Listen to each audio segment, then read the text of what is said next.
ಹೌದೇನು? ನೀನೆಯೋ ನನ್ನನ್ನು ಕೇಳಿದವ? ಹೌದೌದು. ಯಾಕೆ ಸ್ವಾಮಿ ನಗು? ನಮ್ಮ ಊರಿನವಂತನಂತೂ ಅಲ್ವೇ ಅಲ್ಲ. ಅಲ್ಲ. ಹಾಗಾದ್ರೆ ಯಾವ ಊರಿನವ? ಯಾರ ಮಗ? ಯಾವ ವಂಶಜ? ನೀನು ಏನು ಇಲ್ಲಿ ಬಂದೆ? ಹೋಗುವ ದಾರಿಯಲ್ಲಿ ನಮ್ಮ ಅಯೋಧ್ಯೆ ಎನ್ನುವುದೊಂದು ಸಿಕ್ಕಿತು, ಹಾಗೆ ಮಹಾರಾಜನನ್ನು ಕಾಣೋಣ ಅಂತ ಬಂದಿಯೋ? ಅಲ್ಲ, ಉದ್ದೇಶಪಟ್ಟು ಇಂಥವರನ್ನೇ ನೋಡಬೇಕು ಎನ್ನುವುದಕ್ಕಾಗಿ ನನ್ನ ಎದುರು ದಿತ್ತೆಯೋ? ಇನ್ನೊಂದು ವಿಚಾರ ಕೇಳ್ತೇನೆ, ಬೇಸರಿಸಬೇಡ.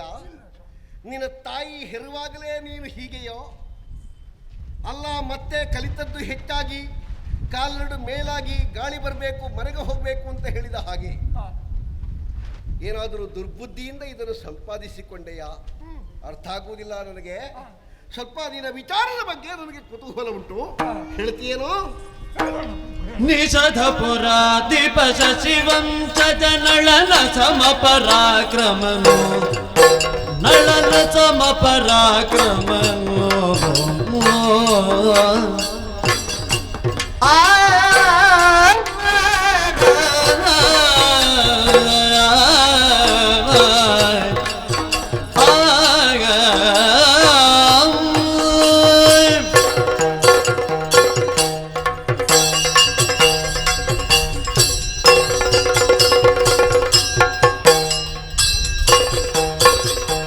ನಿಷಧಪುರಾಧಿಪ ಶಶಿವಂಶಜ ನಳನ ಸಮಪರಾಕ್ರಮನು, ನಳನ ಸಮಪರಾಕ್ರಮನು. ಕುಶಲದುಳ್ ಆತನ ಸಾವಿರ ಕುದುರೆಗೆ ಅಧಿಕಾರಿಯು ನಾನು. ಕುಶಲದುಳಾತನ ಸಾವಿರ ಕುದುರೆಗೆ ಅಧಿಕಾರಿಯು ನಾನು. ನಿಷಧಪುರಾಧಿಪ ಶಶಿವಂಶಜ ನಳನ ಸಮಪರಾಕ್ರಮನು, ನಳನ ಸಮಪರಾಕ್ರಮನು. ಓ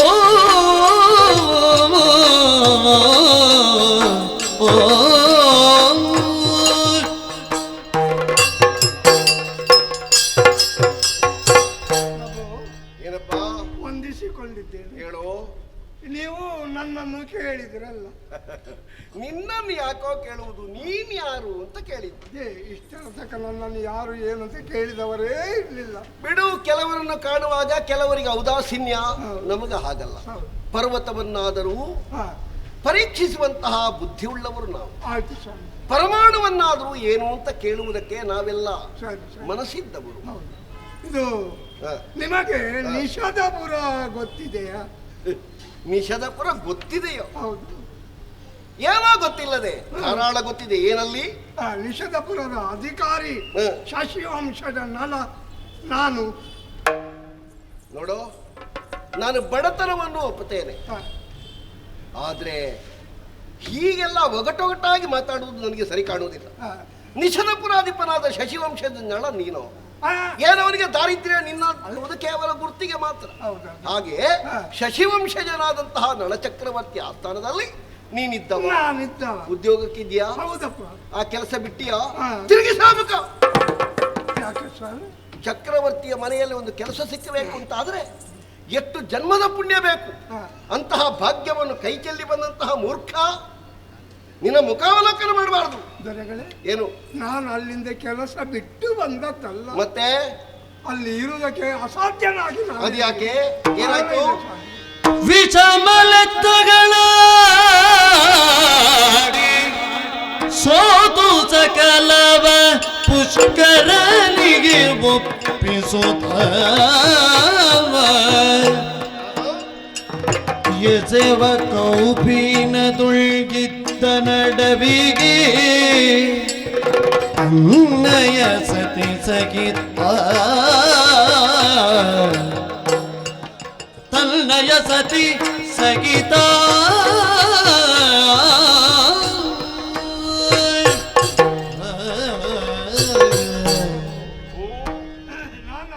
ಕೆಲಸ ಬಿಟ್ಟು ಬಂದದ್ದಲ್ಲ, ಮತ್ತೇನು? ನಮ್ಮ ದೊರೆಗಳೇ ಇಲ್ಲದ ನಾಡಿನಲ್ಲಿ ನಾನು ಕೂಡ ಇರುವುದು ಬೇಡ ಅಂತ ಅಲ್ಲಿಂದ ಬಿಟ್ಟು ಬಂದವ. ದೊರೆಗಳು ಇಲ್ಲದ ನಾಡು? ಹೌದು. ಏನು ನಳ ಊರಲ್ಲಿಲ್ವಾ? ಅಲ್ಲ ಸ್ವಾಮಿ, ಯಾಕೆ? ಒಂದು ದಿನ ಹ, ಅವರ ಸಹೋದರ ಪುಷ್ಕರಾಯ ಅಲ್ಲಿಗೆ ಬಂದ. ಹೌದು. ಹೌದು. ಹ, ಅಣ್ಣ ಜೊತೆಯಾಗಿ ದ್ಯೂತ ಆಡೋಣ ಅಂದ. ಯಾರು ಹೇಳಿದ್ದು? ಪುಷ್ಕರ. ಅದಕ್ಕೆ ಒಪ್ಪಿದ್ರು ನಳ? ಒಪ್ಪಿದ್ರು. ಹ? ಹೌದು ಸ್ವಾಮಿ, ಹೌದೇ? ಹೌದು. ಅಲ್ಲ, ದೊಡ್ಡ ತಪ್ಪಲ್ಲ. ಹ, ಬಂಧುಗಳು ಬಂದ್ರೆ ಹ, ದಿನದ ಸಂತೋಷವನ್ನು ಹಾಗೊಂದು ಕಳೆಯುವುದು, ಸುಹೃದ್ಯೂತ ಆಡುವುದು ಹ, ಅರಸರಿಗೇನು ಹ. ಬೇಡದ ಕೆಲಸ ಅಲ್ಲ. ಹ. ಆಡಿದಿರಾ? ಹೌದು. ಏನಾಯ್ತು? ಆರಂಭದಲ್ಲಿ ಹ, ಸುಖ ದ್ಯೂತವಾಯಿತು. ಸರಿ.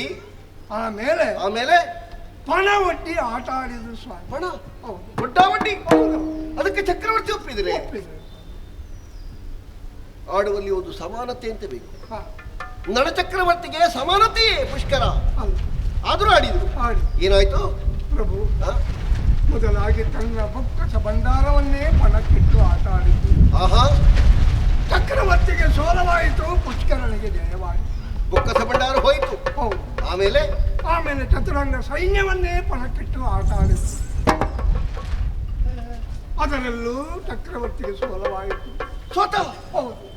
ಚತುರಂಗ ಸೇನೆ ಹೋಯ್ತು. ಹೌದು. ಬೊಕ್ಕಸ ಭಂಡಾರ ಹೋಯ್ತು. ಹೌದು. ಆಮೇಲೆ ತನ್ನ ರಾಜ್ಯವನ್ನೇ ಪಣಕ್ಕಿಟ್ಟು ಆಟ ಆಡಿದ್ರು ಸ್ವಾಮಿ.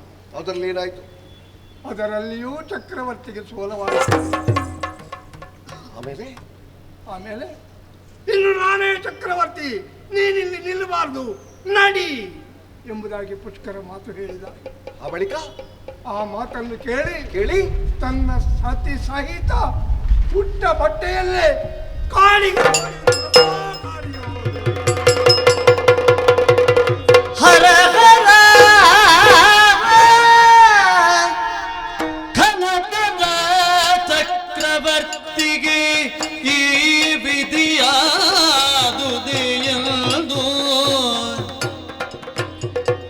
ಹರ ಹರ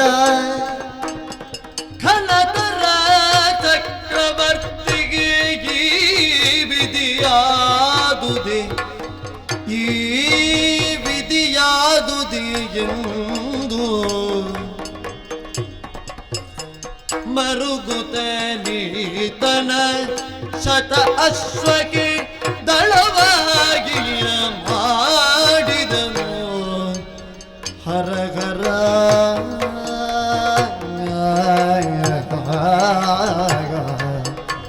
ಹರಗರ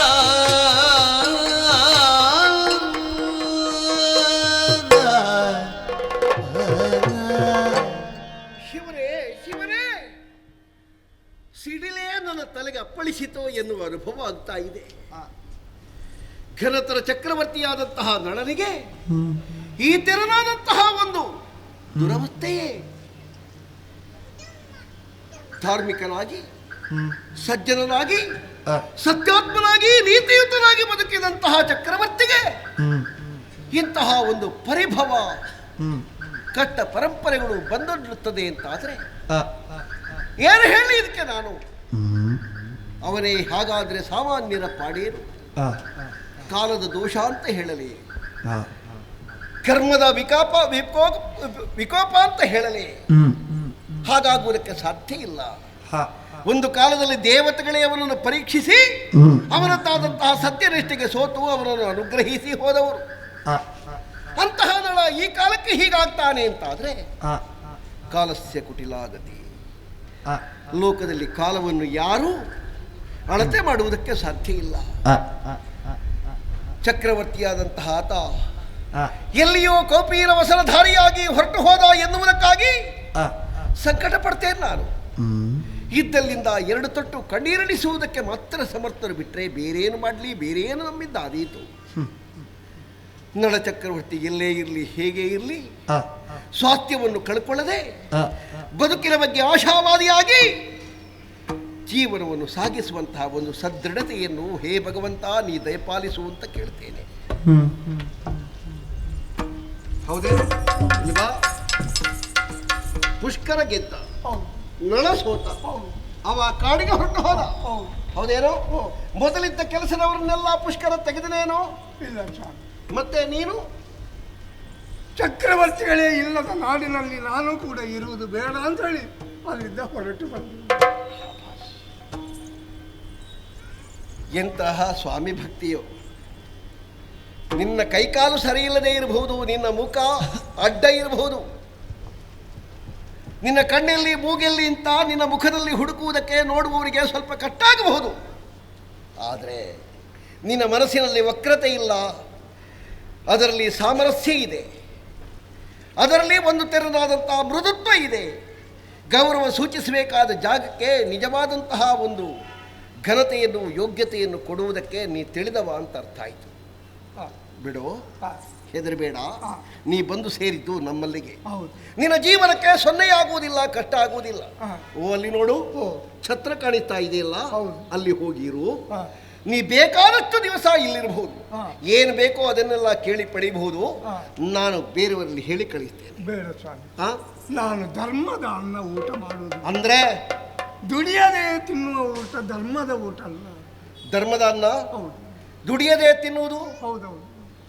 ಹೇ ಶಿವನೇ, ಕೈಕಾಲು ಸರಿ ಇದ್ದವರು ಕೂಡ ಮುರಿದಿದೆ ಅಂತ ಬಟ್ಟೆ ಸುತ್ತಿ ಮಾರ್ಗದ ಬದಿಯಲ್ಲಿ ಬೇಡುತ್ತಾರೆ. ಅಂತಲ್ಲಿ ಎಡಬದಿಗೆ ಹೊರಟ್ರೆ ಬಲಬದಿಗೆ ಹೋಗ್ತದೆ ನಿನ್ನ ದೇಹ. ಆದರೂ ದುಡಿಬೇಕು ಅಂತ ನಿನಗೊಂದು ಇಚ್ಛೆ ಉಂಟು ಅಂತಾದ್ರೆ ದುಡಿದೇ ತಿನ್ಬೇಕು. ನನಗೆ ನಿನ್ನ ಹೆಸರೇನೋ? ನನ್ನ ಹೆಸರು ಬಾಹುಕ ಅಂತ. ಬಾಹುಕ? ಬಾಹುಕ? ಹೌದೌದು. ಬಾಹುಜನಾದವನಿಗೆ ಬಾಹುಕ ಅಂತ ಹೆಸರಿರ್ತದೆ. ಇರ್ಲಿ, ಈಗ ನಿನಗೆ ಕೆಲಸ ಬೇಕಾ? ಹೌದೌದು. ಕೆಲಸ ಇಲ್ಲದೆ ಇದ್ರೆ ನೀನು ಊಟ ಮಾಡುವುದಿಲ್ಲ. ನಾನು ಊಟ ಮಾಡುವುದಿಲ್ಲ. ಆಯ್ತು, ಏನಾದರೂ ಒಂದು ಕೆಲಸ ಕೊಡು. ನೀನು ಅಲ್ಲಿ ಏನು ಮಾಡ್ತಿದ್ಯೋ? ಅಲ್ಲಿ ನಾನು 1000 ಕುದುರೆ ಅಧಿಕಾರಿಯಾಗಿದ್ದೆ. ಆಗಲೇ ಹೇಳಿದ್ದೆ ನಿನಗೆ, ತಪ್ಪು ಮಾತಾಡಿದರೆ ನನಗೆ ಇಷ್ಟ ಆಗುವುದಿಲ್ಲ ಅಂತ. ನೀನು 1000 ಕುದುರೆಗಳಿಗೆ ಯಜಮಾನನಾದ್ರೆ ಅವ ಏನೋ ಅಲ್ಲಿ ಅಲ್ಲ, 1000 ಕುದುರೆಗಳು ನೋಡಿ ಹೊಳಿತಾ ಇದ್ದೆ.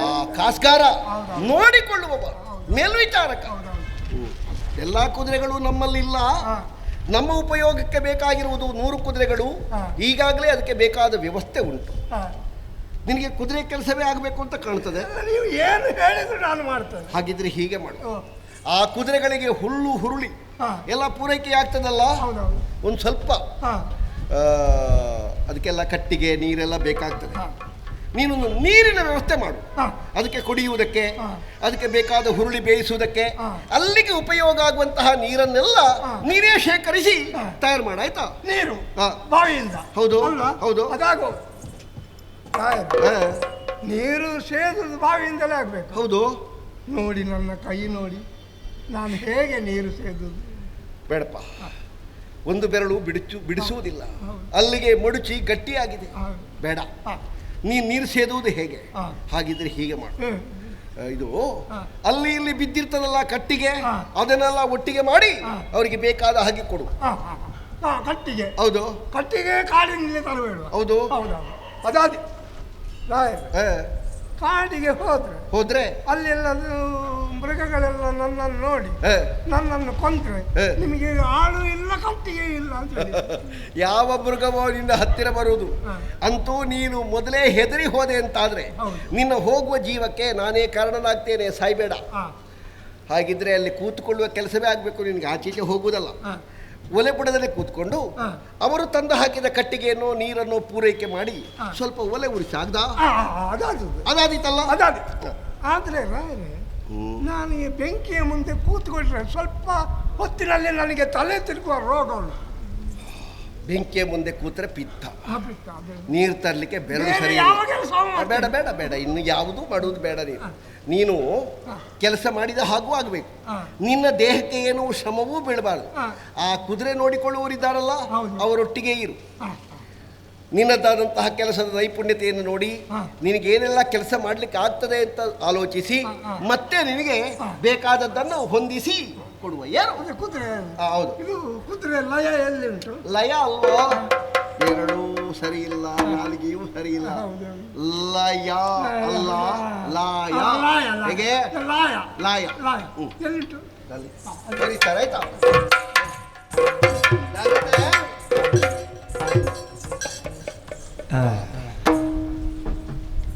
ಗಿಡ್ಡ ದೇಹ, ಟೊಳ್ಳು ಹೊಟ್ಟೆ, ಗೂನು ಬೆನ್ನು, ಕೀಲುಗಟ್ಟಿದ ಕೈಕಾಲುಗಳು, ಅಡ್ಡ ಮೋರೆ, ಮೆಲ್ಲ ಕಣ್ಣು.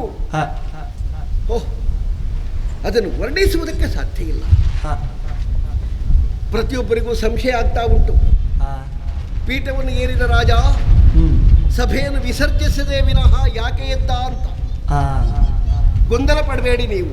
ಮತ್ತೆ ತಾಯಿ ಬಂದಾಗ, ಕುಲಪುರೋಹಿತ ಬಂದಾಗ, ಚಕ್ರವರ್ತಿ ಬಂದಾಗ ಪೀಠದಿಂದ ಇಳಿಬಹುದು ಅಂತ ಶಾಸ್ತ್ರ ಇದೆ. ತಾಯಿಯಲ್ಲ, ಚಕ್ರವರ್ತಿಯಲ್ಲ, ಇವ ನಮ್ಮ ಕುಲಪುರೋಹಿತನಲ್ಲ.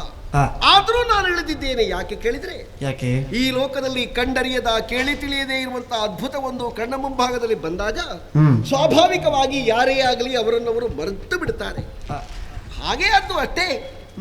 ಗೊಂದಲ ಆಗಬೇಡಿ. ಇವತ್ತಿನ ಸಭೆಯನ್ನು ಇಲ್ಲಿಗೆ ಮುಕ್ತಾಯ ಮಾಡ್ತೇನೆ. ನಾಳೆ ರಾಜ್ಯಸಭೆಯಲ್ಲಿ ಕಾಣೋಣ. ನಮಸ್ಕಾರ.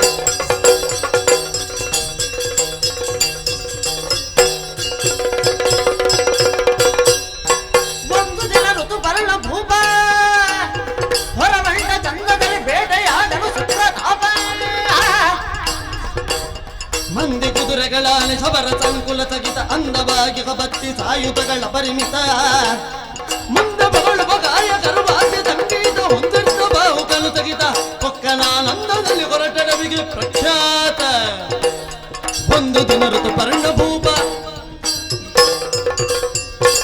ವನಪಾಲಕರು ಹೇಳಿದಂತಹ ದೂರನ್ನಾಧರಿಸಿ ಬೇಟೆಗೆ ಹೊರಟು ನಿಂತಿದ್ದೆ ನಾನು.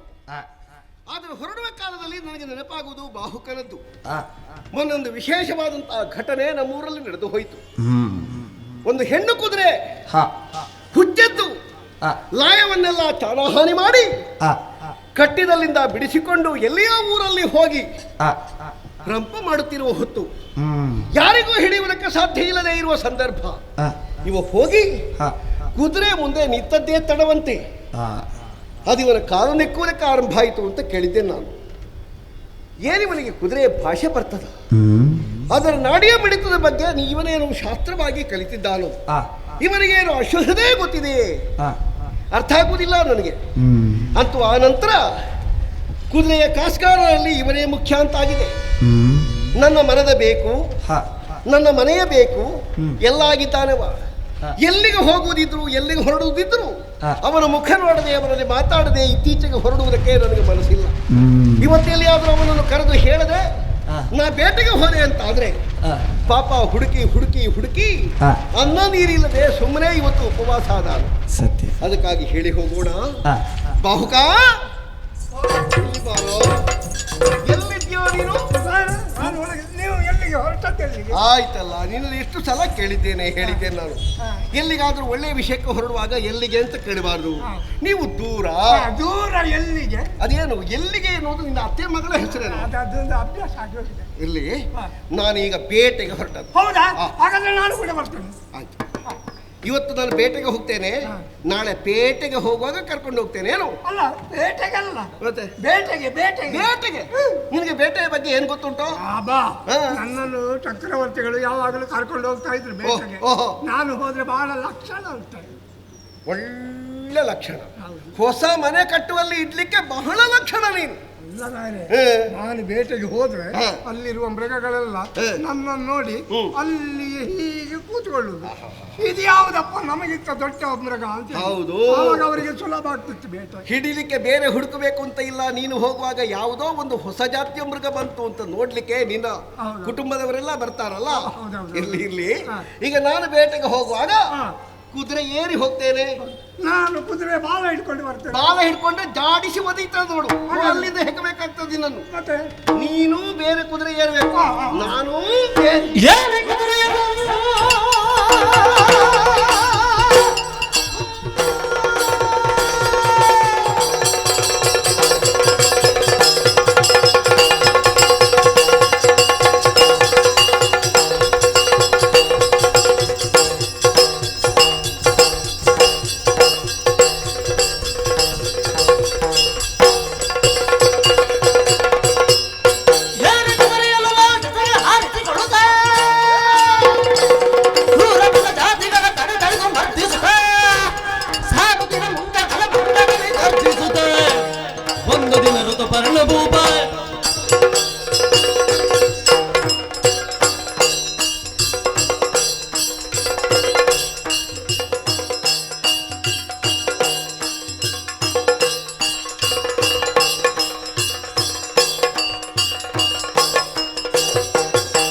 ಕೋಲಲ್ಲ ಇದು. ನಿನ್ನ ರಟ್ಟೆ ಬಡಕಲು ದೇಹ ನಿನ್ನದು, ಆದರೆ ನಿನ್ನ ರಟ್ಟೆಗೆ ಕೈ ಹಾಕಿದರೆ ಅಂಗ ಸಾಧನೆಯಲ್ಲಿ ಪಳಗಿದಂತಹ ನಿನ್ನ ದೇಹ ಅಂತ ಅರ್ಥ ಆಗ್ತದೆ. ಅಯ್ಯೋ ಎಷ್ಟು ಗಟ್ಟಿ ಅದು. ಗಟ್ಟಿ ತಿಳಿದ್ರೆ ಮತ್ತೆಂತದು? ಎಂತದು? ಮಾಂಸ ಇಲ್ಲ, ಬರೀ ಎಲುಬು ಮಾತ್ರ, ಅದು ಗಟ್ಟಿ ಗಟ್ಟಿ ಕಾಣುದಲ್ವ? ಕೆಲವರದ್ದೆಲ್ಲ ಮಾಂಸದ ಒಳಗೆ ಎಲುಬು, ಹೌದು. ನಿನ್ನದ್ದು ಎಲುಬಿನ ಒಳಗೆ ಮಾಂಸವಾ? ಇರ್ಲಿ, ಮಾಂಸ ಇಲ್ಲ. ಅದಲ್ಲ ಅದೇನು ಕೆಸರು ಕೆಸರು ನಿನ್ನ ಮುಖಕ್ಕೆ. ಕೆಸರು ಕೆಸರು ಕೆಸರು. ಸಿಂಹ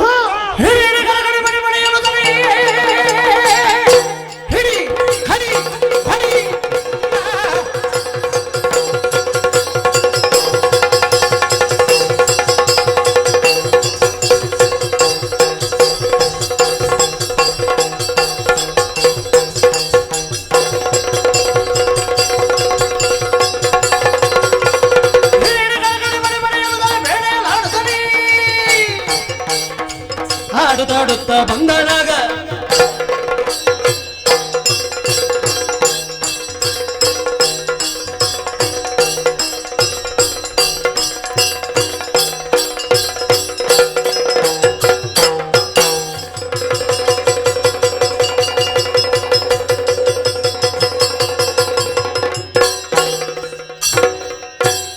ಕಾರುಗತ್ತಲೆಯೊಳಗೆ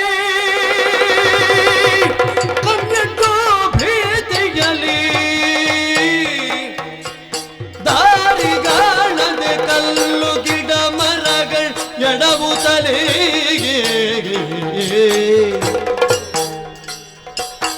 ಸೋರುತ್ತಿಗ ರಕ್ತ ರಕ್ತ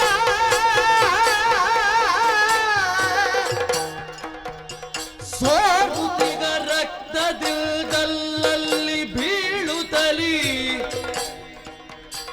ಧಾರಿಣಿ ಪಕ್ಷುಧೆಯ ಬಾಧೆಯಲಿ ಬಸವಳಿದು ವೀರ ಬಾಹುಕಗರುಗಿ ಮೊದಲು ನುಡಿಗಳಲ್ಲಿ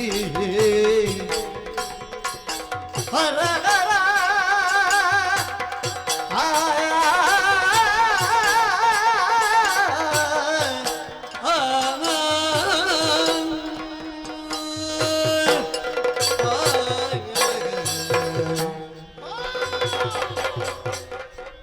ಕಂಡಿರುವ ಕೇಸರಿಯನ್ನು ಹೊಡೆಯುವ ಉದ್ದೇಶದಲ್ಲಿ ಕುದುರೆಯ ವೇಗವನ್ನು ಸ್ವಲ್ಪ ಹೆಚ್ಚಿಸಿದೆ. ಕುದುರೆ ಬೆವರಿತು. ನನ್ನ ಇರುವಿಕೆ ಎನ್ನುವುದು ಜಾರಿತು. ದಪ್ಪನೆ ಕೆಳಗೆ ಬಿದ್ದೆ. ಆದ ಪೆಟ್ಟಿಗೆ ಆದ ಗಾಯದಿಂದ ಸೋರುತ್ತಿರುವಂತಹ ರಕ್ತ ಮೈಯ ನಿತ್ರಾಣಕ್ಕೆ ಕಾರಣವಾಗಿದೆ. ಗಂಟಲ ಪಸೆ ಆರಿದೆ. ಎದೆ ಡವಗುಟ್ಟುತ್ತಾ ಇದೆ. ಕನ್ನಾಲಿಗಳು ಅದರುತ್ತಾ ಇದೆ. ಕೈ ಕಾಲು ನಡುಗುತ್ತಾ ಉಂಟು. ಭಯ, ದೇಹದಲ್ಲಿ ಯಾವುದೋ ಒಂದು ರೀತಿಯದ್ದಾದಂತಹ ಕಂಪನ. ಅಯ್ಯೋ, ಕೇಳುತ್ತಿರುವಂತಹ ಕ್ರೂರ ಜಂತುಗಳ ಆರ್ಭಟೆಯನ್ನು ಆಲಿಸಿದ್ರೆ ನನ್ನ ದೇಹವನ್ನೇ ಸಿಗಿದು ಹರಿದು ಇನ್ನೆಲ್ಲಿಯಾದರೂ ಕಾಡ ಮೃಗಗಳು ಹೊಟ್ಟೆಗೆ ಆಹಾರವಾಗಿ ಮಾಡಿಕೊಳ್ತಾವೋ ಅಂತ ಹೆದರಿಕೆ ಆಗ್ತಾ ಇದೆ. ಬಿದ್ದಲಿಂದ ಏಳುವುದಕ್ಕಾಗಲಿ ಒಂದು ಹೆಜ್ಜೆ ಮುಂದಿಡುವುದಕ್ಕಾಗಲಿ ನನ್ನಿಂದ ಸಾಧ್ಯವಾಗ್ತಾ ಇಲ್ಲ. ಬಹಳ ಮಂದಿಗಳೆಲ್ಲ ಬೇಟೆಗೆ ಬಂದಿದ್ರು, ಯಾರೊಬ್ಬರು ಕಾಣಿಸ್ತಾ ಇಲ್ಲ. ನಿಜ. ಆದ್ರೆ ಒಂದು, ನಾನು ಬೀಳುವುದಕ್ಕಿಂತ ಒಂದು ಕ್ಷಣಕ್ಕಿಂತ ಮೊದಲು ನನ್ನ ಬಾಹುಕನನ್ನು ನಾನು ನೋಡಿದ್ದೇನೆ. ನನ್ನ ಹಿಂದೆ ಹಿಂದೆ ಹಿಂದೆಯೇ ಬರ್ತಿದ್ದ. ಬಹುಶಃ ನಾ ಬಿದ್ದದ್ದು ಎಲ್ಲಿ ಅಂತ ಗೊತ್ತಾಗದೆ ಅಲ್ಲಿ ಇಲ್ಲಿ ಅಲೆಯುತ್ತಾ ಇರಬಹುದು. ನನ್ನನ್ನು ಹುಡುಕಿ ದಣಿದಿರಬಹುದು. ಕರೆಯುವುದಕ್ಕೆ ಸ್ವರ ಇಲ್ಲ. ಇದ್ದ ಧ್ವನಿಯನ್ನು ಒಟ್ಟು ಸೇರಿಸಿ ನನ್ನ ಬಾಹುಕನನ್ನು ಕರೆದರೆ ನನ್ನ ಜೀವ ಉಳಿಯುತ್ತದೋ ಏನು. ಬಾಹುಕ, ಓ ಬಾಹುಕ, ಓ ಬಾಹುಕ, ಎಲ್ಲಿದ್ಯಪ್ಪ? ಎಲ್ಲಿದ್ಯೋ? ಎಲ್ಲಿದ್ಯೋ? ಎಲ್ಲಿದ್ಯೋ? ನಾನು ಎಲ್ಲಿದ್ದೇನಪ್ಪ? ಬಾಹುಕ, ನಾನು ಬಿದಿರಲ್ಲ, ನಾನು ಕಂಗು. ಏನು ಮಾಡ್ತಾ ಇದ್ದೀನಿ? ನಾನಿಲ್ಲಿ ಕೂತು ಜಪ ಮಾಡ್ತಾ ಇರುವುದು. ಹೆಡ್ಡ, ನಾನು ಕುದುರೆಯ ಮೈ ಮೇಲಿಂದ ಬಿದ್ದದ್ದಲ್ವೇನೋ. ಅಯ್ಯೋ ದೇವ್ರೆ, ನೋಡು, ರಕ್ತ ಸುರಿಯುತ್ತಾ ಉಂಟು, ನಿತ್ರಾಣ ಆಗ್ತಾ ಉಂಟು. ಬಾಹುಕ, ಗಂಟಲ ಪಸೆ ಆರಿದೆ. ಬಾಹುಕ, ಅಯ್ಯೋ, ದಾಹ ದಾಹ ದಾಹ. ಹೌದು, ದಾಹ ಆದ್ರೆ ನೀರು ಕುಡಿಬೇಕು. ಏಯ್, ಬಾಯಾರಿಕೆ ಆದ್ರೆ ನೀರು ಕುಡಿಬೇಕು ಅಂತ ನನಗೆ ಗೊತ್ತಿಲ್ವೇನೋ? ಮತ್ತೆ ಎಂತ? ಹೇಳ್ಲಿಕ್ಕೆ ಆಗ್ತದ? ಹೊಟ್ಟೆ ಚುರುಗುಡ್ತದೆ ಬಾಹುಕ. ಹೊಟ್ಟೆಯಲ್ಲಿ ಏನು ಇಲ್ವೋ? ಹೊಟ್ಟೆಯಲ್ಲಿ ತಲೆ ತಿರುಗುತ್ತದೆ ಬಾಹುಕ. ಹೊಟ್ಟೆಯಲ್ಲಿ ತಲೆ ತಿರುಗುತ್ತದ? ಹೌದು. ಅದು ತಲೆ ತಿರುಗುದಲ್ಲ, ಮತ್ತೆ ಅದು ಹಸಿವು ಆಗು. ಹೌದಲ್ಲ? ಹೌದು. ಏನ್ ಮಾಡ್ಲಿ? ಹಸಿವು ಆಗುವಾಗ ಊಟ ಮಾಡ್ಬೇಕು. ಅಯ್ಯೋ, ನಿನ್ನ ಬಡಿಗೆ ಕೊಡು. ನಿನಗೊಂದು ಪೆಟ್ಟು ನಾನು ಬಡಿತೇನೆ, ನೀನು ಸಾಯ್ತೇನೆ ನಾನು. ಯಾಕೆ? ಪ್ರಾಣ ಹೋಗ್ತದೋ? ಈ ಹೊತ್ತಿನಲ್ಲಿ ನಿನಗೆ ಸಂಕಟವೂ ಇಲ್ಲ, ಎಂಥದ್ದು ಇಲ್ಲ. ನಿನ್ನದ್ದು ಹಾಸ್ಯವೇ. ನಾನು ಏನು ಮಾಡಿ ಸಾಯ್ಬೇಕು? ನೀರು ಕುಡಿಬೇಕು ಅಂತಾದ್ರೆ ನೀರು ಹತ್ತಿರದಲ್ಲಿಲ್ಲ. ಉಣಬೇಕು ಅಂತಾದ್ರೆ ಅನ್ನ ಎಲ್ಲಿಂದಲೋ? ನಿಮಗೆ ಊಟ ಅಲ್ಲ? ಹೌದು. ಊಟ ನಾನು ಕೊಡ್ತೇನೆ. ಬಾಹುಕ, ಬಾಹುಕ, ಬಾಹುಕ, ಬಡಿಸು ಬಾಹುಕ. ಎಂತ ನೆಲದಲ್ಲಿ ಆಗಿದ್ದು? ಹಸಿವೆಯಲ್ಲಿ ಕಣ್ಣು ಕಾಣುದಿಲ್ವೋ? ಇಲ್ಲಿಲ್ಲ. ಉಂಟು. ಇಲ್ಲಿಲ್ಲ. ಮತ್ತೆ ಎಲ್ಲಿಂಟು? ಓ, ಅಲ್ಲಿ ಮರದ ಪೊಟರೆಯಲ್ಲಿ ಉಂಟು. ಅದನ್ನ ಈಗ ನಿನ್ನ ಕುಟುಂಬದವರು ತಿನ್ಲಿಕ್ಕೆ ಆಯ್ತು. ಯಾರು? ನನ್ನ ಕುಟುಂಬದವರು. ಅಕ್ಕ ಮರದಿಂದ ಮರಕ್ಕೆ ಹಾರಿ ಹೀಗೆ. ನಾನು ಮಂಗನ? ಮತ್ತೆ ಮಂಗಕ್ಕಿಂತ ಹೆಚ್ಚಿನ ಬುದ್ಧಿ ಉಂಟು ನಿನಗೆ? ನೀನು ತಂದು ಪೊಟರೆಯಲ್ಲಿ ಇಟ್ಟರೆ ಮಂಗಗಳು ಬಿಡ್ತಾವ ಅಲ್ಲಿ.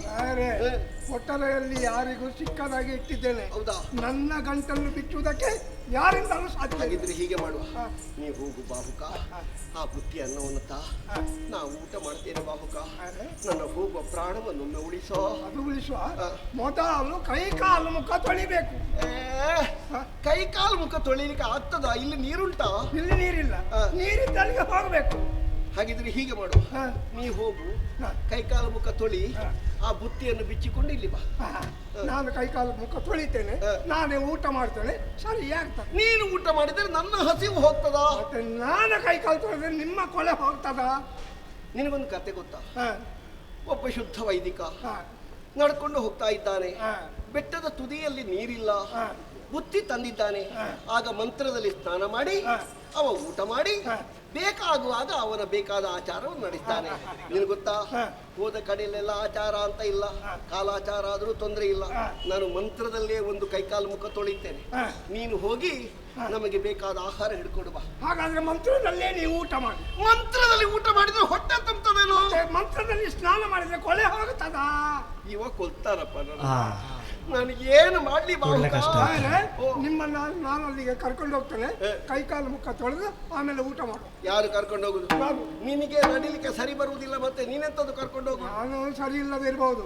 ನೋಡಿ, ನನ್ನ ಕೈಯಲ್ಲಿ ದೊಣ್ಣೆ ಇದು ಗಟ್ಟಿ ಉಂಟು, ಅದರ ಸಹಾಯದಿಂದ ಕೊಂಡು ಸಹಾಯದಿಂದ. ಆಯ್ತು ಆಯ್ತು. ಬಾಹುಕ ಕೈಗೊಳ್ಳಿ. ಜಾಗ್ರತೆ ಬಾಹುಕ, ನನಗೇನು ಕೊಡುವುದಿಲ್ಲ. ನಾನು ಜಾಗ್ರತೆ ಮಾಡ್ತೇನೆ, ನೀನು ಕೂಡ ಜಾಗ್ರತೆ ಮಾಡಬೇಕು. ಕೈಯು ಬಾಹುಕ.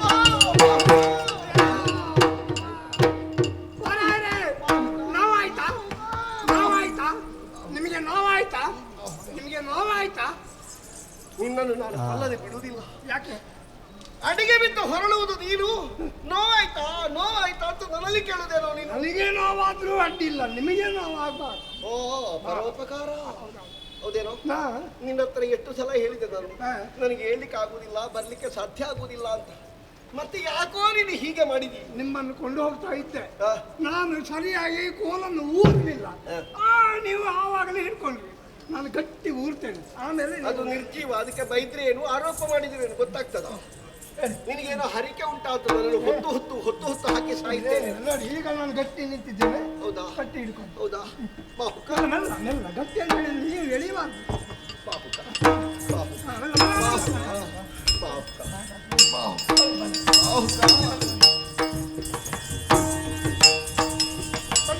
ಧರಣಿ ಬಲ ಎಬ್ಬಿಸುತ್ತವರ ಭೋಜನ ಮುಗಿಸಿ ಹರುಚದುಳ್ ರುಚಿಕರಕ್ಕೆ ಮೆಚ್ಚಿ ಬಾಹುಕ ಗೆಲ್ದ ಎನಗೆ ಸೌಖ್ಯದ್ಯು ರಚಿಸಿಕೊಳ್ಳಡುಗೆಯೋ ಪರಮಾತ್ಮ ನೀನೆಂದನು. ಎಂತಹ ರುಚಿ, ಎಂತಹ ಆನಂದ. ಹೇಳಿದ ಅದು ತಂಗಳನ್ನ ಬೇಡ, ನನಗೆಲ್ಲ ಮಾಡ್ಲಿಕ್ಕೆ ಗೊತ್ತಿಲ್ಲ. ಆದ್ರೆ ಅದನ್ನು ಊಟ ಮಾಡುವಾಗ ನನಗೊಂದು ಹಳೇ ಕಾಲದ ನೆನಪಾಯ್ತು ಅಂತ. ನಳಚಕ್ರವರ್ತಿಯ ಮದುವೆ ಸಂದರ್ಭದಲ್ಲಿ ರಾಜಪರಿವಾರಕ್ಕೆ ಅವರೇ ಅಡುಗೆ ಮಾಡಿದ್ದ ನಳಪಾಕ. ಅದನ್ನುಂಡ ರುಚಿಪಕ್ವ ನನಗೆಲ್ಲಿ ಸಿಕ್ಕಿತು. ಯಾಕೆ ಅಂತ ಆಲೋಚನೆ ಮಾಡಿದರೆ ಸಹವಾಸ ದೋಷವೂ ಇರಬಹುದು. ಅವ ಏನೆಲ್ಲ ಮಾಡ್ತಾನೆ ಅಂತ ಕದ್ದು ಮುಚ್ಚಿ ನೋಡಿ ಇವನಿಗೆ ಸ್ವಲ್ಪ ಅಭ್ಯಾಸ ಆಗಿದೆ. ಇನ್ನೊಂದು ವಿಷಯ, ಹಸಿವೆಯಲ್ಲಿ ಕಣ್ಣು ಕಾಣದೇ ಇದ್ದವರಿಗೆ ಎಂಥದ್ದು ಕೊಟ್ಟರು ಮೃಷ್ಟಾನ್ನ ಅಂತ ಆಗ್ತದೆ. ವಿಷಯ ಅಷ್ಟೇ, ಬೇರೇನೂ ಇಲ್ಲ. ಬಾಹುಕ, ಎಲ್ಲಿ ಹೋದ್ಯೋ? ಇಲ್ಲಿ ಬಾ. ನೀನ್ ಏನ್ ಮಾಡ್ತಿದ್ದೆ? ಊಟ ಮಾಡಿ ಹೌದು. ಆ ಎಲೆಯನ್ನು ತಗ್ಗಿ ಬಿಸಾಡಿ ಅಲ್ಲಿ ಸ್ವಲ್ಪ ನೀರು ಸಿಂಪಡಿಸಿ ಒಂದು ಮರದ ಬುಡದಲ್ಲಿ ಕೂತು ಊಟ ಮಾಡಿದ್ದೇನೆ, ತೆಗೆದು ಮತ್ತೊಂದು ಮರದ ಬುಡಕ್ಕೆ ಬಿಸಾಡುದಲ್ವ, ಮತ್ತೆ ತೆಗೆಯದಿದ್ರೇನೋ? ಅಲ್ಲಿ ಇರುವೆಗಳು ಬಂದು ಮುಟ್ಟಿದ್ರೆ ಊಟ ಮಾಡಿದ್ರೆ ಹೊಟ್ಟೆ ನೋವು ಬರ್ತದೆ. ಗೊತ್ತುಂಟಾ? ಇದೆಲ್ಲ ಯಾರು ಹೇಳಿದ್ದು? ನನ್ನ ಅತ್ತೆ ಹೇಳ್ತಾ ಇದ್ರು. ಇವ ಹೇಳುವ ಗಾದೆ ಮಾತುಗಳನ್ನೆಲ್ಲ ಆಲೋಚಿಸಿದ್ರೆ ದೊಡ್ಡ ಒಂದು ಚಕ್ರವರ್ತಿ ಕುಟುಂಬದಲ್ಲಿ ಹುಟ್ಟಿದವ. ಇವರ ಹಿರಿಯರೆಲ್ಲ ಬಹಳಷ್ಟು ಕಲಿತ ಮೇಧಾವಿಗಳು ಅಂತ ತಿಳಿಬೇಕು. ಹೆಡ್ಡ ಆಯ್ತು, ಅಲ್ಲಿ ಹೊಟ್ಟೆ ನೋವು ಆಗ್ತದೆ ಅಂತ ಬಿಸಾಡಿದೆಯಲ್ಲ, ಅದಿರ್ಲಿ. ಬಾಹುಕ, ನಿನ್ನ ಮನೆಯಲ್ಲಿ ಅಡುಗೆ ಮಾಡುದು ಯಾರೋ? ಯಾರು? ಅಡುಗೆ ಇಲ್ಲ, ಮತ್ತೆ ನಾವು ಬೇಯಿಸುವುದು. ಅದೆಂತದ್ದು ಅದಕ್ಕೆ ವ್ಯತ್ಯಾಸ? ಅದು ಶ್ರೀಮಂತರಾದ್ರೆ ಅಡುಗೆ ಮಾಡುವುದು, ನಮ್ಮಂತ ಬಡವರೆಲ್ಲ ಬೇಯಿಸಿ ನಿಮ್ಮ ಮನೆಯಲ್ಲಿ ಬೇಯಿಸುವುದು ಯಾರು? ನಾನೇ. ನೀನೆಯಾ? ನಿನಗೆ ಕುದುರೆ ಕಾಯುವ ಕೆಲಸ ಇಲ್ಲ. ಅಯ್ಯೋ ದೇವ್ರೆ, ನನಗೆ ಕೆಲಸ ಇಲ್ವಾ? ಕುದುರೆ ಕಾಯುವುದಿಲ್ಲ. ನಾನೇನು ತಪ್ಪು ಮಾಡಿದೆ? ಅದಕ್ಕೆ ಹೇಳುದು ದೊಡ್ಡವರಿಗೆ ಅನ್ನ ಕೊಡಬಾರ್ದು ಅಂತ. ನನಗೆ ಕೆಲಸ ಇಲ್ಲದಂತ ಆಯ್ತಲ್ಲ ದೇವ್ರೇ. ಏನು ಬಡ್ಕೊಳ್ತೀಯ ಅಸಂಬದ್ಧ ಪ್ರಲಾಪಿ? ನಿನಗೆ ನಾನು ಕೆಲಸ ಇಲ್ಲ ಅಂತ ಹೇಳಿದ್ರು. ನಾಳೆಗಿಂತ ಕುದುರೆ ಕಾಯುವ ಕೆಲಸ ಇಲ್ಲ. ಕುದುರೆ ಕಾಯುವ ಕೆಲಸ ಇಲ್ಲ. ಬೇರೆ ಏನು ಕೆಲಸ ಕೇಳು. ನಾಳೆಯಿಂದ ನಮ್ಮ ಮನೆಯಲ್ಲಿ ಅಡುಗೆ ಭಟ್ಟ ನೀನು. ಯಾರು? ನೀನು. ನಾನು ಮಾಡಿದ ಅಡುಗೆ ಯಾರು ಊಟ ಮಾಡುವುದು? ಈಗ ಯಾರು ಮಾಡಿದ್ದು? ಈಗ ನೀವೇ. ನಾಳೆಯೂ ನಾನೇ ಮಾಡುವುದು. ನಮಗೆ ಬೇಕಾದಂತಹ ಪರಿವಾರದ ಊಟ ಅದು ನಿನ್ನ ಕೈಯಲ್ಲೇ ಆಗಬೇಕು. ಆಯ್ತಾ? ನಾನು ಸಾರ್ವಜನಿಕ ಅಡುಗೆ ಇಲ್ಲ ಇಲ್ಲ, ಸಾರ್ವಜನಿಕಕ್ಕೆ ನೀನಲ್ಲ, ನಮ್ಮ ಅರಮನೆಯ ಒಳಗೆ ಮಾತ್ರ. ಲೆಕ್ಕ ಬೆಳಿಗ್ಗೆ ಹೇಳ್ತೇವೆ ನಾವು, ಮಧ್ಯಾಹ್ನ ಆಗುವಾಗ ಅಷ್ಟೇ ಮಂದಿಗಳಿಗೆ ಮಾಡಿದ್ರೆ ಆಯ್ತು. ಆಯ್ತಾ? ಇದು ಒಂದು ಕೆಲಸ ಆಯ್ತು.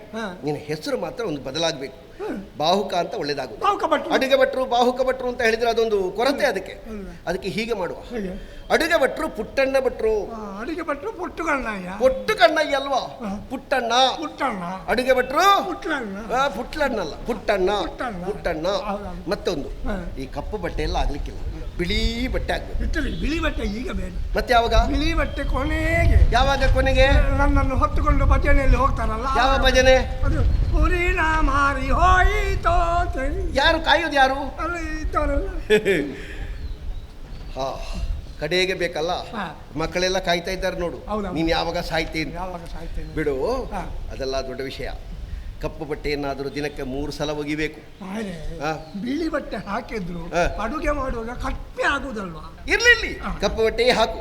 ಆದ್ರೆ ಕಪ್ಪು ಬಟ್ಟೆಯನ್ನಾದರೂ ಸ್ವಚ್ಛವಾಗಿ 3 ಸಲ ಒಗೆದು ಉಟ್ಟುಕೊಳ್ಬೇಕು. ಜಾಗ್ರತೆ. ನಾಳೆಯಿಂದ ಋತುಪರ್ಣ ಭೂಪತಿಯ ಮನೆಯ ಅಡುಗೆ ಭಟ್ರು ಪುಟ್ಟಣ್ಣಯ್ಯ.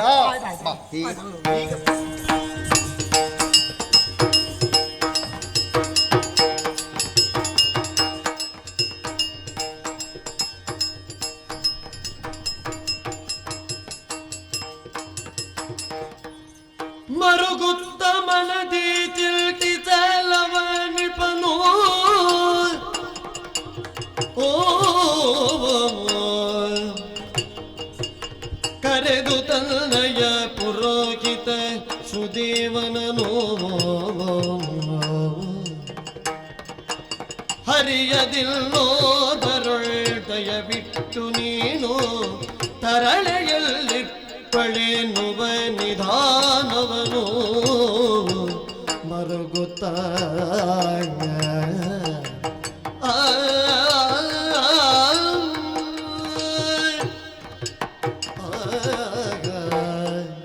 ಶಿವ ಶಿವ, ಏನಾಗಿ ಹೋಯಿತು ನನ್ನ ಜೀವನದಲ್ಲಿ? ಹುಟ್ಟಿದ ಆರಾಧ್ಯ ಅಂದಿನಿಂದ ಇಂದಿನವರೆಗೂ ಸುಖ ಸಂತೋಷದಿಂದ ಜೀವನವನ್ನು ಸವಿಸ್ತಾ ಇದ್ದಂತಹ ನನ್ನ ಈ ಇಳಿ ವಯಸ್ಸಿನಲ್ಲಿ ಇಂಥದ್ದನ್ನೆಲ್ಲ ಕಾಣುವಂತಹ ದುರ್ಯೋಗವನ್ನು ದೇವರು ಒದಗಿಸಿ ಬಿಟ್ಟನಲ್ಲ ಎನ್ನುವ ಹಾಗೆ ನಾ ಭಾವಿಸ್ತಾ ಇದ್ದೇನೆ. ಇಲ್ಲದಿದ್ರೆ ಗುಂಡಿನ ನಗರಿಯ ಭೀಮಕರಾಯನಾಗಿ ಪುರವನ್ನು ಪಾಲಿಸ್ತಾ ಇದ್ದೇನೆ ಎನ್ನುವಲ್ಲಿಗೆ ನನ್ನದಾದಂತಹ ಯೋಗ್ಯತೆ ಏನು ಎನ್ನುವುದು ಪ್ರಪಂಚಕ್ಕೆ ಪ್ರಕಟವಾಯಿತು. ಆದರೆ ವ್ಯಕ್ತಿಯೊಬ್ಬನಿಗೆ ಪೂರ್ಣತೆ ಎನ್ನುವುದು ಬರುವುದು ಯಾವಾಗ ವಾಮಭಾಗವನ್ನು ಒಬ್ಬಾಕಿ ಹೆಣ್ಣು ಅಲಂಕರಿಸಬೇಕಂತೆ. ಆ ವಿಭಾಗದಲ್ಲಿ ನಾ ಭಾಗ್ಯವಂತನೇ ಹೌದು. ಸತ್ಕುಲ ಪ್ರಸೂತೆಯಾದಂತಹ ಸದ್ಗುಣ ಸಂಪನ್ನೆಯಾದಂತಹ ಹೆಣ್ಣೊಬ್ಬಳನ್ನು ಮದುವೆಯಾದೆ. ನಮ್ಮಿಬ್ಬರ ದಾಂಪತ್ಯ ಜೀವನದ ಫಲವಾಗಿ ಈರುವರು ಮಕ್ಕಳನ್ನು ಪಡೆದೆ. ಒಂದು ಗಂಡು ಹಾಗೂ ಒಂದು ಹೆಣ್ಣು. ಮಗನಿಗೆ ದಮನೆಂದು ಮಗಳಿಗೆ ದಮಯಂತಿ ಎಂದು ನಾಮವನ್ನಿರಿಸಿ ಸಾಕಿ ಸಲಹಿದೆ. ಆದರೆ ತಂದೆಯಾದವನ ಜೀವನದಲ್ಲಿ ಆತನ ಹೊಣೆಗಾರಿಕೆ ಎನ್ನುವುದು ಯಾವಾಗ ಕೊನೆಗೊಳ್ಳುತ್ತದೆ ಅಂತ ಆಲೋಚಿಸಿದರೆ ಕನ್ಯಾಪಿತೃವಾಗಿ ತನ್ನದಾದಂತಹ ಮಗಳನ್ನು ಉತ್ತಮ ಕುಲದ ಯೋಗ್ಯತಾವಂತನಾದಂತಹ ಪುರುಷನೊಬ್ಬನಿಗೆ ದಾರಿ ಎರೆದು ಕೊಟ್ಟಲ್ಲಿಗೆ ತಂದೆಯಾದವನ ಜವಾಬ್ದಾರಿ ಎನ್ನುವುದು ಹೊಣೆಗಾರಿಕೆ ಎನ್ನುವುದು ಅಲ್ಲಿಗೆ ಪೂರ್ತಿಯಾಗಿ ಕಡಿಮೆಯಾಯಿತು ಎನ್ನುವ ಹಾಗೆ ಭಾವಿಸಿದೆ. ನನ್ನ ಮಗಳನ್ನು ಮದುವೆಯಾಗಬಲ್ಲಂತಹ ಸಾಮರ್ಥ್ಯ ಉಳ್ಳವ ಪ್ರಪಂಚದಲ್ಲಿ ಯಾರು ಎನ್ನುವ ಹಾಗೆ ದೃಷ್ಟಿಯನ್ನು ಹಾಯಿಸಿದಾಗ ಪೃಥ್ವಿ ಮೂರಕ್ಕೆ ನಳನೃಪನಲ್ಲದೆ ಮತ್ಯಾರಿಗೂ ಸಾಧ್ಯವಿಲ್ಲ ಎನ್ನುವುದನ್ನು ಬಗೆದೆ. ಅದೇ ರೀತಿಯಾಗಿ ನಿಷಧದ ದೊರೆಯಾದಂತಹ ಚಕ್ರವರ್ತಿ ನಳನಿಗೆ ನನ್ನ ಮಗಳನ್ನು ಮದುವೆ ಮಾಡಿಕೊಟ್ಟು ಅವರ ಸಂತೋಷದ ಆ ಜೀವನವನ್ನು ಕಂಡು ಸಂತೋಷವನ್ನು ಅನುಭವಿಸಬಹುದಿತ್ತು. ಈರುವರು ಮಕ್ಕಳನ್ನು ಪಡೆದರು. ಆ ಮಕ್ಕಳ ಲಾಲನೆ ಪಾಲನೆಯಲ್ಲಿ ನನ್ನ ಜೀವನದ ಹೀಗೆ ಕಳಿಬೇಕು ಅಂತ ನಾ ಭಾವಿಸಿದ್ರೆ ಅಲ್ಲಿಗೆ ನಮಗೆ ದುರ್ಯೋಗ ಒದಗುವುದಕ್ಕೆ ಪ್ರಾರಂಭವಾಯಿತಲ್ಲ. ಯಾರು ಏನು ಹೇಳಿಕೊಟ್ರೋ ನಾ ಅರ್ಥ ಮಾಡಿಕೊಳ್ಳುವುದಿಲ್ಲ. ತಮ್ಮನಾದಂತಹ ಪುಷ್ಕರನ ಜೊತೆಯಲ್ಲಿ ಜೂತವನ್ನಾಡಿದಂತಹ ಚಕ್ರವರ್ತಿ ರಾಜ್ಯ ಸರ್ವಸ್ವವನ್ನು ತ್ಯಜಿಸಿ ಸೋತು ಮಡದಿಯ ಜೊತೆಯಲ್ಲಿ ಏಕವಚನಧಾರಿಯಾಗಿ ಕಾನನದಾರಿಯನ್ನು ಸೇರಿದ ಎನ್ನುವ ಹಾಗೆ ನಳನ ಕುಲ ಪುರೋಹಿತರೇ ಬಂದು ಮಕ್ಕಳನ್ನು ತಂದು ಒಪ್ಪಿಸುವಾಗ ಹೇಳಿದ್ರಲ್ಲ, ಹೋದದ್ದೇನೋ ಹೌದು. ಆದ್ರೆ ಹೋಗುವಂತಹ ವೇಳೆಯಲ್ಲೂ ಕೂಡ ಮಾವನೊಬ್ಬ ಇದ್ದಾನೆ ಎನ್ನುವಂತಹ ನೆನಪಾಗಲಿಲ್ವೇ ಚಕ್ರವರ್ತಿಗೆ? ಹೇಗೆ ಬಂದಾನು ಹೇಳಿ? ಸ್ವಾಭಿಮಾನಿಯಾದಂತಹ ನಳ ಸೋತ ಮುಖವನ್ನು ಹೊತ್ತು ಮಾವನ ಮನೆಗೆ ಬರುವವನಲ್ಲ. ಹಾಗಂತ ಈ ಮಕ್ಕಳು ಮಲಗಿ ಸಾಯುವುದಕ್ಕಾದ್ರೂ ಬಿಡ್ತಾವ? ಅಜ್ಜ ಅಪ್ಪ ಬೇಕು, ಅಜ್ಜ ಅಮ್ಮ ಬೇಕು ಅಂತ ಹೇಳುವಾಗ ನನಗೂ ಮಲಗಿದ್ರೆ ನಿದ್ದೆ ಬರುವುದಿಲ್ಲ, ಊಟ ಸೇರುವುದಿಲ್ಲ. ಯಾರಲ್ಲಿ ಹೇಳುವುದು? ನಮಗಂತೂ ಸಾಯುವ ಕಾಲಕ್ಕೆ ಇಂಥದ್ದನ್ನೇ ನೋಡುವಂತಹ ಯೋಗ. ಸರಿ, ಆಗುವುದಕ್ಕೆ ಬೇರೆ ಯಾರು ಅಲ್ಲ, ನನ್ನ ಊರಗೆಯ ಗೆಳೆಯರಾಗಿದ್ದವರು ಬಾಲ್ಯದಲ್ಲಿ. ಈಗ ನಮ್ಮ ಆಸ್ಥಾನದ ಪುರೋಹಿತರು ಅವರೇ. ಸರಿ, ಸುದೇವರು. ಅವರನ್ನು ಬರುವುದಕ್ಕೆ ಹೇಳಿಯಪ್ಪ ಯಾರಾದ್ರೂ.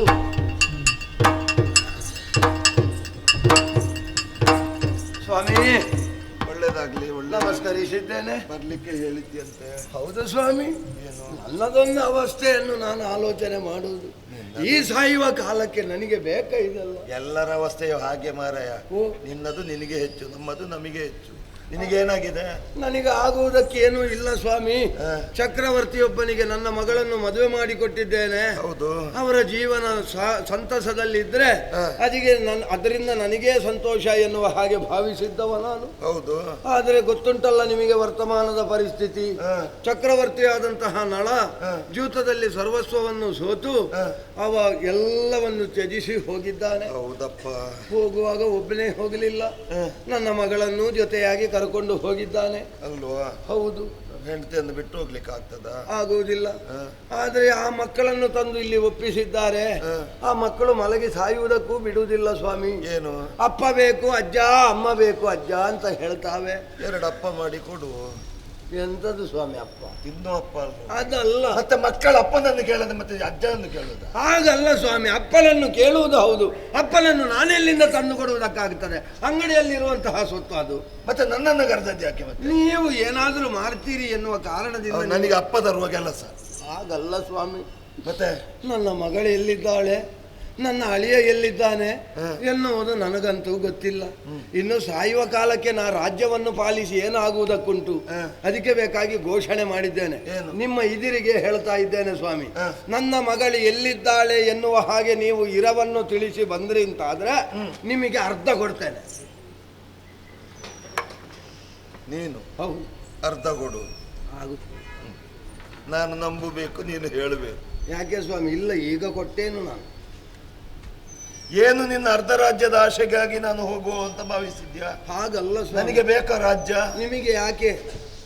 ನಿನ್ನ ಕಷ್ಟ ಬೇರೆ ಅಲ್ಲ, ನನ್ನ ಕಷ್ಟ ಬೇರೆ ಅಲ್ಲ. ಹೌದು, ನಮ್ಮಿಬ್ಬರ ಕಷ್ಟ ಒಂದೇ ಅನ್ನೋದನ್ನ ಅರಿತು ನಾನು ಹೋಗ್ತೇನೆ.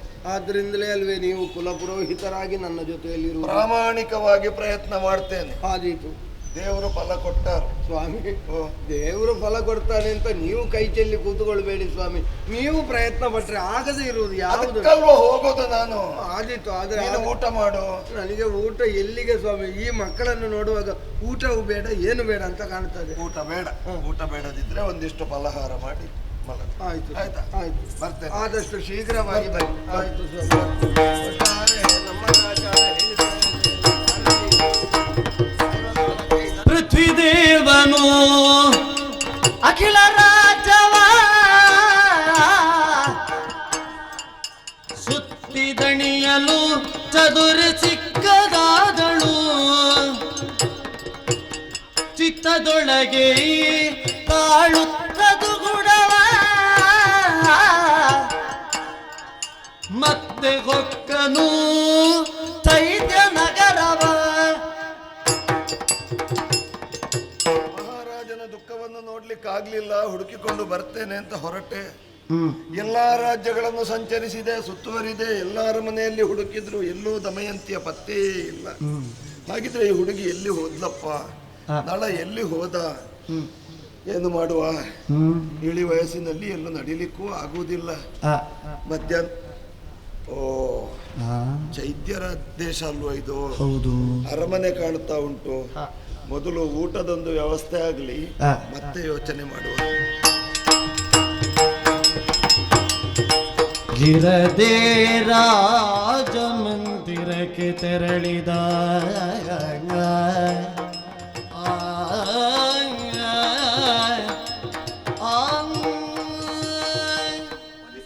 ದೀರ್ಘ ಸುಮಂಗಲಿ ಭವ.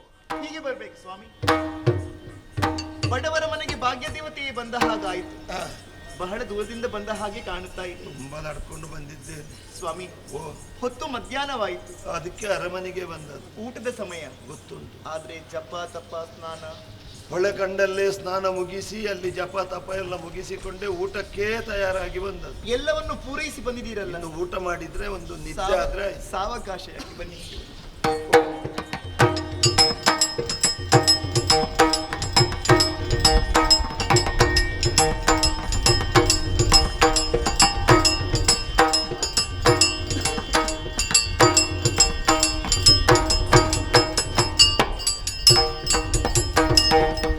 ಸ್ವಾಮಿ, ಸಂಕೋಚ ಮಾಡಿಕೊಡಬಾರ್ದು. ಹಾ.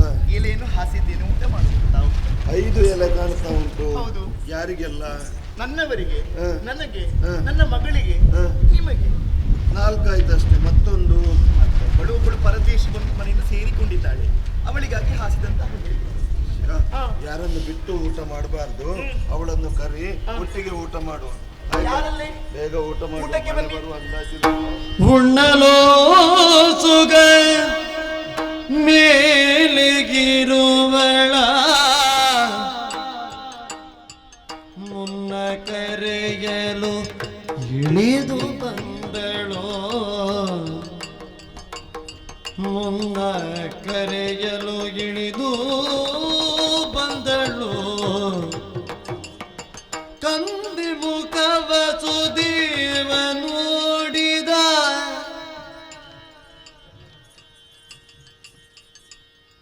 ತನ್ನ ರಾಯನ ತನುಜೆ ಎಂಬುದ ಸುದೇವ ನೋಡಿದ.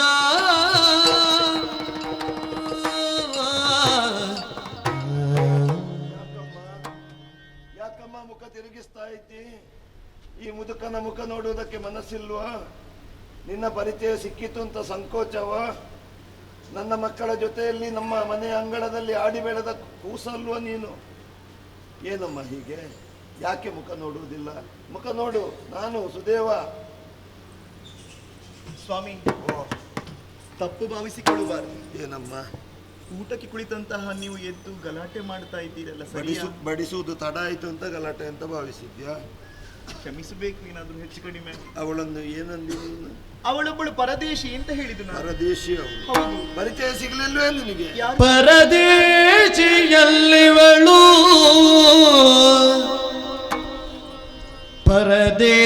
ಪರದೇಶಿಯಲ್ಲಿವಳು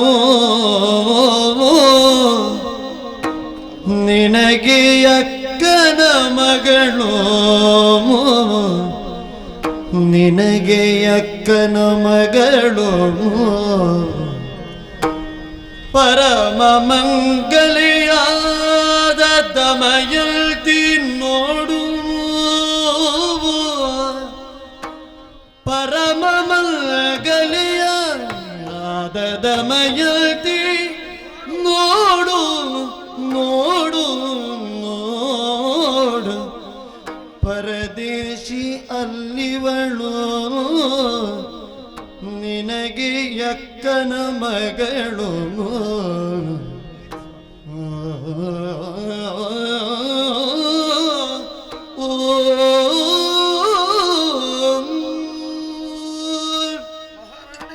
ಸ್ವಾಮಿ, ನಿನಗೂ ಅವಳ ಪರಿಚಯ ಸಿಗಲಿಲ್ವೇ? ಯಾರು ಅಂತ ಅರ್ಥ ಆಗ್ಲಿಲ್ಲ. ಅವಳನ್ನು ಪರದೇಶಿ ಅಂತೆಯ? ಹೌದು ಸ್ವಾಮಿ. ಅಲ್ಲವಮ್ಮ, ಪರದೇಶಿ ಅಲ್ಲ, ಮತ್ತೆ ಪರಮ ಮಂಗಳೆಯಾದಂತಹ ದಮಯಂತಿ ನೋಡು, ನಿನ್ನ ಅಕ್ಕನ ಮಗಳು ದಮಯಂತಿ. ಖಂಡಿತ ಹೌದಮ್ಮ, ನಿಜವೇ? ಕೇಳಿ ನೋಡು, ದಮಯಂತಿ ಅವಳು.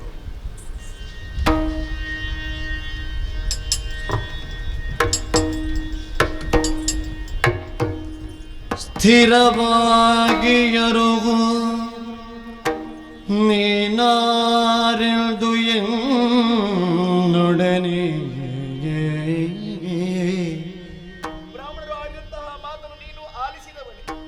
ಸ್ಥಿರವಾಗಿ ನನ್ನಲ್ಲಿ ಯಾರು ಹೋಗಬೇಕು, ನೀನು ಯಾರು ಎಂಬುದನ್ನು ಮರೆ ಮಾಡಿದರೆ ನಿನ್ನ ತಂದೆ ತಾಯಿಗಳ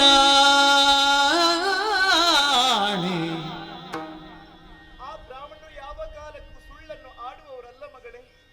ಹಾಗಾಗಿ ಹೇಳುತ್ತಾ ಇದ್ದೇನೆ, ನೀನು ಒಂದು ವೇಳೆ ಮರೆ ಮಾಡಿದರೆ ನಿನ್ನ ತಂದೆ ತಾಯಿಗಳ ಮೇಲೆ ಆಣೆ. ಮರೆ ಮಾಡಿದರೆ ನಿನ್ನ ಮಕ್ಕಳ ಆಣೆ. ಈಗಲಾದ್ರೂ ಹೇಳಮ್ಮ, ದಮಯಂತಿ ಅಲ್ಲವೇ? ನೀನು ಹೇಳದೇ ಇದ್ರೆ ನಿನ್ನ ಮಕ್ಕಳ ಮೇಲೆ ಆಣೆ ಉಂಟು. ಹೇಳಮ್ಮ, ಹೇಳುವುದಿಲ್ವೇ? ಮರೆ ಮಾಡಿದರೆ ನಿನ್ನ ಗಂಡನಾಣೆಗೆ ನಿನ್ನ ಬಾಯಿಂದ ಸತ್ಯವನ್ನು ಹೇಗೆ ಬರಮಾಡಿಕೊಳ್ಳಬೇಕು ಎನ್ನುವ ಹಾಗೆ ನನಗೆ ಗೊತ್ತಿದೆ. ದಮಯಂತಿ ಅಲ್ಲವೇನೆ? ಹೇಳುವುದಿಲ್ಲ, ಹೇಳುವುದಿಲ್ಲ. ನೀನು ಕೈ ಹಿಡಿದಂತಹ ನಿನ್ನ ಗಂಡನ ಮೇಲೆ ಆಣೆ ಉಂಟು. ಹೇಳಮ್ಮ, ಹೇಳೆ. ದಮಯಂತಿಯಲ್ಲವೇ ನೀನು ಬೀಳಿನನು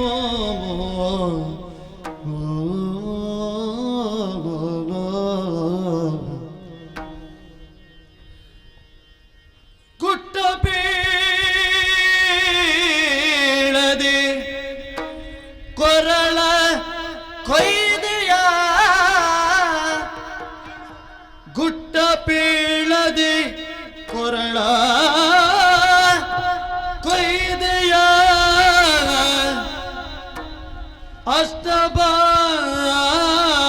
ಅಷ್ಟಭಾಗ್ಯಳಿ ಸೇವೆಯಲಿ ಬಹು ಕಷ್ಟ ಬಡಿಸಿದೆನೆಂದು, ಅಷ್ಟಭಾಗ್ಯಳಿ ಸೇವೆಯಲಿ ಬಹು ಕಷ್ಟ ಬಡಿಸಿದೆನೆಂದು ಗೋಳಿಟ್ಟಾಗ ಅಪ್ಪಿದಳು, ಗೋಳಿಟ್ಟಾಗ ಅಪ್ಪಿದಳು, ಗುಟ್ಟ ಪೇಳದೆ ಕೊರಳ ಕೊಯ್ದೆಯ, ಆಗ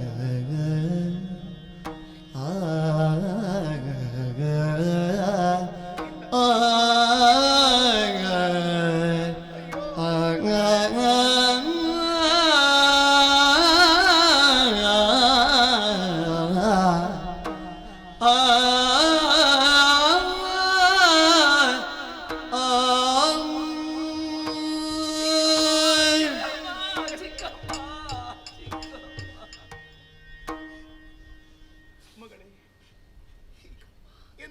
ದೃಶ್ಯವನ್ನು ಕಾಣುತ್ತಾ ಇದ್ದೆ. ಇದರ ಬದಲಾಗಿ ನನ್ನ ಪ್ರಾಣ ಪಕ್ಷಿ ಹಾರಿ ಹೋಗುತ್ತಾ ಇದ್ರೆ ಎಷ್ಟೋ ಸಂತೋಷವಾಗುತ್ತಾ ಇತ್ತು.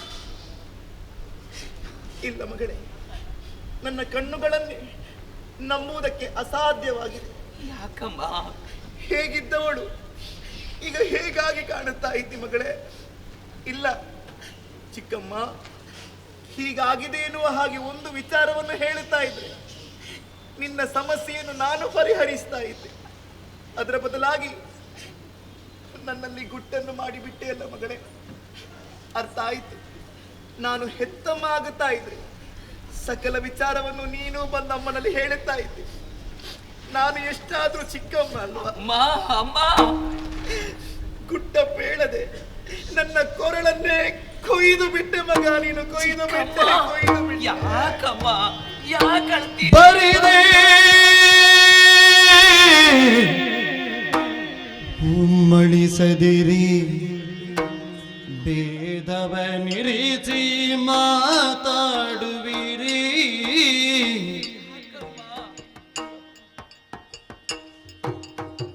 ಬರಿದೆ ಉಮ್ಮಳಿಸದಿರಿ, ಭೇದವ ನಿರಿಸಿ ಮಾತಾಡುವಿರಿ.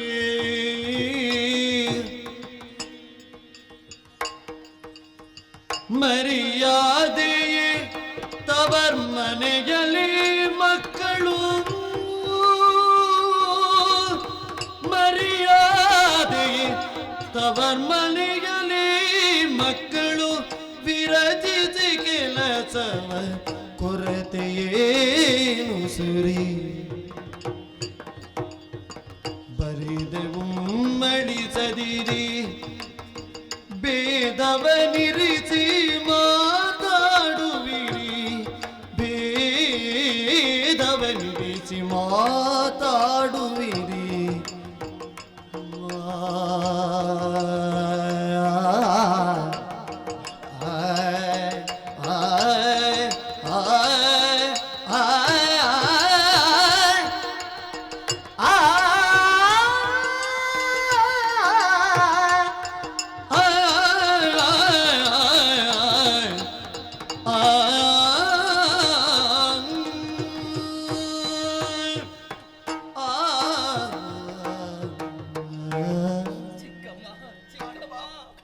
ನಾನು ಪಾಪಿ ಮಗಳೇ. ಆಡಬೇಡಿ ಅಮ್ಮ, ಆಡಬೇಡಿ. ನನ್ನ ಸೇವೆಯಲ್ಲಿ ಬಲು ಕಷ್ಟಗೊಳಿಸಿ ಬಿಟ್ಟೆ ನಾನು. ಇಲ್ಲ ಅಳಬೇಡಿ ಅಮ್ಮ, ಅಳಬೇಡಿ. ಯಾಕಳ್ತೀರಿ ಹೇಳಿ? ಏನಾಯ್ತು ಅಂತ ಅಳುವುದು ನೀವು? ಯಾಕೆ ನನ್ನಲ್ಲಿ ಇಂಥ ಭೇದವನ್ನು ಕಲ್ಪಿಸಿ ಮಾತಾಡ್ತಾ ಇದ್ದೀರಿ? ಹಾಗಾದ್ರೆ ನಾನು ಯಾರೋ ನಿಮಗಲ್ವೇ? ತವರ ಮನೆಯಲ್ಲಿ ಮಕ್ಕಳಾದವರು ಕೆಲಸವನ್ನು ಮಾಡಿದರೆ ಅವರ ಮರ್ಯಾದೆಯ ಗೊಂಡೆಗೆ ಕಡಿಮೆ ಆಗೋದಾದರೂ ಹೇಗಮ್ಮ? ಹೇಳಿ ಅಮ್ಮ. ನಿಮ್ಮ ಸೇವೆ ಮಾಡಿದೆ, ನಿಮ್ಮ ಮಕ್ಕಳ ಸೇವೆ ಮಾಡಿದೆ, ಅದರಲ್ಲಿ ತಪ್ಪೇನು ಹೇಳಿ? ನಾನು ನಿಮ್ಮ ಮಗಳಲ್ವಮ್ಮ. ಮಗಳಾಗಿ ತಾಯಿಯ ಸೇವೆ ಮಾಡಿದ್ದು ಅಂತ ತಿಳಿದುಕೊಳ್ಳಿ. ಯಾಕೆ ಈ ರೀತಿ ಭೇದವನ್ನು ಆಡ್ತಾ ಇದ್ದೀರಿ? ಯಾಕಮ್ಮ? ಅಂತ ಮಾತಾಡಬೇಡಿ ಅಮ್ಮ, ಆಡಬೇಡಿ. ತಪ್ಪು ನಮ್ಮದೇ. ಖೋಳತನವು ನಮ್ಮದು, ಇನ್ನದ ಹೇಳಿದರೇನು?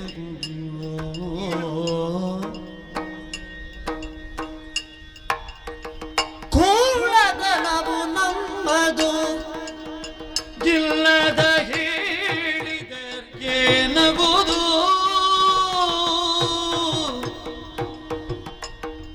ಲೋಲನಯನೆ ಮುದ್ದು ಬಾಲೆ, ಮುದ್ದು ಬಾಲೆ, ಲೋಲನಯನೆ ಮುದ್ದು ಬಾಲೆ. ನಿನಗೆ ಇಲ್ದ ಕಾಲ ಬರಲು ಮತ್ತೇನು ಕಾರಣಗಳು?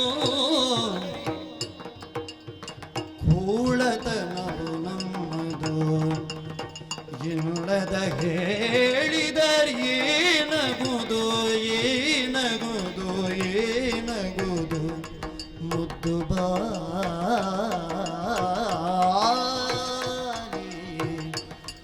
ಆಯ್ ಆಯ್ ಆಯ್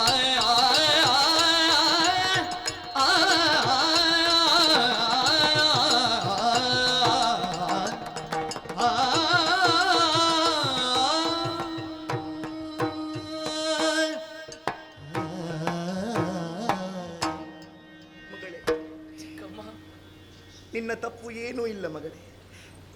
ಕೂಳತನವು ನಮ್ಮಲ್ಲೇ ಇರುವಾಗ ನಿನ್ನ ಮೇಲೆ ಯಾಕೆ ಅಪವಾದದ ಹೊರೆಯನ್ನು ಹಾಕುವುದು ಹೇಳಿ? ಯಾಕಮ್ಮ, ಏನಾಯ್ತು ಈಗ? ಇಲ್ಲ, ನೀನು ಈ ಪುರವನ್ನು ಸೇರುವಂತಹ ಕಾಲಕ್ಕೆ ಒಂದು ಮಾತನ್ನಾಡಿದ್ದೆ. ನೀನು ಯಾರು, ನಿನ್ನ ಅರಸ ಯಾರು ಏನೋ ಹಾಗೆ ನಾನು ಕೇಳಬೇಕಿತ್ತು. ನನ್ನ ಅರಸ ಆಳಿಕೊಂಡಿಹ ಒಂದು ಪುರವ ಅಂತ ನೀನೇ ಹೇಳಿದ್ದವಳು. ಹೌದಮ್ಮ. ನಾನು ಮರು ಪ್ರಶ್ನೆಯನ್ನು ಹಾಕಲಿಲ್ಲ. ಯಾಕೆ ಹೇಳು? ಅಧಿಕಾರದ ಮದ, ಅರ್ಥ ಆಯ್ತು. ಆದರೆ ನಾನು ಆ ಬಗ್ಗೆ ಆಲೋಚನೆಯನ್ನು ಮಾಡುವುದಲ್ಲ. ಏನಮ್ಮ? ಅಷ್ಟ ಸೌಭಾಗ್ಯದಿಂದ ಕಂಗೊಳಿಸಿದಂತಹ ನೀನು ಈ ಹೊತ್ತಿಗೆ ಈ ರೀತಿಯಾಗಿ, ಇಲ್ಲ ಮಗಳೇ, ಇದನ್ನು ಕಾಣುವುದಕ್ಕೆ ನಿಂದ ಅಸಾಧ್ಯವಾಗುತ್ತಾ ಉಂಟು. ಇನ್ನಾದ್ರೂ ಗುಟ್ಟು ಮಾಡಬೇಡ. ಇಂತಹ ದುಸ್ಥಿತಿ ಬರುವುದಕ್ಕೆ ಕಾರಣ ಏನಮ್ಮ? ಹೇಳ್ತೇನಮ್ಮ, ಹೇಳ್ತೇನೆ. ಕೋಡಿ ಪುಷ್ಕರನೊಳಗೆ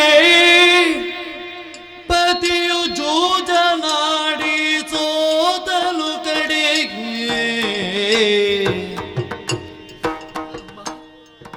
ಕೋಡಿ ಪುಷ್ಕರನೊಳಗೆ ಪತಿಯು ಜೂಜನಾಡಿ ಸೋತಲು ಕಡೆಗೆ.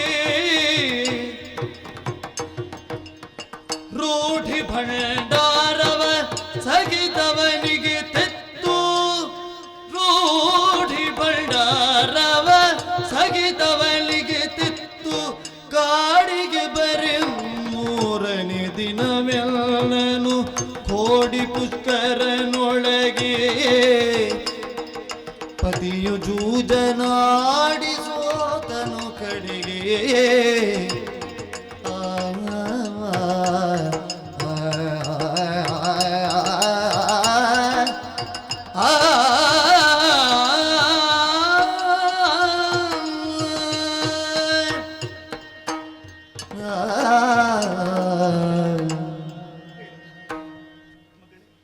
ಚಕ್ರವರ್ತಿಗೆ ಕೊಟ್ಟು ಮದುವೆ ಮಾಡಿಸಿದವರು ನೀವು. ಅಷ್ಟ ಸೌಭಾಗ್ಯದಿಂದ ಮೆರೆಯಬೇಕಾದವಳು ನಾನು. ಹೌದಮ್ಮ. ನನ್ನ ಈ ದುಸ್ಥಿತಿಗೆ ಕಾರಣ ಏನಂತ ಹೇಳಿ ಅಮ್ಮ? ಏನಾಯ್ತಮ್ಮ? ನನ್ನವರ ತಮ್ಮನಾದಂಥ ಉತ್ತರ ನಿಷಧದ ಅಧಿಕಾರಿಯಾದಂಥ ಪುಷ್ಕರ ಬಂದು ನನ್ನವರಲ್ಲಿ ಮೊದಲಿಗೆ ಸರಸದ ದ್ಯೂತವನ್ನು ಆಡಿದ. ದ್ಯೂತವೇ? ಹೌದಮ್ಮ. ಸಪ್ತ ವ್ಯಸನಗಳಲ್ಲಿ ಒಂದಾದದ್ದು ದ್ಯೂತವೂ ಸಹ. ಏನೋ ಸರಸ ಕಾಡ್ತಾ ಇದ್ದಾರೆ ಅಂತ ನಾನು ಭಾವಿಸಿಕೊಂಡೆ. ಆಮೇಲೆ ಏನಾಯ್ತು? ಸರಸದ ದ್ಯೂತವೆನ್ನುವುದು ವಿರಸಕ್ಕೆ ಮುಟ್ಟಿತಮ್ಮ. ಪರಿಣಾಮ? ಒಂದೊಂದೇ ವಸ್ತುಗಳನ್ನು ಒತ್ತೆ ಇಟ್ಟು ಆಡುವುದಕ್ಕೆ ಪ್ರಾರಂಭಿಸಿದ್ರು. ಮುಂದೇನಾಯ್ತು? ಎಲ್ಲವನ್ನು ಕಳ್ಕೊಳ್ಳಬೇಕಾಯಿತು. ಕೊನೆಗೆ ರಾಜ್ಯ ಬಕ್ಕಸ ಭಂಡಾರವನ್ನೆಲ್ಲ ಒತ್ತೆ ಇಟ್ಟು ತಮ್ಮನಲ್ಲಿ ದ್ಯೂತವನ್ನು ಆಡಿದ್ರು. ಕೈ ಸೋತ್ರಮ್ಮ.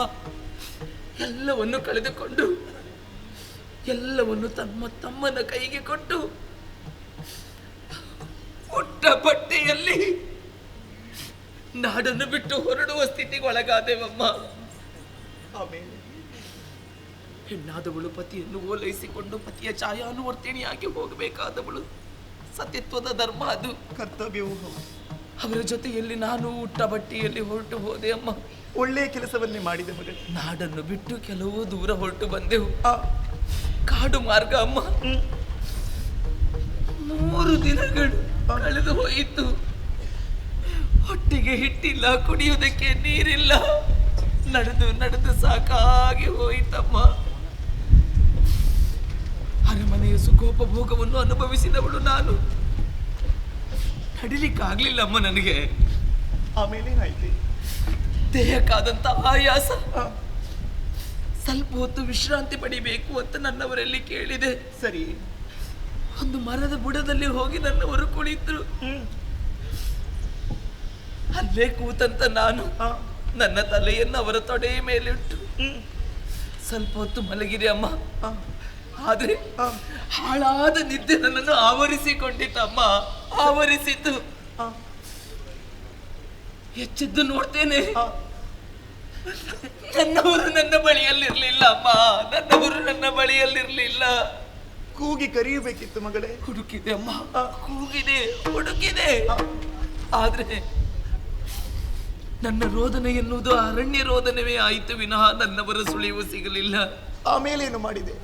ಕಾಡು ಮಾರ್ಗದಲ್ಲಿ ಸ್ವಲ್ಪ ದೂರ ಬರುವಾಗ ಅಮ್ಮ ದೊಡ್ಡದೊಂದು ಹೆಬ್ಬಾವೆನ್ನುವುದು ನನ್ನನ್ನು ನುಂಗೋದಕ್ಕೆ ಮುಂದಾಯಿತು.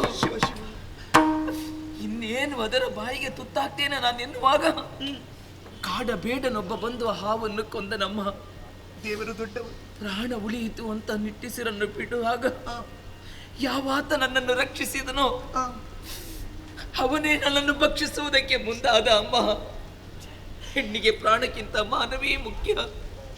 ಆ ಮಾನವನ್ನು ಉಳಿಸಿಕೊಳ್ಳುವ ಉದ್ದೇಶದಿಂದ ನಟ್ಟ ದೃಷ್ಟಿಯಿಂದ ಒಮ್ಮೆ ಅವನನ್ನು ನೋಡಿದೆ ಅಮ್ಮ. ಸುಟ್ಟುರಿದು ಹೋದ. ಹಾಗೆ ಕಾಡು ಮಾರ್ಗದಲ್ಲಿ ಬರುವಾಗ ಕಾಡ್ಗಿಚ್ಚೆನ್ನುವುದು ಆವರಿಸಿಕೊಂಡಿದ್ದಮ್ಮ. ಇನ್ನೇನು ಆ ಕಾಡ್ಗಿಚ್ಚಿನ ಕೆನ್ನಾಲಿಗೆಗೆ ಸಿಲುಕಿ ನಾನು ಸುಟ್ಟಿರಿದು ಹೋಗ್ತೇನೆ ಅನ್ನುವಾಗ ಒಂದೇ ಸಮನೆ ಅಗ್ನಿದೇವನನ್ನು ಧ್ಯಾನಿಸಿದೆ. ಅಗ್ನಿ ಎನ್ನುವುದು ಶಾಂತವಾಯಿತಮ್ಮ, ಶಾಂತವಾಯಿತು. ಸರಿ, ಹಾಗಾಗಿ ಎಷ್ಟೋ ಕಷ್ಟಗಳನ್ನು ಅನುಭವಿಸುತ್ತಾ ಸಾಗುತ್ತಾ ಮುಂದೆ ಬರುವಾಗ ವರ್ತಕರ ಗುಂಪೊಂದನ್ನು ನೋಡಿದೆ ಅಮ್ಮ. ಹೋಗಿ ಮಾತನಾಡಿದೆ. ಈ ಮಾರ್ಗ ಚೈದ್ಯಕ್ಕೆ ಹೋಗ್ತದೆ ಅಂತ ಅವರೇ ಹೇಳಿದ್ರು. ಅವರನ್ನೇ ಹಿಂಬಾಲಿಸಿಕೊಂಡು ಬಂದು ಅರಮನೆಯನ್ನು ಸೇರಿ ನಿಮ್ಮಲ್ಲಿ ಆಶ್ರಯವನ್ನು ಪಡೆದೆ. ಅಮ್ಮ, ಏನಮ್ಮ? ಎಲ್ಲಿಯಾದ್ರೂ ನಿಜ ವಿಚಾರವನ್ನು ನಾನು ಹೇಳಿದೆ ಅಂತ ಆದ್ರೆ ನಿಮ್ಮ ಮನಸ್ಸಿಗೆ ನೋವಾಗ್ತದೆ ಅಂತ ಅದನ್ನು ಗುಟ್ಟಾಗಿ ಇರಿಸಿಕೊಂಡೆ ವಿನಃ ನಿಮಗೆ ಮೋಸ ಮಾಡುವ ಉದ್ದೇಶ ನನ್ನದಲ್ಲ ಅಮ್ಮ, ನನ್ನದಲ್ಲ. ಅರ್ಥ ಆಯ್ತು. ನನ್ನನ್ನು ಕ್ಷಮಿಸಿ ಅಮ್ಮ, ಕ್ಷಮಿಸಿ, ನನ್ನನ್ನು ಕ್ಷಮಿಸಿ.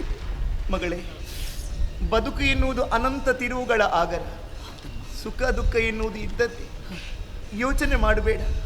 ನಿನ್ನ ಕಷ್ಟದ ದಿನಗಳೆಲ್ಲ ದೂರವಾಗಿ ಸಂತೋಷ ದಿನಗಳು ಹತ್ತಿರವಾಗ್ತದೆ. ನೀನು ದುಃಖಿಸಬೇಡ. ಅಂದ ಬ್ರಾಹ್ಮಣರ ನಮ್ಮ ಕುಲ ಪುರೋಹಿತರು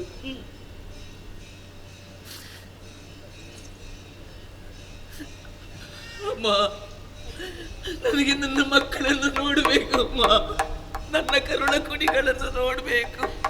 ಸರಿ, ಕಳುಹಿಸಿಕೊಡುವ ವ್ಯವಸ್ಥೆ ನಾನೇ ಮಾಡುತ್ತೇನೆ. ನೀನು ಅಳಬಾರದು. ಏನಮ್ಮ,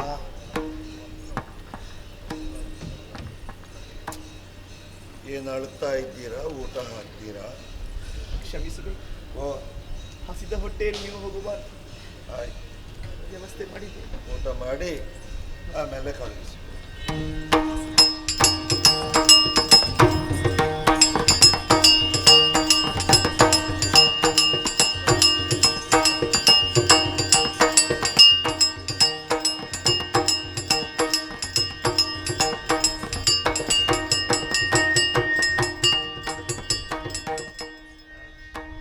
ಸ್ವಾಮಿ, ವ್ಯವಸ್ಥೆಯಲ್ಲಿ ಆದರೂ ಹೆಚ್ಚು ಕಡಿಮೆ ಇದ್ರೆ ಸುಧಾರಿಸಿಕೊಳ್ಳಬೇಕು. ಹೆಚ್ಚು ಕಡಿಮೆ ಆದರೂ ನಾವು ಸುಧಾರಿಸ್ತೇವೆ. ನಮಗೆ ಯಾವಾಗಲೂ ಹೆಚ್ಚು ಕಡಿಮೆ ಆಗೋದು, ತೊಂದರೆ ಇಲ್ಲ.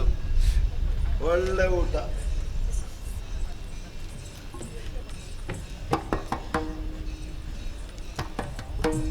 ಹೆಚ್ಚಿಲ್ಲ, ಬೇಡ. ವ್ಯವಸ್ಥೆಯಲ್ಲಿ ಹೆಚ್ಚು ಕಡಿಮೆ ಆದರೂ ಕೊಡುವುದರಲ್ಲಿ ಹೆಚ್ಚು ಕಡಿಮೆ ಆಗಬಾರದು ಅಷ್ಟೇ. ಸ್ವಾಮಿ, ಓ, ಮಗಳಲ್ಲಿ ಮಾತನಾಡೋದಕ್ಕೆ ಅವಕಾಶವನ್ನು ಕಲ್ಪಿಸಿ. ಖಂಡಿತ ಉಂಟು. ತುಂಬ ಮಾತನಾಡಿ, ಬೇಗ ಮಾತನಾಡಿ.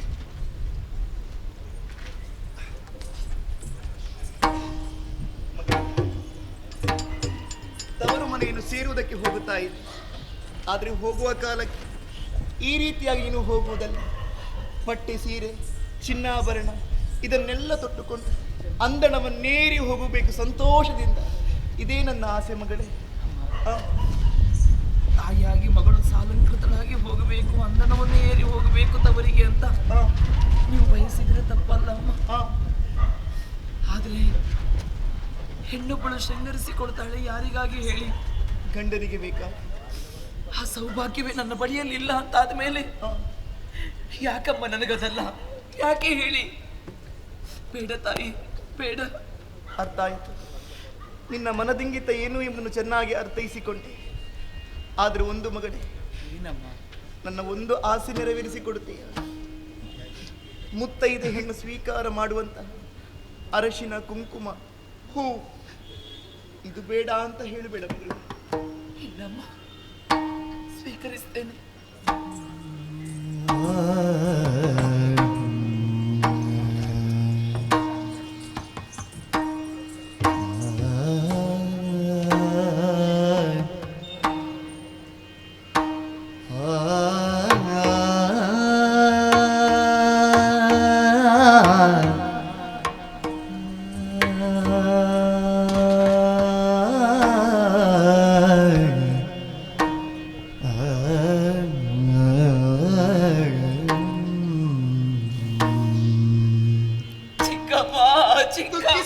ಹೋಗಿ ಬಗೆನೆಂದೆನು ತಲೀರ್ವರಿಗಾಗ ವಂದಿಸಲು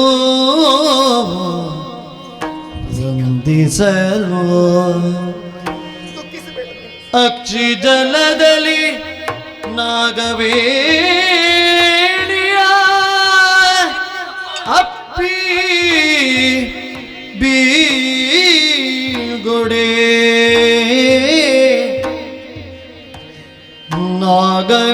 ನಾಗವೇಣಿಯ ನಪ್ಪಿ ಬೀಳ್ಗೊಡೆ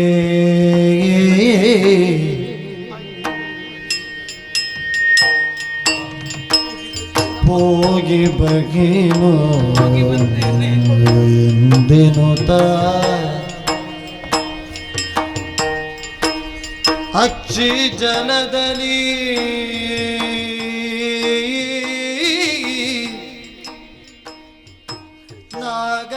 ನಾಗವೇಣಿಯ ಅಪ್ಪಿ ಬೀಳ್ಗೊಡಿ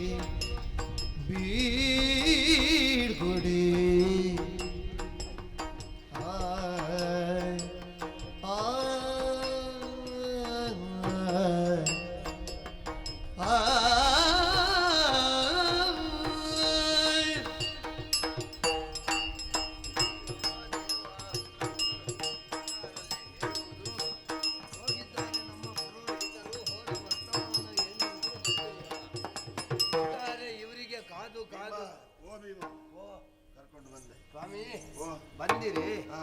ಹೋದ ಕೆಲಸ ಏನಾಯಿತು? ನಾನು ಹೋದದ್ದು ಯಾಕೆ?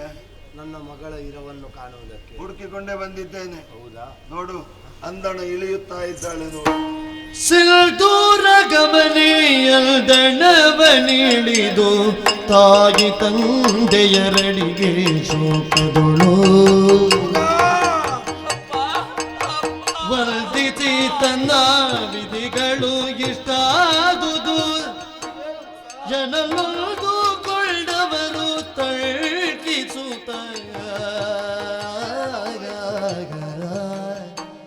ತಳ್ಕಿಸುತ್ತ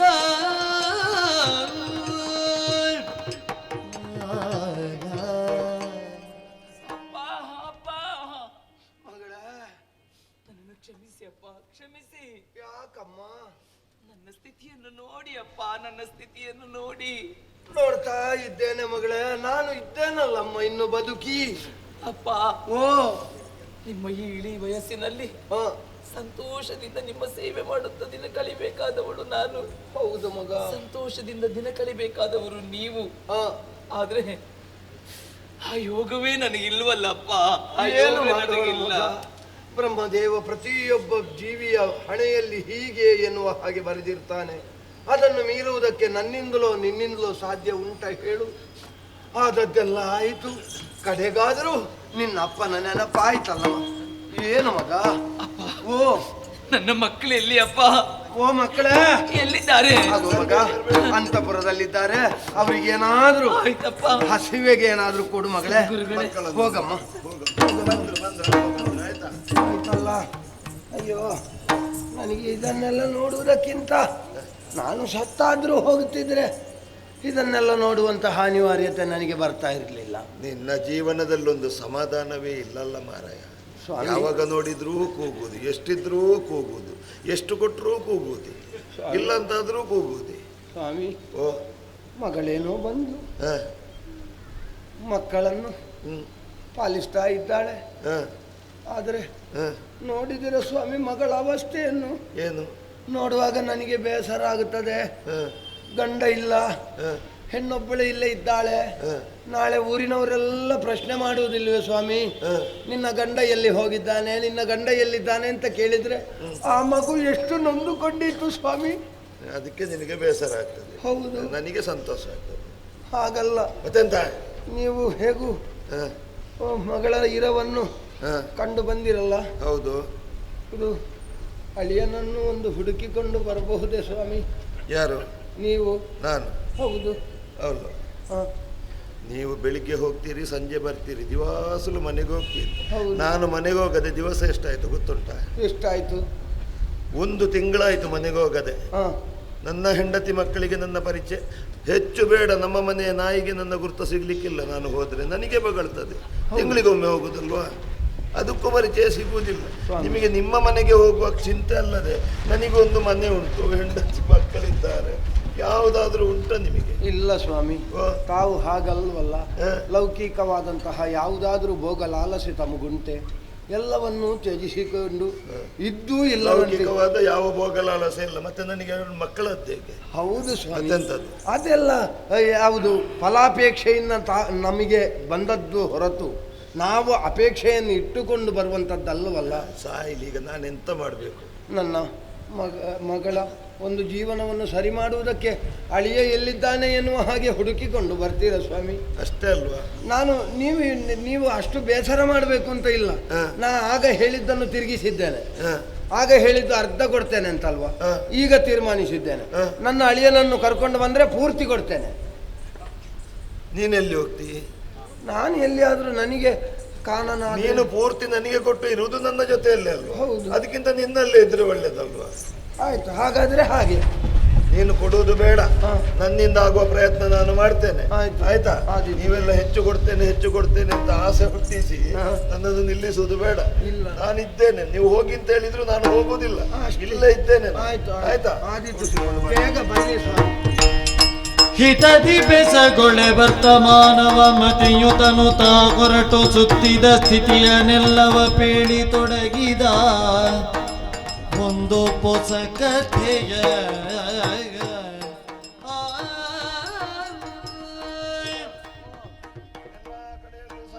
ಸಂಚರಿಸಿ ಕೊನೆಗೆ ನಾನು ಹೋದದ್ದು ಅಯೋಧ್ಯೆಗೆ. ಹೇಗೆ ಉಂಟು ಸ್ವಾಮಿ ಅಯೋಧ್ಯೆಯ ಪರಿಸ್ಥಿತಿ ಈಗ? ಅಯೋಧ್ಯೆ ಪರಿಸ್ಥಿತಿ ಅಲ್ಲ ಮಾರೆ, ನಮ್ಮ ಪರಿಸ್ಥಿತಿ ಸರಿಯಾಗ್ತದಂತ ಹೋದ್ದು. ಅರಮನೆಗೆ ಹೋದ್ರಾ? ಅಲ್ಲಿ ರಾಜ ಋತುಪರ್ಣ ನನ್ನನ್ನು ಕರೆದು ಸತ್ಕರಿಸಿ ಉಪಚಾರ ಮಾಡಿ ಊಟೋಪಚಾರಗಳನ್ನಿತ್ತು ಸನ್ಮಾನಿಸಿದ. ಸರಿ, ಒಳ್ಳೆಯ ಒಂದು ಊಟ ಮಾಡಿದೆ. ಆ ಊಟದ ರುಚಿಯನ್ನು ಕಂಡಾಗ ಅಂದೊಂದು ದಿನ ನಳನಿಗೆ ದಮಯಂತಿಗೆ ಮದುವೆಯಾದಂತಹ ಆ ಹೊಸತರಲ್ಲಿ ನಳಪಾಕ ಅಂತ ಒಂದು ಅಡಿಗೆ ಮಾಡಿಸಿದ್ಯಲ್ಲ, ಹೌದು, ಅದೇ ರುಚಿಯನ್ನು ನಾನಲ್ಲಿ ಕಂಡೆ. ಅದಕ್ಕೆ ಅವನಲ್ಲಿ ಕರೆದು ಕೇಳಿದೆ, ಅಡಿಗೆ ಮಾಡಿದವರು ಯಾರು? ಒಬ್ಬ ವ್ಯಕ್ತಿಯನ್ನು ತೋರಿಸಿದ್ರು. ಸರಿ, ಸತ್ಯ ಹೇಳ್ತೇನೆ ಮಹಾರಾಜ, ಏನು ಕಣ್ಣು, ಕೈ, ಕಾಲು, ಮೂಗು, ಮುಸುಡು ಎಲ್ಲ ಉಂಟು, ಇರಬೇಕಾದಲ್ಲಿ ಒಂದೂ ಇಲ್ಲ, ಅಂತಹ ವಿಕಾರ ರೂಪ. ಕರೆದು ಕೇಳಿದಾಗ ಮಹಾರಾಜ ಹೇಳಿದ, ಒಂದು ಕಾಲದಲ್ಲಿ ನಿಷಧದಲ್ಲಿ ಇದ್ದನಂತೆ, 1000 ಕುದುರೆಗಳಿಗೆ ಕಾಸ್ಕಾರನಂತೆ, ನಳ ರಾಜ್ಯವನ್ನು ಬಿಟ್ಟು ಹೋದ ಅನ್ನುವ ಕಾರಣಕ್ಕೆ ಅವನು ಆ ಊರು ಬಿಟ್ಟು ಬಂದನಂತೆ, ಹೆಸರು ಬಾಹುಕನಂತೆ. ಇಷ್ಟು ವಿಷಯ ತಿಳ್ಕೊಂಡು ಬಂದಿದ್ದೇನೆ. ತಾತಕ್ಕೆ ಸಂಶಯಗಳೇ ತಕವನೊಳಗಿದ್ದ ಖ್ಯಾತನೇ ನಳನೆಲ್ಲ ಪ್ರೀತ ನಿಶ್ಚಯವೋ ಯಾರು ತಿಳಿಯದಾಗಿ ಮಾತಿ ರೂಪುಗಳನ್ನು ಸೇರಿಟ್ಟ ನಾಮವನ್ನು ಬೇರಿಸಿಕೊಂಡು ತಾತ ಕೇಳು.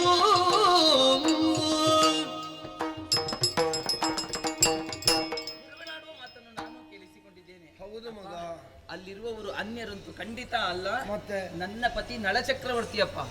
ಆದ್ರೆ ಅದೇ ಮಗ, ರೂಪ ನೋಡುವಾಗ ಯಾರಿಗೂ ತಿಳಿಬಾರದೆನ್ನುವಂತ ಕಾರಣಕ್ಕಾಗಿ ಆ ರೂಪದಲ್ಲಿ ಅಲ್ಲಿದ್ದಾರೆ ಅವರು. ಸರಿ, ಈಗ ಏನು ಮಾಡುವುದು ಅಂತ ಹೇಳುದು? ಅವರ ಹೌದಾ ಅಲ್ವಾ ಅಂತ ತಿಳಿಬೇಕಾದ್ರೆ ಅವರು ಇಲ್ಲಿಗೆ ಬರುವ ವ್ಯವಸ್ಥೆಯನ್ನು ಮಾಡಬೇಕು. ಹೌದಾ? ಅದಕ್ಕೆ ಹೇಳಿ ಕಳುಹಿಸುವ. ಹೇಳಿ ಕಳಿಸಿದ್ರೆ ಬರ್ತಾರಾ? ಬರುವುದಿಲ್ವಾ? ಹೇಳಿ ಕಳಿಸುವುದಲ್ಲ, ಬರುವ ಹಾಗೆ ನಾವು ಮಾಡಿ. ಅಪ್ಪ, ಒಂದು ಉಪಾಯ ಇದೆ. ಏನು ಮಗ? ದಮಯಂತಿಗೆ ಪುನರ್ ಸ್ವಯಂವರವನ್ನು ಮಾಡಿದ್ರೆ ಆಯ್ತು. ದಮಯಂತಿಗೆ ಪುನಃ ಸ್ವಯಂವರ ಮಾಡ್ತೇವೆ. ನಿನಗೆ ಯಾರಲ್ಲಿ ಮಾತನಾಡೋದು? ನಿಮ್ಮಲ್ಲಿ ಕೇಳುವವರಿದ್ದಾರೆ ಅಂತ ಏನಾದ್ರೂ ಹೇಳುವುದಾ? ಏನಾದ್ರೂ ಇಲ್ಲ, ನಾನು ದಮಯಂತಿಗೆ ಪುನರ್ ಸ್ವಯಂವರ. ಹೌದು, ದಮಯಂತಿಯ ವಿಷಯ ಬಿಡು. ನಳ ಮಹಾರಾಜನನ್ನು ಏನು ಅಂತ ಭಾವಿಸಿಕೊಂಡ್ರಿ ನೀವು?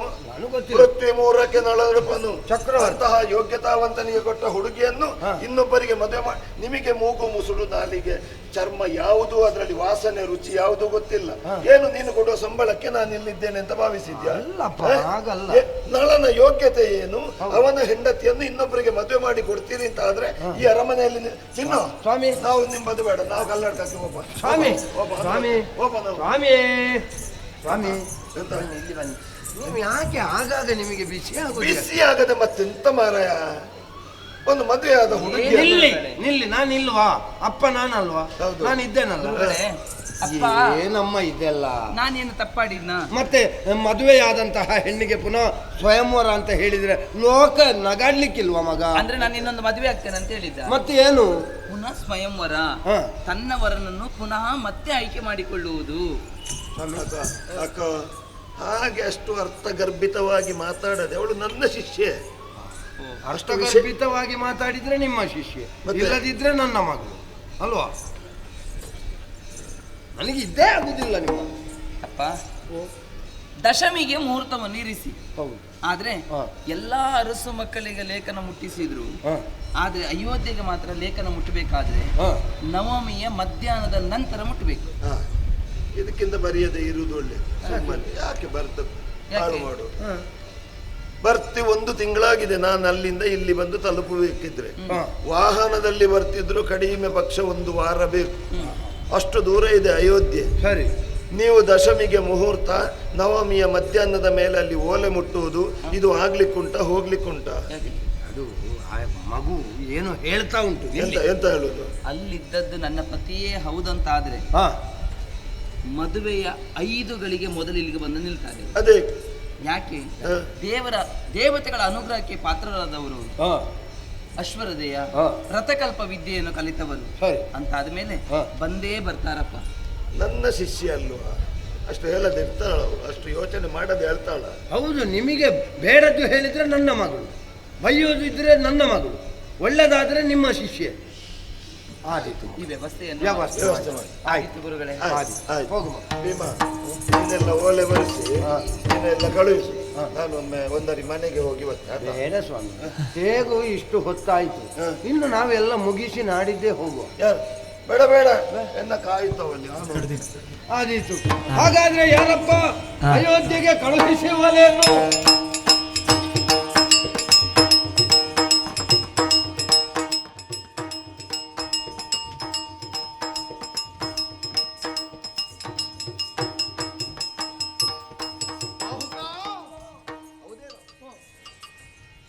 ಮೊನ್ನೊಬ್ಬರು ಪುರೋಹಿತರು ಬಂದಿದ್ರಲ್ಲ, ಅವರ ಮುಖವೇ ನೀನು ನೋಡುವುದಿಲ್ಲ. ದಕ್ಷಿಣ ಕೊಡು ಅಂತ ಹೇಳುವಾಗಲೂ ಎಲ್ಲಿಗೋ ನೋಡಿ ಎಲ್ಲಿಗೋ ಹಾಕ್ತಿ. ಅದಿರ್ಲಿ, ಅವರು 3 ದಾರಿಯಲ್ಲಿ ಕರೆದು ಕೂಗಿದ್ರಂತೆ, ಹೆಂಡತಿ ಮಕ್ಕಳನ್ನು ಬಿಟ್ಟು ಬಂದ ಮೂರ್ಖ ಯಾರಿಲ್ಲಿ ಅಂತ. ಆಗ ನೀನು ಎದೆ ಎದೆ ಪಡ್ಕೊಂಡಿಯಂತೆ. ಇಂಥವರು ಇದ್ದಾರಲ್ಲ ಅಂತ. ಮತ್ತೊಬ್ಬರ ಬಗ್ಗೆ ಕಾಳಜಿ ಏನೇ ಇರ್ಲಿ, ಕುಂಡಿನಾಪುರದಿಂದ ನನಗೊಂದು ಓಲೆ ಬಂದಿತ್ತು. ಅದು ಏನು ಅಂತ ವಾಚಿಸ್ತೇನೆ. ಇಲ್ಲಿ ನಿಲ್ಲು. ಸ್ವಸ್ತಿ ಶ್ರೀಮದ್ವೈರಿ ಕುಲಗಜ ಸಿಂಹಗ ಭಸ್ತಿ ವಂಶಾಧಿಪನು ಸತ್ಯ ಗುಣಾನ್ವಿತ ಸಾಕೇದ ನಗರದ ಪೃಥ್ವಿ ಪರ್ವತ ಪರ್ಣಗಿಗೆ ವರಕುಂಡಿನಾಪುರದ ರಸು ಭೀಮಾಕ್ಯನು ವಿರಜಿಪ ಸಾಷ್ಟಾಂಗವು ನೆಲಕ್ಷೇಮಿ ಕಳ್ಳಾವು ನಿಮ್ಮ ಸುಕ್ಷೇಮಕ್ಕೆ ಬರೆಸಿ ಕಳುಗಿಸುವುದು.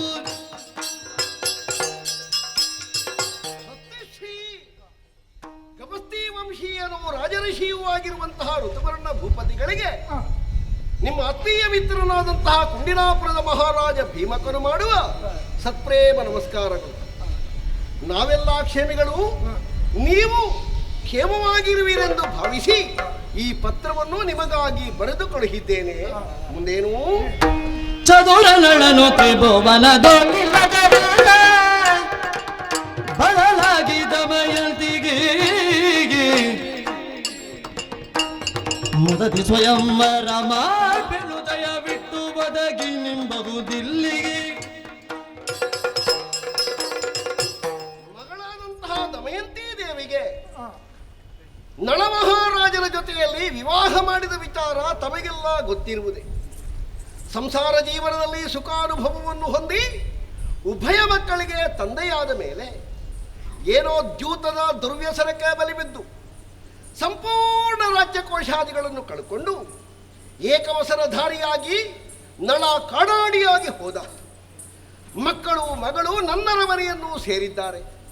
ಅವರ ಕಣ್ಣೀರನ್ನು ಕಂಡು ಕರಗುತ್ತಿರುವ ನಾನು ಅವರ ಭವಿಷ್ಯದ ಬಗ್ಗೆ ಚಿಂತಿಸಿ ಒಂದು ತೀರ್ಮಾನವನ್ನು ಮಾಡಿದ್ದೇನೆ. ಮಗಳಾದ ದಮಯಂತಿ ದೇವಿಗೆ ಪುನಃ ಸ್ವಯಂವರ.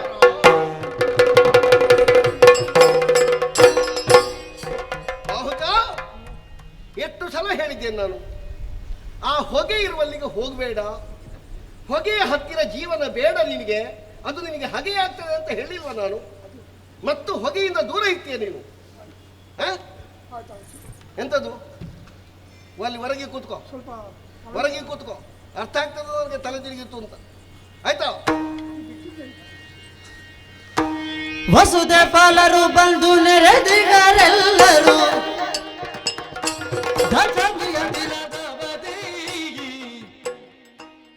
ಜಸವಗಳಿಗೆ 13ಕ್ಕೆ ಶುಭ ಲಗ್ನ ಕುಚಲದೊಳಿಟ್ಟಿಹೆವು. ದೇಶಾಧಿಪಾಲಕರಿಗೆಲ್ಲ ಸುತ್ತೋಲೆಯನ್ನು ಕಳಿಸಿದಂತಹ ನಾನು ಬರುವ ದಶಮಿಯ 13ನೇ ಗಳಿಗೆಗೆ ವಿವಾಹ ಅಂತ ನಿಶ್ಚಯಿಸಿದ್ದೇನೆ. ತಮ್ಮಂತಹ ಆಡ್ಯರೆಲ್ಲ ನೆರೆದು ಈ ವಿವಾಹವನ್ನು ಚಂದಗಾಣಿಸಿಕೊಡಬೇಕಾಗಿ ಇತಿ ವಿನಮ್ರನಾಗಿ ಕೇಳಿಕೊಳ್ಳುತ್ತಿರುವ ಭೀಮಕ ಮಹಾರಾಜ ಗಿರಬಲಿಗೆ ಸಮ್ಮತಗಳಾಗದೆ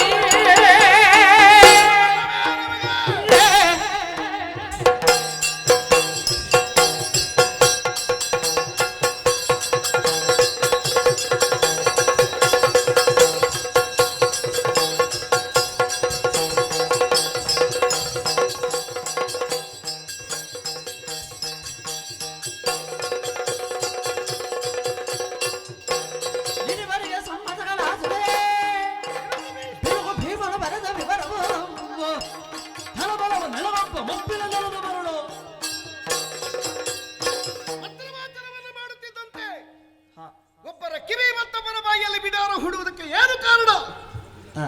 ನಿಶಬ್ದದ ವಾತಾವರಣವಿತ್ತು. ಆದರೆ ಒಬ್ಬರೊಬ್ಬರು ಮಾತಾಡ್ತಾ ಸಂದೇಹವನ್ನು ವ್ಯಕ್ತಪಡಿಸುತ್ತಾ ಸರಿಯಾದಂತಹ ಉತ್ತರವನ್ನು ಕಾಣುವುದಕ್ಕೆ ತತ್ತರಿಸ್ತಾ ಇದ್ದೀರಾ. ಅಯೋಧ್ಯೆ ಸಭೆ ರಾಜಋಷಿಯಾದಂತಹ ಋತುಪರ್ಣನನ್ನೆಲ್ಲ ಇದು ಸಂಕೋಚ ಬೇಡ. ಯಥಾರ್ಥವನ್ನು ಬಿತ್ತರಿಸುವಲ್ಲಿ ಯಾರಿಗೂ ಸಂಕೋಚ ಬೇಡ.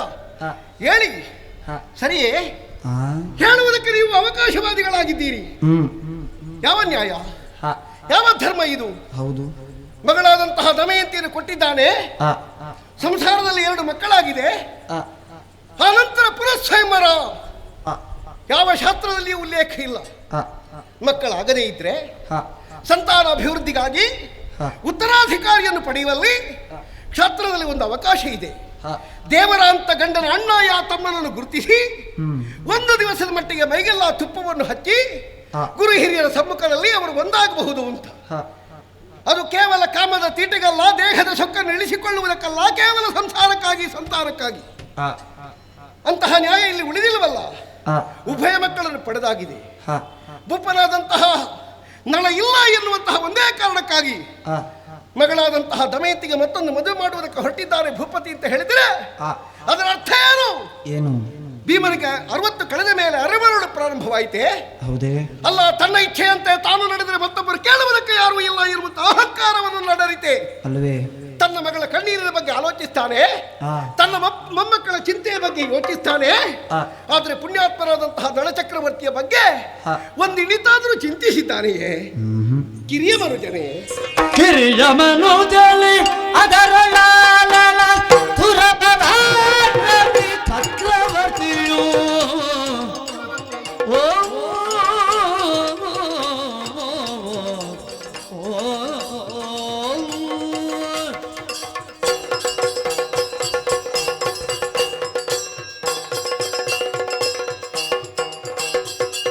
ಕಿರಿಯ ಮನುಜನೆ ಅದರೊಳ ಪುರಪರಾಕ್ರಮಿ ಚಕ್ರವರ್ತಿಯು ಮೆರವ ಶಶಿಕುಲ ಮೌಳಿ ಕಷ್ಟಗಳೆರಡು ದಿನವೂ ನಳಧುರ ಪರಾಕ್ರಮಿ.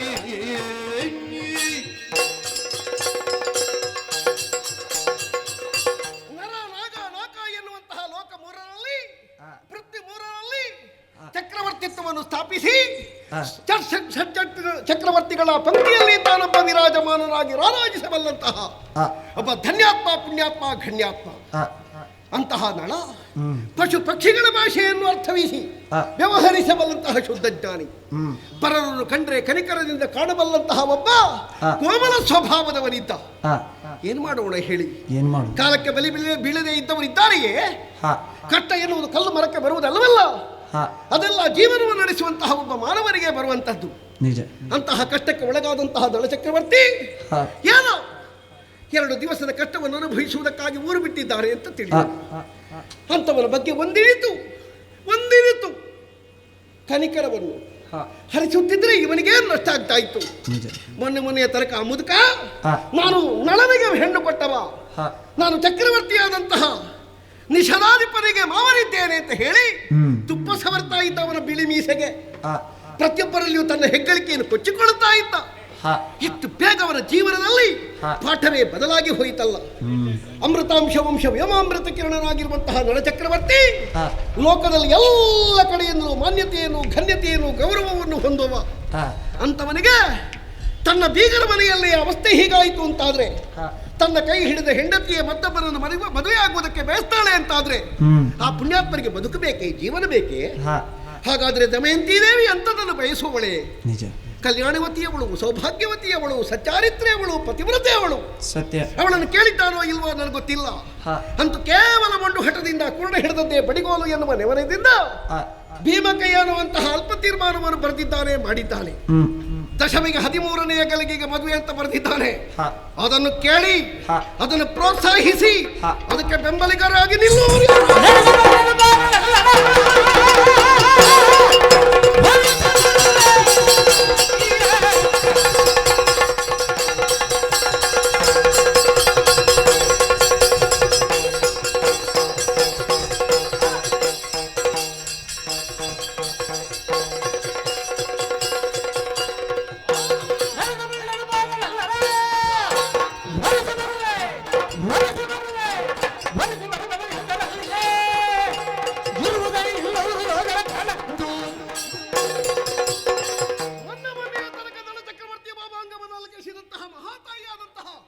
ದಮಯಂತಿ ದೇವಿಯ ಕಾಲವಡಿಯಲ್ಲಿ ಹೊತ್ತು ತಂದಿರುವಂತಹ ಕಪ್ಪ ಕಾಣಿಕೆಗಳನ್ನು ನೀಸಿ ಜೀಯ ಹೊಸಾದ ಅಮ್ಮ ತಾಯಿ ಅಂತ ಹೇಳುತ್ತಿದ್ದಂತಹ ನೃಪರು ಗಂಡವಳನ್ನು ಬಿಟ್ಟಿದ್ದಾನೆ ಎನ್ನುವ ಒಂದೇ ಒಂದು ಕಾರಣಕ್ಕಾಗಿ ಅವಳ ಮೈಮಾಟಕ್ಕೆ ಮರುಳಾಗಿ ಅವಳ ಕೈ ಹಿಡಿಯುವುದಕ್ಕೆ ತುಚ್ಛಕಾಮರಾಗಿ ಹೋಗ್ತಾರೆ ಅಂತ ಇದ್ರೆ ಒಂದು ಸೇರುವ ಬಂಡನ್ನು ಕಡಿದು ಹೋಗ್ತಾ ಇದ್ದೆ.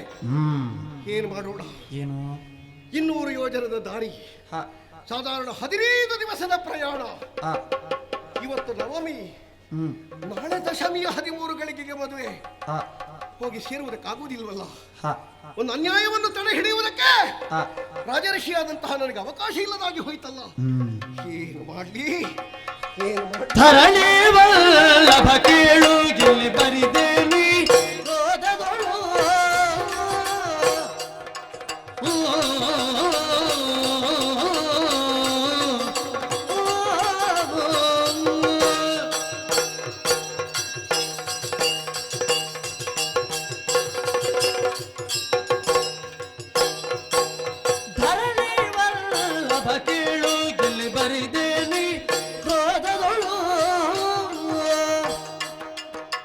ನೆರೆದ ಸಭೆಯು ನಡುಗುವ ತೆರದಲ್ಲಿ ಕೂಗೆ ಬರುವ ಬರಗಳೇ ನಡುಗುತ್ತು ಬಾಳು. ಧರಣಿ ವಲ್ಲಭ ಕೇಳು ಇಲ್ಲಿ ಬರಿದೇನೆ ಕ್ರೋಧದೋಳು.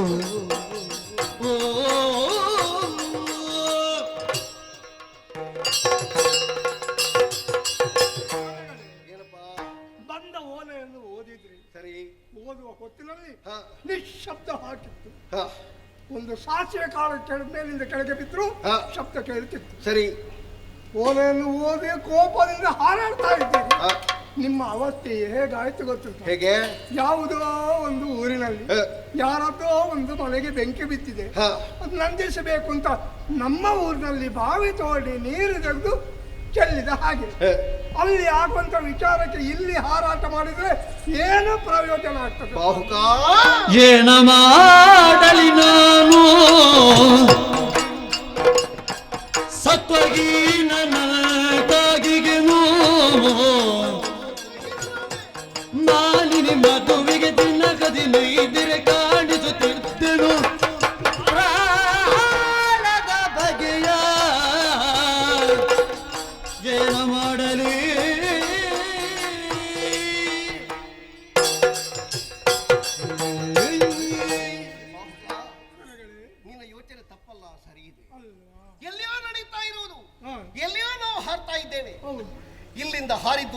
ಮುಟ್ಲಿಕ್ಕಿಲ್ಲ. ಇಲ್ಲ. ಅಲ್ಲಿ ಆಗುವುದು ನಾವು ಹೋಗುವುದಕ್ಕಿಂತ ಮೊದಲು ನಡೆದು ಹೋಗ್ತದೆ. ಅಧರ್ಮವನ್ನು ಕಂಡು ಕೇಳಿ ಸಹಿಸುವುದಕ್ಕೆ ಸಾಧ್ಯ ಇಲ್ಲದೆ ಇರುವ ನಾನು ಇಲ್ಲಿ ಹಾರಾಟ ಮಾಡಿದರೆ ಏನೂ ಪ್ರಯೋಜನ ಇಲ್ಲ. ಅಲ್ವಾ? ಏನ ಮಾಡಲಿ ಬಾಹುಕ ನಾನು ಮಾನಿನಿ ಮದುವೆಗೆ ದಿನ 15 ಇರ್ತಾ ಇದ್ರೆ ನನ್ನ ತಾಣದ ಬಲ ಯಾರು ಎನ್ನುವುದನ್ನು ನಾನು ತೋರಿಸ್ತಾ ಇದ್ದೆ. ಆದ್ರೆ ಏನು ಮಾಡೋಣ, ಇವತ್ತು ನವಮಿ, ನಾಳೆ ದಶಮಿಯ 13 ಗಳಿಗೆಗೆ ಮದುವೆ. ಹೋಗಿ ಸೇರುವುದಕ್ಕೆ 15 ದಿನ ಬೇಕೋ? ಮುಟ್ಟುವುದಕ್ಕಾಗುವುದಿಲ್ವಲ್ಲ. ಏನು ಮಾಡ್ಲಿ ಕದಲದಿರಿ ಬಲು ಮೇಲು ಅವರ ಧಮ ವಂಚರೆ ಬೇಳು ಅದು ಮೊದಲಿಪ್ಪರು ಮದನಾರಿಯ ತೃಣ ಕೆಣಿತದ ಭಟರು ಕೇಳು ಇಲ್ಲಿ ಬರಿದೇನಿ ಕ್ರೋಧಗಳು.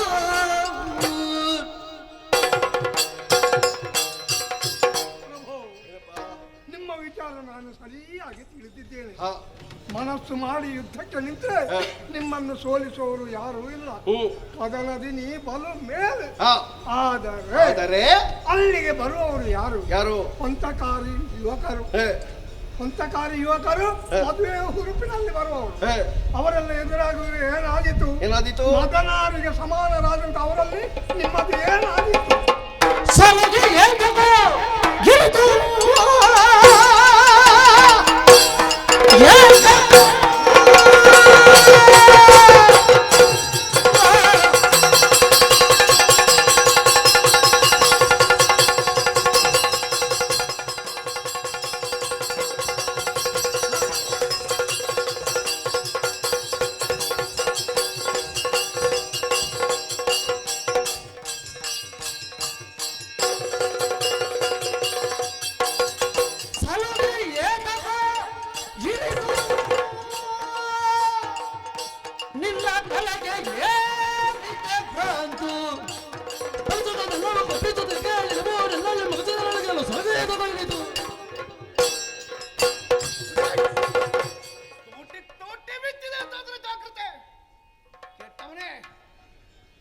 ತಲೆಗೆ ಕೈ ಹಾಕಿ ಮಾತಾಡ್ತೀಯಲ್ಲ, ಸಲಗೆ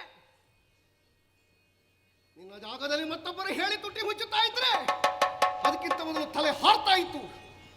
ಯಾಕೆ ಬಿಟ್ಟೆವಲ್ಲಿ? ಒಂದು ದಿವಸದ ಊಟ ನೀನು ಕೊಟ್ಟದ್ದು, ಹೋಗುವ ನನ್ನ ಜೀವ ಉಳಿದಿದೆ, ನನ್ನ ಪ್ರಾಣ ರಕ್ಷಕ ಎನ್ನುವ ನೆಲೆಯಲ್ಲಿ ನೀನನ್ನು ಬಿಟ್ಟೆ. ನಿನ್ನ ನಾಲಿಗೆಯಲ್ಲಿ ಮುಳ್ಳಿನ ಮರ ಬೆಳೀಲಿಕ್ಕೆ ಅಲ್ಲಿ ಬಂದು ಸೇರುವವರು ಮೆಟೆರಿಯರಿಗೆ ಸಮಾನ. ನಾನೇ ಗೊತ್ತೇನೋ? ರಾಜಋಷಿಯಾದಂತಹ ಋತುಪರ್ಣನ ಯೋಗ್ಯತೆಯನ್ನು ತಿಳಿಯದೇ ಇರುವಂತಹ ಮೂಢ ಛಲಗಾಳಿ ನಿಮಗೆ ನಾಳೆಗಳಿಗೆ 5ರ ಒಳಗೆ ನಿಲ್ಲಿಸುವೆ ತವರಥ ಕೊಂಡಿನ ನಗರದಿ, ನಿಲ್ಲಿಸುವೆ ತವರಥ ಕೊಂಡಿನ ನಗರದಿ, ಚಲಿತು ಕೊಗಲ ಬೆಳಕೈಯ ಮುನದಿ ಲಭ ಕೇಳು. ಅಷ್ಟು ಛಲಗಳಿದೆ. ಛಲಗಳಿದ್ದರೆ ನಿಮಗೆ, ನಾಳೆ ಗಳಿಗೆ 5ರ ಒಳಗೆ ರಥ ಸಹಿತ ಕುಂಡಿನಾಪುರಕ್ಕೆ 5 ಗಳಿಗೆ ಒಳಗೆ ನಿಮ್ಮ ನಾನು ವರಬಾಹುಗಳ ನುಡಿಯೇ ಅವತನತಿತೋ ಚದುಳುವು ಕರವ ತಟ್ಟುತ್ತಲದ ಬಳಿರೆ ಒಂದುಪಕಾರ ವಿರಚಿಸೆನಲು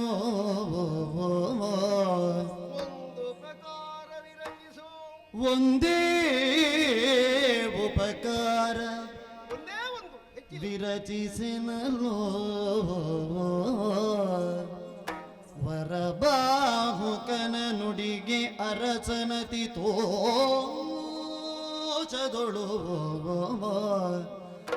ಕರವ ತಟ್ಟುತ್ತ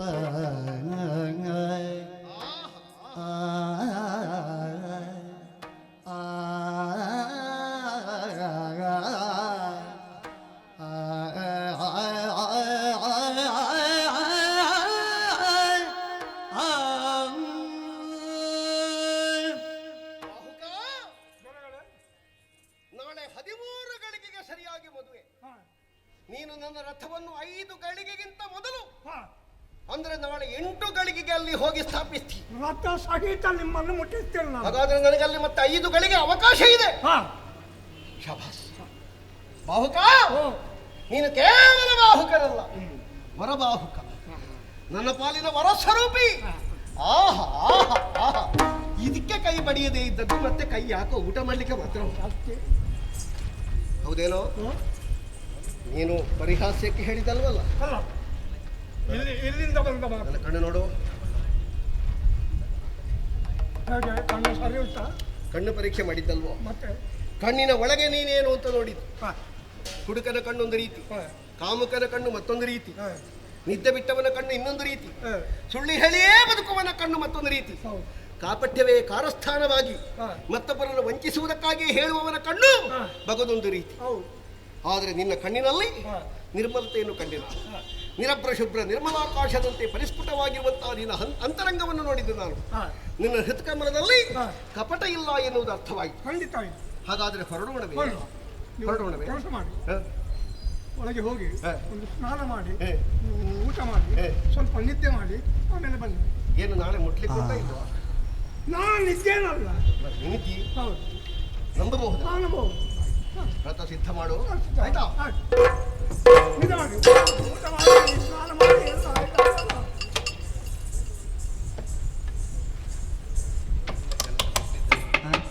ಅದೇನು ಮಾಡುದು?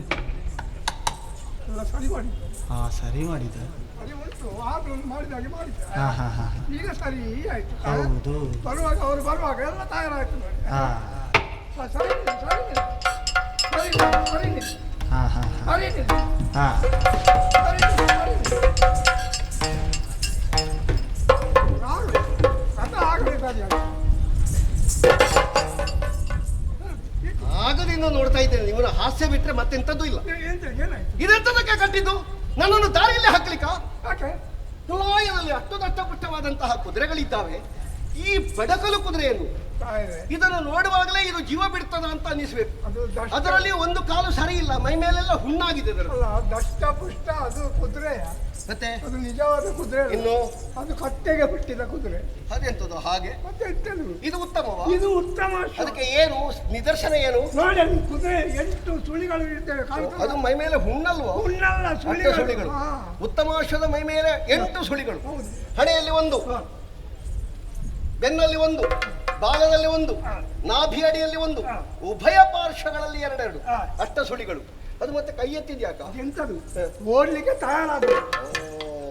ಹೇಳದೇ ಓಡುವುದಕ್ಕೆ ತಯಾರಾಗಿ ನಿಂತಹ ಕುದುರೆಗಳು. ಯಾವಾಗ ಅಪ್ಪಳೆ ಆಗ್ತದೆ ಅಂತ ಕಾಯ್ತಾ ಇರ್ತೇವೆ. ನೋಡು, ಹಾ. ನನ್ನ ಸಾರಥಿಯಾದ ಜೀವನ, ಹಾ. ನಳನ ಸಾರಥಿಯಾದಂತಹ ವಾಷ್ಣೇಯ ಹಾ. ಇಬ್ಬರೂ ನಮ್ಮ ರಥದಲ್ಲಿ ಬರ್ತೇನೆ ಅಂತ ಒತ್ತಾಯ ಮಾಡ್ತಾ ಇದ್ದಾರೆ. ಹೇಗೆ? ಬರುವುದಕ್ಕೆ ಅಡ್ಡಿಲ್ಲ. ಹಾ. ವಾಕ್ಯ ಮಾತ್ರ ನನ್ನ ಕೈಯಲ್ಲಿ. ಆದೀತು, ಹಾ. ಆದೀತು. ಹಾ. ಸಾರಥಿಯಾದಂತಹ ನಿನಗೆ ಬಲವೊಂದು, ರಥವನ್ನು ಹೊಂದಿಸಿ ಹಾ. ಇರ್ತೇನೆ.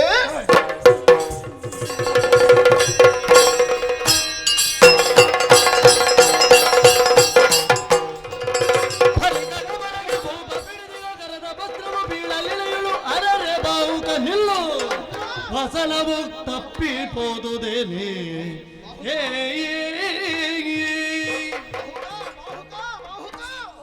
ರಭಸವಾಗಿ ಹೋಗುತ್ತಿರುವಂತಹ ರಥ ಚಕ್ರದ ಎಡೆಯಿಂದ ಹಾರುತ್ತಿರುವಂತಹ ಧೂಳು ನನ್ನ ಮುಖವನ್ನು ಮುತ್ತುತ್ತಾ ಇತ್ತು. ಜಾಡಿಸುವುದಕ್ಕಾಗಿ ಕರವಸ್ತ್ರದಲ್ಲಿ ತಿರುಗಿಸ್ತಾ ಇದ್ದೆ. ಆದ್ರೆ ಕರವಸ್ತ್ರ ಕೈ ಜಾರಿ ಕೆಳಗೆ ಎಲ್ಲಿಯೋ ಬಿದ್ದಿದೆ. ಹೌದಾ? ಒಂದು ಸ್ವಲ್ಪ ಹೆಕ್ಕಿಕೊಡ. ಯಾವಾಗ? ಈಗ ಈಗ ಹೌದು. ಸಿಗಲಿಕ್ಕಿಲ್ಲ. ಯಾಕೆ? ದೊರಕದಿಲ್ಲದು ನಿನಗೆ 62 ಯೋಜನಗಿಳಿದುದು ಮರೆಯ ಮಾತೇನೆನಲು ಮನದಲ್ಲಿ ಬೆಚ್ಚಿ ಬೆರಗಾಗಿ. ಈಗ ತಾನು ಬಿದ್ದದ್ದ? ಹೌದು. ಅದು ಇನ್ನು ಹುಡುಕಿದ್ರೆ ನಿಮಗೆ ಸಿಗಲಿಕ್ಕಿಲ್ಲ. ಯಾಕೆ? 62 ಯೋಜನ ಹಿಂದೆ ಹೋಗಿದೆ. ಮತ್ತೆ ಮತ್ತೆ ತಿರುಗಿಸ್ಬೇಕಾ? ಬೇಡ. ಮರಳದಿರು ತಡೆ ನಿಮಿಷ, ತಡೆ ನಿಮಿಷ ಮರಣದಿರು ತಡೆ ನಿಮಿಷ, ಮರಳದಿರು ತಡೆ ನಿಮಿಷ.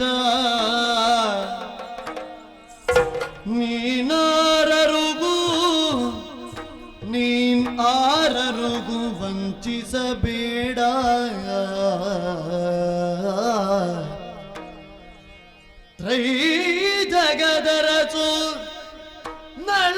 ನೃಪನೋರ್ವಲಲ್ಲದೆ ಹರಿಹರಾದ್ಯರಿಗೆ ಬರದು ಈ ವೇಗಗಳು ತ್ರೈ ಜಗದರಸು ನಳ ನೃಪನೋರ್ವಗಲ್ಲದೆ ಹರಿಹರಾದ್ಯರಿಗೆ ಬರದು ಈ ವೇಗಗಳು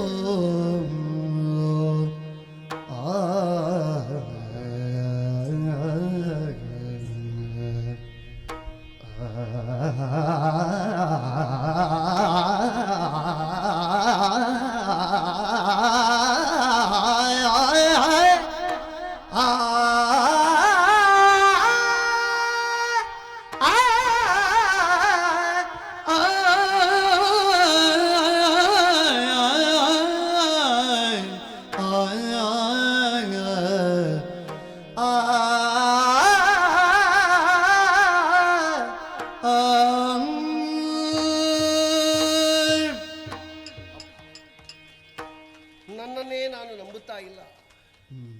ನನ್ನ ಕರವಸ್ತ್ರ ಕೈಯಿಂದ ಜಾರಿದ ಕ್ಷಣದಲ್ಲೇ ಅವನನ್ನು ಕರೆದು ನಾ ಎಚ್ಚರಿಸಿದ್ದೇನೆ. ಬಿದ್ದಿದೆ ಹೆಕ್ಕಿಕೊಡು ಅಂತ ಹೇಳ್ತಾರವಾ. ಅದು 62 ಯೋಜನ ಹಿಂದುಳಿಯಿತು. ಹಾಗಾದರೆ ನನ್ನ ರಥ ಹೋಗುತ್ತಿರುವಂತಹ ವೇಗ ಎಷ್ಟು? ಕಣ್ಣು ಮುಚ್ಚಿ ತೆರೆಯುವುದರೊಳಗೆ ನಾ ಹೇಳಿದ್ದೇನೆ. ಛೇ, ಇಂತಹ ವೇಗ ಈ ಭೂಮಿಯಲ್ಲಿ ಒಬ್ಬನಿಗೆ ಮಾತ್ರ ಸಿದ್ಧಿಯಾಗಿರುವುದು. ಅದು ನಳನಿಗೆ ಮಾತ್ರ. ದೇವತೆಗಳ ಅನುಗ್ರಹದಿಂದ ನಳನಿಗೆ ಸಿದ್ಧಿಯಾದಂತಹ ವಿದ್ಯೆ ಮನಸ್ಸು ಮಾಡಿದರೂ 3 ಮೂರ್ತಿಗಳಿಗೂ ಅಸಾಧ್ಯ ಅಂತ ಕೆಲವರು ಹೇಳ್ತಾರೆ. ಅಂತಲ್ಲಿ ಸಾಮಾನ್ಯದವನಾದ ಇವ ಅಷ್ಟು ವೇಗದಲ್ಲಿ ಕೊಂಡು ಹೋಗ್ತಾನೆ ಅಂತಾದ್ರೆ ಇದರ ಬಲ ಏನು, ಇದರ ನೆಲೆ ಏನು, ಇದರ ಗುಟ್ಟೇನು? ಒಂದೊಂದೇ ನೆನಪಿನ ಸುರುಳಿಗಳನ್ನು ಬಿಡಿಸಿದಾಗ ನಮಗೂ ಮನವರಿಕೆಯಾಗ್ತದೆ. ಪೀಠ ಏರಿದ್ದೆ, ಸಭೆ ನಡೀತಾ ಇತ್ತು, ಇವನ ಪ್ರವೇಶ ಆಯಿತು. ನಾನು ಪಕ್ಕನೇ ಎದ್ದು ಬಿಟ್ಟು ಸಿಂಹಾಸನದಿಂದ ಆ ದಿವಸ ಅಲ್ಲಿ ನಮ್ಮವರಿಗೆ ನಾನೊಂದು ಸಮಾಧಾನದ ಉತ್ತರ ಕೊಟ್ಟಿದ್ದೆ. ಕಂಡು ಕೇಳರಿಯದೇ ಇರುವ ವಿಚಿತ್ರವನ್ನು ವಿಶೇಷವನ್ನು ಕಂಡಾಗ ಮೈಮರವೇ ಎನ್ನುವುದು ಸ್ವಾಭಾವಿಕ ಅಂತ. ಅದಲ್ಲ, ಇವ ಚಕ್ರವರ್ತಿಯಾದ ಕಾರಣವೇ ರಾಜಋಷಿಯಾದಂತಹ ನನ್ನ ಅಂತಃಚಕ್ಷುಗಳು ಕಂಡವು. ಇದು ಸತ್ಯ. ಅರ್ಥ ಆಗಲಿಲ್ಲ ನನಗೆ. ಆಮೇಲೆ ಬೇಟೆಯಾಟಕ್ಕೆ ಹೋದ ಹೊತ್ತು ಬಿದ್ದಿದ್ದೆ, ಅನ್ನ ಕೊಟ್ಟ. ಆಗ ತಾನೇ ತಯಾರು ಮಾಡಿದಂತಹ ಅನ್ನ. ನೀರು ಗಾಳಿಗಳ ಸಹಾಯ ಇಲ್ಲದೆ ಅನ್ನವನ್ನು ಮಾಡಬಲ್ಲಂತಹ ಪಾಕ ದೇವತೆಗಳ ಅನುಗ್ರಹದಿಂದ ನಳನಿಗೆ ಸಿದ್ಧಿಯಾಗಿರುವುದು. ಯಜಮಾನನ ಜೀವ ಉಳಿಯಬೇಕು ಎನ್ನುವುದಕ್ಕಾಗಿ ಕಾಡ ಮಧ್ಯೆ ತನ್ನ ಚಮತ್ಕಾರವನ್ನು ತೋರಿಸಿ ನನಗೆ ಅನ್ನ ಕೊಟ್ಟ. ಬಲ ಬಂದಂತಹ ಹೆಣ್ಣಾನೆಗೆ ಬಲ ಹುಡುಗುವ ಹಾಗೆ ಕೇವಲ ದೃಷ್ಟಿ ನಿಕ್ಷೇಪದಿಂದ ಮಾಡಿದ. ಬೇಟೆಯಾಡುವಾಗ ಮದಿಸಿದ ಮದ್ದಾನೆಯನ್ನು ಕೊಂದ ಇವನ ಬಲದ ರೆಟ್ಟೆಯನ್ನು ಹಿಡಿದು ಕೇಳಿದ್ರೆ ಹಾರಿಕೆಯ ಉತ್ತರ ಕೊಟ್ಟ. ಗೆಲುವು ಮಾತ್ರ ಇರುವುದು, ಹಾಗಾಗಿ ಗಟ್ಟಿಯಾಗೆ ಕಾಣುತ್ತದೆ ಅಂತ. ಸುದೇವ ಬ್ರಾಹ್ಮಣ ಬಂದ, ಅವನ ಮುಖ ಇವ ನೋಡುವುದಿಲ್ಲ. 3 ದಾರಿಯಲ್ಲಿ ಅವ ಹೇಳ್ತಾನೆ, ಹೆಂಡತಿ ಮಕ್ಕಳನ್ನು ಬಿಟ್ಟು ಬಂದ ಭಂಡ ಯಾರು ಅಂತ ಕೇಳಿದಾಗ ಇವನಿಗೆ ಎದೆ ಉರಿಯುತ್ತದೆ, ತಲೆ ಪಡ್ಕೊಳ್ತಾನೆ. ದಮಯಂತಿಗೆ ಪುರಸ್ವಯಂವರ ಅಂತ ಹೇಳಿದಾಗ ತಲೆ ತಿರುಗಿ ಬಿದ್ದ. ನಾನು ಪಿತ್ತ ಅಂತ ಎಣಿಸಿದೆ. ತನ್ನ ಹೆಂಡತಿಗೆ ಮತ್ತೊಂದು ಮದುವೆ ಆಗ್ತದೆ ಅಂತ ಕೇಳಿದರೆ ಯಾವ ಗಂಡನಿಗೆ ಜೀವ ಹೋಗ್ಲಿಕ್ಕಿಲ್ಲ, ಯಾವ ಗಂಡನಿಗೆ ಅಂತಃಕರಣ ಕರಗಲಿಕ್ಕಿಲ್ಲ, ಯಾವ ಗಂಡ ಮತ್ತೆ ಬದುಕಿ ಏನು ಪ್ರಯೋಜನ? ಈಗ ಇಷ್ಟು ವೇಗದಿಂದ ತಂದಿದ್ದಾನೆ ಅಂತಾದ್ರೆ ಇವ ಬೇರೊಬ್ಬನಲ್ಲ, ಇವ ನಳ ಎನ್ನುವುದನ್ನು ಮನಗಂಡರು ನಾ ಸುಮ್ಮನೆ ಇವನನ್ನು ನನ್ನ ಕೆಲಸಕ್ಕಾಗಿ ವಿನಿಯೋಗಿಸಿಕೊಂಡು ವ್ಯರ್ಥವಾಗಿ ಇವನನ್ನು ಉಪಯೋಗಿಸುವುದೇ ಸಾಧ್ಯ ಇಲ್ಲ. ನನ್ನ ಆತ್ಮಸಾಕ್ಷಿ ಒಪ್ಪುವುದಿಲ್ಲ. ಕೇಳೋಣ. ಇಲ್ಲಿ ಬಾ. ತಡ ಆಯ್ತು ಅಂತ ನನಗೂ ಗೊತ್ತುಂಟು, ಆದ್ರೆ ನೀನಿದ್ದೀಯಲ್ಲ, ಎಷ್ಟು ತಡ ಆದ್ರೂ ನೀನು ಸುಧಾರಿಸ್ತಿ ಅಂತ ನನಗೆ ಗೊತ್ತು. ನಾನೊಂದು ಮಾತು ಕೇಳಲಿ, ಸತ್ಯ ಹೇಳು, ಸುಳ್ಳು ಹೇಳಬೇಡ. ಸುಳ್ಳು ಹೇಳುವುದಕ್ಕೆ ನೀನು ಅಲ್ಲ, ನಾನು ಅಲ್ಲ. ಕೇಳುವ ನಾನಾರು ಅಂತ ಗೊತ್ತಲ್ಲ ನಿನಗೆ, ಹೇಳಬೇಕಾದ ನೀನಾರು ಎನ್ನುವ ಪ್ರಜ್ಞೆ ನಿನಗುಂಟಲ್ಲ. ನೀನು ನಳನಲ್ವೇ? ಜನಲಾಕಿರು ನಗೆಯುಳವನೆಂದ ನೀ ಪರಿಮರುಳುಗುಂಬರೆ ರಾಯ ನೈಸ ನಿಷಧನೆಲ್ಲಿ ತಾನೆಲ್ಲಿ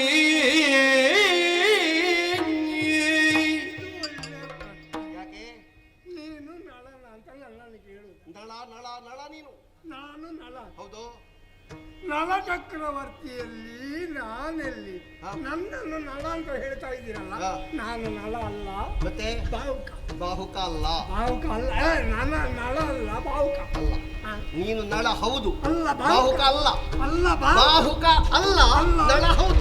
ನನ್ನನ್ನು ತಪ್ಪಿಸಬೇಡಿ, ನಾನು ನಳ ನೀನು ತಪ್ಪಿಸಬೇಡ, ಸರಿ ಹೇಳು. ಬಾವುಕ. ಯಾರು ತಪ್ಪಿಸಿದ್ರು ನಮ್ಮ ಸರಿಯಾಗಿ ಇರ್ತದೆ. ನಾನು ಬಾಹುಕ. ನೀನು ಬಾಹುಕನಲ್ಲ, ನಳ. ನಾನು ಬಾವುಕ ಅಲ್ಲ, ನಳ. ನಳ ನಳ ಹೌದು, ನಳ ಅಲ್ಲ, ಬಾವುಕ. ಕಿರಿಕಿರಿ ಮಾಡಬೇಡಿ, ಸುಮ್ಮನೆ ಬಾಹುಕ. ಬಾಳದೈನ್ಯದಿಲ್ಲದ ನಾನು ಕೇಳಿದರು ಒಳವ ನೀನು ಪೇಳದಿದ್ದ ಮೇಲೆ ನಿನ್ನ ಕಾಲಿನೆಡೆಯೊಳು ನಾಲಿಗೆಯ ಹಿರಿದುಕೊಂಡು ಬೀಳುಗೊಡುವೆ ಪ್ರಾಣವಿಲ್ದು ಪೂರ್ಣರಾಮ ನಿರ್ಧರಿಸಿ ಏಳಲಾಕ್ಷಣ ಬಾಳದೈನ್ಯದಿಂದ ನಾನು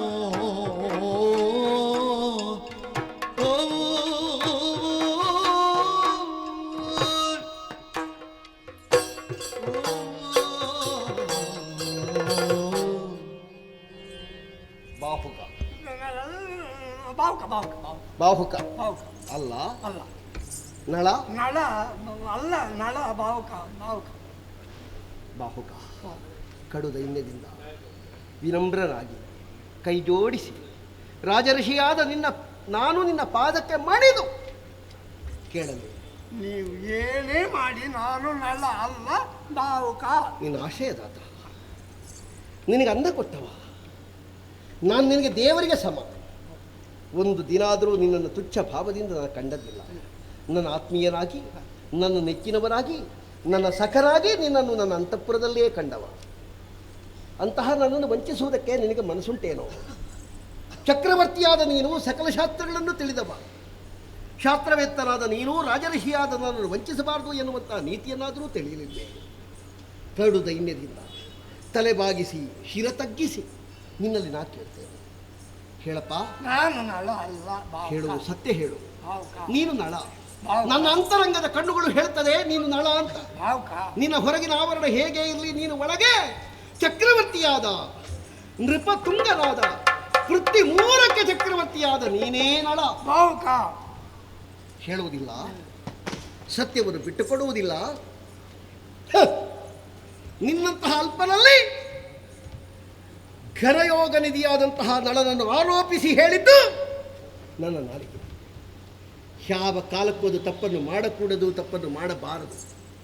ರಾಜಋಷಿಯೊಬ್ಬ ತಪ್ಪಾಗಿ ಹೇಳುವುದಕ್ಕೆ ಆರಂಭ ಮಾಡಿದರೆ ಬಾಕಿದ್ದವರೆಲ್ಲ ಏನು ನಡೆಸಿಯಾರು, ಏನು ಹೇಳಿಯಾರು? ಅದಕ್ಕೆ ಸರಿಯಾದ ಪ್ರಾಯಶ್ಚಿತ ಆಗಲೇಬೇಕು. ನಿನ್ನ ಕಾಲ ಬಳಿಯಲ್ಲಿ ನನ್ನ ನಾಲಿಗೆಯನ್ನು ಸೆಳೆದು ನನ್ನ ಕತ್ತಿಯಿಂದಲೇ ಅದನ್ನು ತುಂಡರಿಸಿಕೊಂಡು ಪರಿಗಿಸುತ್ತ ಹಾಗಾಗಿಲ್ದ ತರಳ ಬುದ್ಧಿಯಾದಗೀಗ ಅರಿತುಕೊಳ್ಳಿ ನಾನೇ ನಡನು ಪರಮ ಸಾಗಸಿ ನಾನೇ ನಳನು.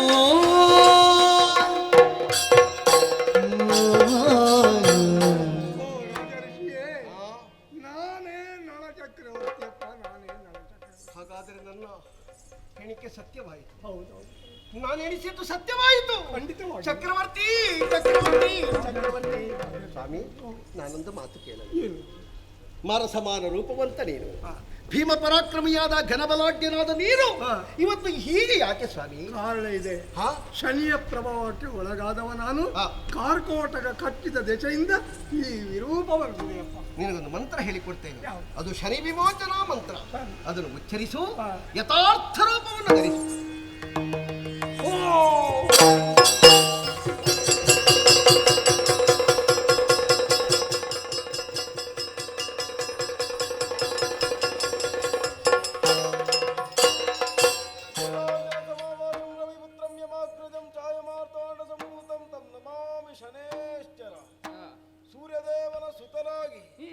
ಜಗತ್ತಿನಲ್ಲಿ ಯಾರೆಲ್ಲ ದುಷ್ಟರಿದ್ದಾರೆ ಅಂತವರಿಗೆ ಬದುಕಿನಲ್ಲಿಯೇ ಶಿಕ್ಷೆಯನ್ನು ಕೊಡುವುದರ ಮೂಲಕವಾಗಿ ಶಿಕ್ಷಣವನ್ನು ಕೊಡುವವನು ನೀನು. ಧರೆಯ ಧರ್ಮವನ್ನು ಪೊರೆಯುವುದಕ್ಕೆ ನೀನು ಯಾವ ಕರ್ತವ್ಯವನ್ನು ಮಾಡುತ್ತಾ ಇದ್ದೀಯ ಎನ್ನುವುದು ನನಗೆ ಅರಿವುಂಟು. ಆದರೆ ದೇವತೆಗಳಾದಂತಹ ನೀವು ಪರೋಕ್ಷ ಪ್ರಿಯರಾಗಿ ಆ ಮೂಲಕವಾಗಿ ವರ್ತಿಸಿದರೆ ಕ್ಷತ್ರಿಯರಾಗಿ ಧರೆಯ ಧರ್ಮವನ್ನು ಉಳಿಸುವಂತಹ ಕಾರ್ಯವನ್ನು ಮಾಡುವ ಕೆಲಸವನ್ನು ಮಾಡುವವರು ನಾವುಗಳಿದ್ದೇವೆ. ಷಟ್ಚಕ್ರವರ್ತಿಗಳಲ್ಲಿ ಒಬ್ಬರಾಗಿ ಧರೆಯಲ್ಲಿ ಮೇಲ್ಮೆಯನ್ನು ಸಾಧಿಸಿದಂತಹ ನಳಚಕ್ರವರ್ತಿಯ ಬದುಕನ್ನೊಮ್ಮೆ ನೋಡು. ಅನ್ಯರಿಗೆ ಯಾವ ಕಾಲಕ್ಕೂ ಅನ್ಯಾಯವನ್ನು ಬಯಸಿದವನಲ್ಲ, ಪರನಾರಿಯರ ಮೇಲೆ ಕಣ್ಣಿಟ್ಟವನಲ್ಲ, ಪರರ ಸಂಪತ್ತನ್ನು ಅಪಹರಿಸಿದವನಲ್ಲ, ಯಾವುದೇ ತಪ್ಪಿನ ಕೃತ್ಯವನ್ನು ಎಸಗದೇ ಇದ್ದರೂ ನಿನ್ನದಾದಂತಹ ಪ್ರಭಾವದಿಂದ ಸತಿಸುತರನ್ನೇ ಬಿಡಬೇಕಾದಂತಹ ಸ್ಥಿತಿ ನನಗೊದಗಿತ್ತು, ಪುರವನ್ನು ತ್ಯಜಿಸಬೇಕಾದಂತಹ ದುಸ್ಥಿತಿ ನನಗೊದಗಿತ್ತು. ಯಾವ ಅನ್ಯಾಯಕ್ಕಾಗಿ ನನಗೆ ಈ ಶಿಕ್ಷೆ? ನಾನು ಯಾವ ತಪ್ಪು ಮಾಡಿದ್ದಕ್ಕಾಗಿ ಈ ಶಿಕ್ಷೆ? ಹೇಳುತ್ತೀಯಾ ದೇವರೇ? ಇದೆಲ್ಲವೂ ಮೂರು ಮೂರ್ತಿಗಳ ಅಪ್ಪನೆ. ಮೂರು ಮೂರ್ತಿಗಳ ಅಪ್ಪನೆಯನ್ನು ಮೀರುವುದಕ್ಕೆ ಆಗುತ್ತದೆ ಹೇಳು. ಸರಿ ಸರಿ, ಆಯಾಯ ವ್ಯಕ್ತಿಯ ಗ್ರಹ ಮಂಡಲದಲ್ಲಿ ಏನು ನಡೆಯುತ್ತದೋ ಹಾಗೇ ನೀವು ವ್ಯವಹರಿಸಬೇಕಾದವರು, ನಿಮಗೆ ಆ ಕಾರ್ಯಭಾರವನ್ನು ಹೊರಿಸಿದವರು ಮೂರು ಮೂರ್ತಿಗಳೇ ಇದ್ದಾರೆ. ಆದರೊಂದು ಕೋರಿಕೆ ಸ್ವಾಮಿ, ಏನು? ವ್ಯಕ್ತಿಯೊಬ್ಬನಿಗೆ ಎಷ್ಟು ವರ್ಷಗಳ ಕಾಲ ನೀನು ಬಾಧೆಯನ್ನು ಕೊಡ್ತೀಯೋ? 30 ವರ್ಷಗಳ ಕಾಲ. 30 ವರ್ಷ? ಹೌದು. ಒಬ್ಬ ವ್ಯಕ್ತಿ 100 ವರ್ಷ ಬದುಕಿದ ಅಂತಾದ್ರೆ ಅದರಲ್ಲಿ ಅರ್ಧದಷ್ಟು ವರ್ಷವನ್ನು ನಿನ್ನದಾದಂತಹ ಬಾಧೆಯಿಂದಲೇ ಕಳೆದ ಅಂತಾದ್ರೆ ಅವ ಸಾಧನೆಯನ್ನು ಮಾಡುವುದು ಹೇಗೆ ಅಲ್ವೋ? ಹಾಗಾಗಿ ನಿನ್ನ ಆ ಅವಧಿಯನ್ನು ಕಡಿತಗೊಳಿಸಬೇಕು ಅಂತ ಕೇಳಿಕೆ. 15 ವರ್ಷಗಳ ಕಾಲ ಆಗುವುದಿಲ್ಲ ಸ್ವಾಮಿ, ಅದು ಹೆಚ್ಚೇ ಆಗುತ್ತದೆ. ಅದಕ್ಕಿಂತಲೂ ಕಡಿತಗೊಳ್ಳಬೇಕು. 7.5 ವರ್ಷಗಳ ಕಾಲ. ಸರಿ, ದ್ವಾದಶ ಜನ್ಮ ದ್ವಿತೀಯ ಎನ್ನುವಂತಹ ವ್ಯವಸ್ಥೆಗಳಲ್ಲಿ 2.5 ವರ್ಷಗಳ ಕಾಲ ನಿನ್ನ ಬಾಧೆ ಇರಬೇಕು. ಶುಭ ಅಶುಭ ಫಲಗಳನ್ನು ನೀ ಕೊಡಬೇಕು. ಹಾಗೆಂದು ಮತ್ತೊಂದು ಕೋರಿಕೆಯೇ ಉಂಟು. ಗುಂಡಿನ ನಗರವನ್ನು ಸೇರಿ ನನ್ನ ಮಡದಿಯಾದ ದಮಯಂತಿಯನ್ನು ದರ್ಶಿಸುವಲ್ಲಿಯವರೆಗೆ ನೀನು ನನ್ನ ಜೊತೆಯಾಗಿರಬೇಕು. ಹೇಗೆ?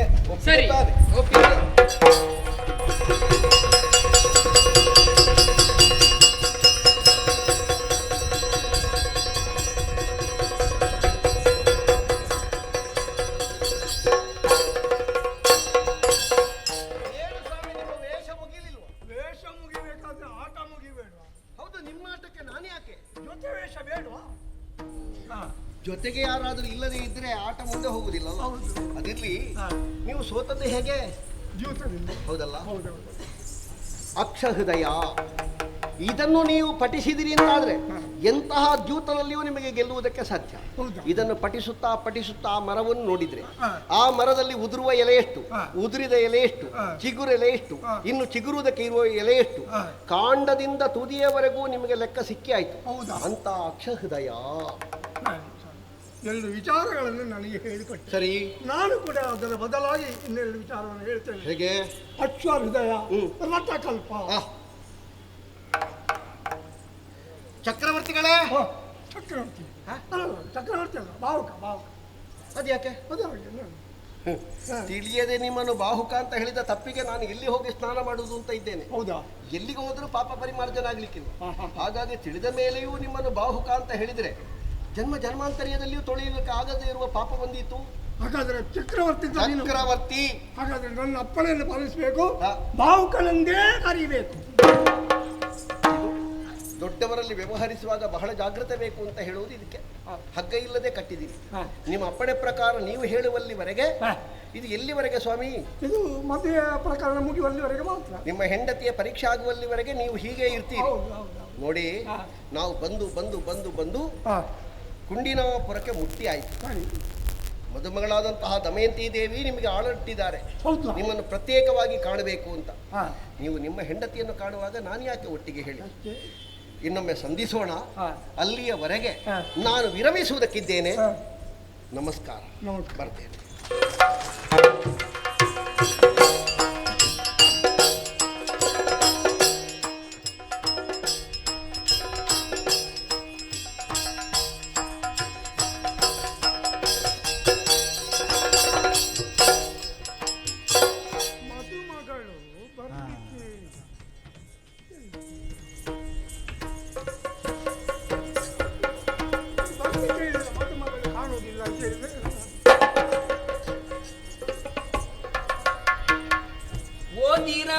ದೀನಲಿ ಮ್ಯಾರುತವ ಊರಾವುದೀಗ ಚಾರಕ ನಾಮ ಏನು ತಿರುಬೀಗ ಈ ರೂಪು ಜನನಿಯಲ್ಲಿ ಜನಿಸುವಾಗಲಿಗಿಗುದು ಸೇರಿಕೊಳ್ಳುವುದು ಇತ್ತಲಾಗಿ ನಿನಗೆ ನಾರಿಯಾವಳು ಮಕ್ಕಳೆಷ್ಟಿಗರು ಎನೆ ಗೊತ್ತು ದೂರದಲ್ದದಿ ಪೀಳ್ದ ನೀರ ಜಾಚಿಯೋಳು ತೀರ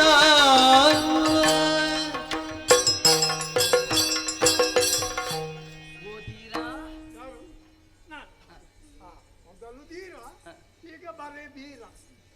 ಅದ್ಯಾಕೆ? ನಿನ್ನ ನೋಡುವಾಗ ಗೊತ್ತಾಗುದಿಲ್ಲ. ಇವತ್ತಿನ ಮದುಮಗಳು ನಾನು. ಹೌದಾ? ಹಾ, ಬರ್ಲಿಕ್ಕೆ ಹೇಳಿದ್ದು ನಾನೇ. ಏನು ವಿಷಯ? ವಿಷಯ ಉಂಟು, ತುಂಬಾ ಉಂಟು ವಿಷಯ. ಸ್ವಲ್ಪ ಮಾತಾಡ್ಲಿಕ್ಕೆ ಉಂಟು ನಿಮ್ಮಲ್ಲಿ. ಮಾತಾಡಿ. ಆದ್ರೆ ಸ್ವಲ್ಪ ಮುಖ ತಿರುಗಿಸಿ. ಮುಖ ನೋಡಿದ್ರು ಬೇಡ. ಈಗ ಮಾತಾಡುವಾಗ ಮುಖ ನೋಡಿ ಮಾತಾಡಬೇಕು. ಮುಖ ನೋಡಿ ಮಾತಾಡ್ಬೇಕವರು, ನನ್ನ ಮುಖ ನೋಡುದು ಬೇಡ. ಅದು ನನಗೊಂದು ಅಭ್ಯಾಸ, ನಾನು ಮುಖ ನೋಡಿಯೇ ಮಾತಾಡುವುದು. ಮುಖ ನೋಡಿದ್ರೆ ಸುಖ ಸಿಗ್ಲಿಕ್ಕಿಲ್ಲ. ಯಾರಿಗೆ ಸುಖ ಇಲ್ಲ? ನೋಡುವವರಿಗೆ. ನೋಡುವವರಿಗಲ್ಲ, ನಿಮ್ಗೇನು ತೊಂದರೆ? ಹೌದಾ? ಹಾ, ತಿರುಗಿಸಿ.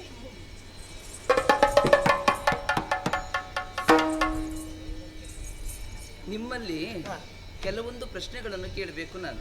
ಪ್ರಶ್ನೆ ಹೇಗೆ ಉತ್ತರ ಸಿಕ್ಕೀತಾ? ಓ ಹೌದಾ? ಸರಿ ಹೇಳಿದ್ರೆ ಸಿಕ್ಕಿತ್ತು. ಹೌದಾ? ಹಾ, ನನಗೆ ಗೊತ್ತಿತ್ತದೆ. ಖಂಡಿತ ನಿಮ್ಗೆ ಗೊತ್ತಿದ್ದದ್ದೇ. ಗೊತ್ತಿದ್ದೆ. ಗೊತ್ತಿಲ್ಲದೆ ಉತ್ತರಕ್ಕಾಗಿ ನೀವು ಹುಡುಕುವುದೇನು ಬೇಡ. ಕೇಳ್ತೇನೆ. ಓ ಧೀರ, ನೀವು ಯಾರು? ಒಂದು. ನಿಮ್ಮ ಊರು ಎಲ್ಲಿ? ನಿಮ್ಮ ಹೆಸರು ಏನು? ನಿಮ್ಗೆ ಮದುವೆ ಆಗಿದೆಯಾ? ಎಷ್ಟು ಮಂದಿ ಮಕ್ಕಳು? ಈ ರೂಪ ಹುಟ್ಟುವಾಗಲೇ ಉಂಟಾ? ನಂತರ ಸ್ವಲ್ಪ ನೀವು ಒಂದೇ ಸಲ ಕೇಳಿದ್ರೆ ನನಗೆ ಎಂಥದಂತ ಅರ್ಥ ಆಗುದಿಲ್ಲ. ಉತ್ತರ ಕೊಡ್ಲಿಕ್ಕೆ ಕಷ್ಟ ಆಗುತ್ತು. ಒಂದೊಂದೇ ಕೇಳಿ. ಆದಿತ್ತು. ಹಾಗಾಗಿ ನೀವು ಯಾರು? ಒಂದು. ನಿಮ್ಮ ಊರಲ್ಲಿ? ಎರಡು. ನಿಮ್ಮ ಹೆಸರೇನು? ಮೂರು. ನಿಮ್ಗೆ ಮದುವೆ ಆಗಿದೆಯಾ? ನಾಲ್ಕು. ನಾಲ್ಕು ಮದುವೆ ಆಗಿದೆಯಾ? ಪ್ರಶ್ನೆ ನಾಲ್ಕು. ಪ್ರಶ್ನೆ ನಾಲ್ಕ. ಎಷ್ಟು ಮಂದಿ ಮಕ್ಕಳು ನಿಮಗೆ? 5. 5 ಮಂದಿ ಮಕ್ಕಳ? 5 ಪ್ರಶ್ನೆ. 5ನೇ ಪ್ರಶ್ನೆ. ಈ ರೂಪ ಎನ್ನುವುದು ನಿಮಗೆ ಹುಟ್ಟುವಾಗಲೇ ಉಂಟಾ? 6. ಅಥವಾ ಬಳಿಕ ಹೀಗಾದದ್ದ ನೀವು? 7. ಈ ಎಲ್ಲ ಪ್ರಶ್ನೆಗೆ ಉತ್ತರ ಸಿಗಬಹುದೇ?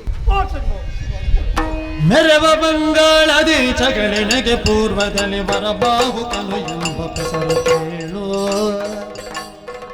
ಬರೆದ ವಿಧಿವಶದಿಂದ ದಾರಿದ್ರ್ಯ ಸಂಭವಿಸಿ ಗಿರುಬಿರುದು ಬಳ್ಳಲು ಪಾಕವೃತ್ತಿಯಲಿ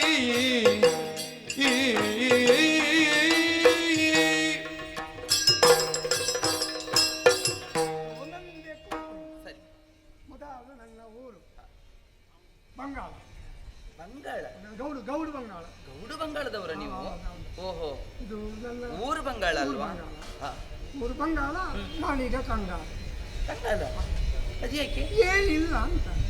ಮೊದಲಿತ್ತು, ಮೊದಲು ಈಗ ಇಲ್ಲ. ಹೆಸರು ಬಾವುಕ ಅಂತ.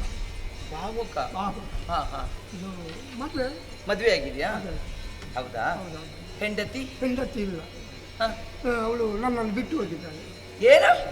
ಹೆಂಡತಿ ಬಿಟ್ಟು ಹೋಗಿದ್ದಾಳೆ. ಹೆಂಡತಿ ನಿಮ್ಮನ್ನು ಬಿಟ್ಟು ಹೋಗಿದ್ದಾಳ?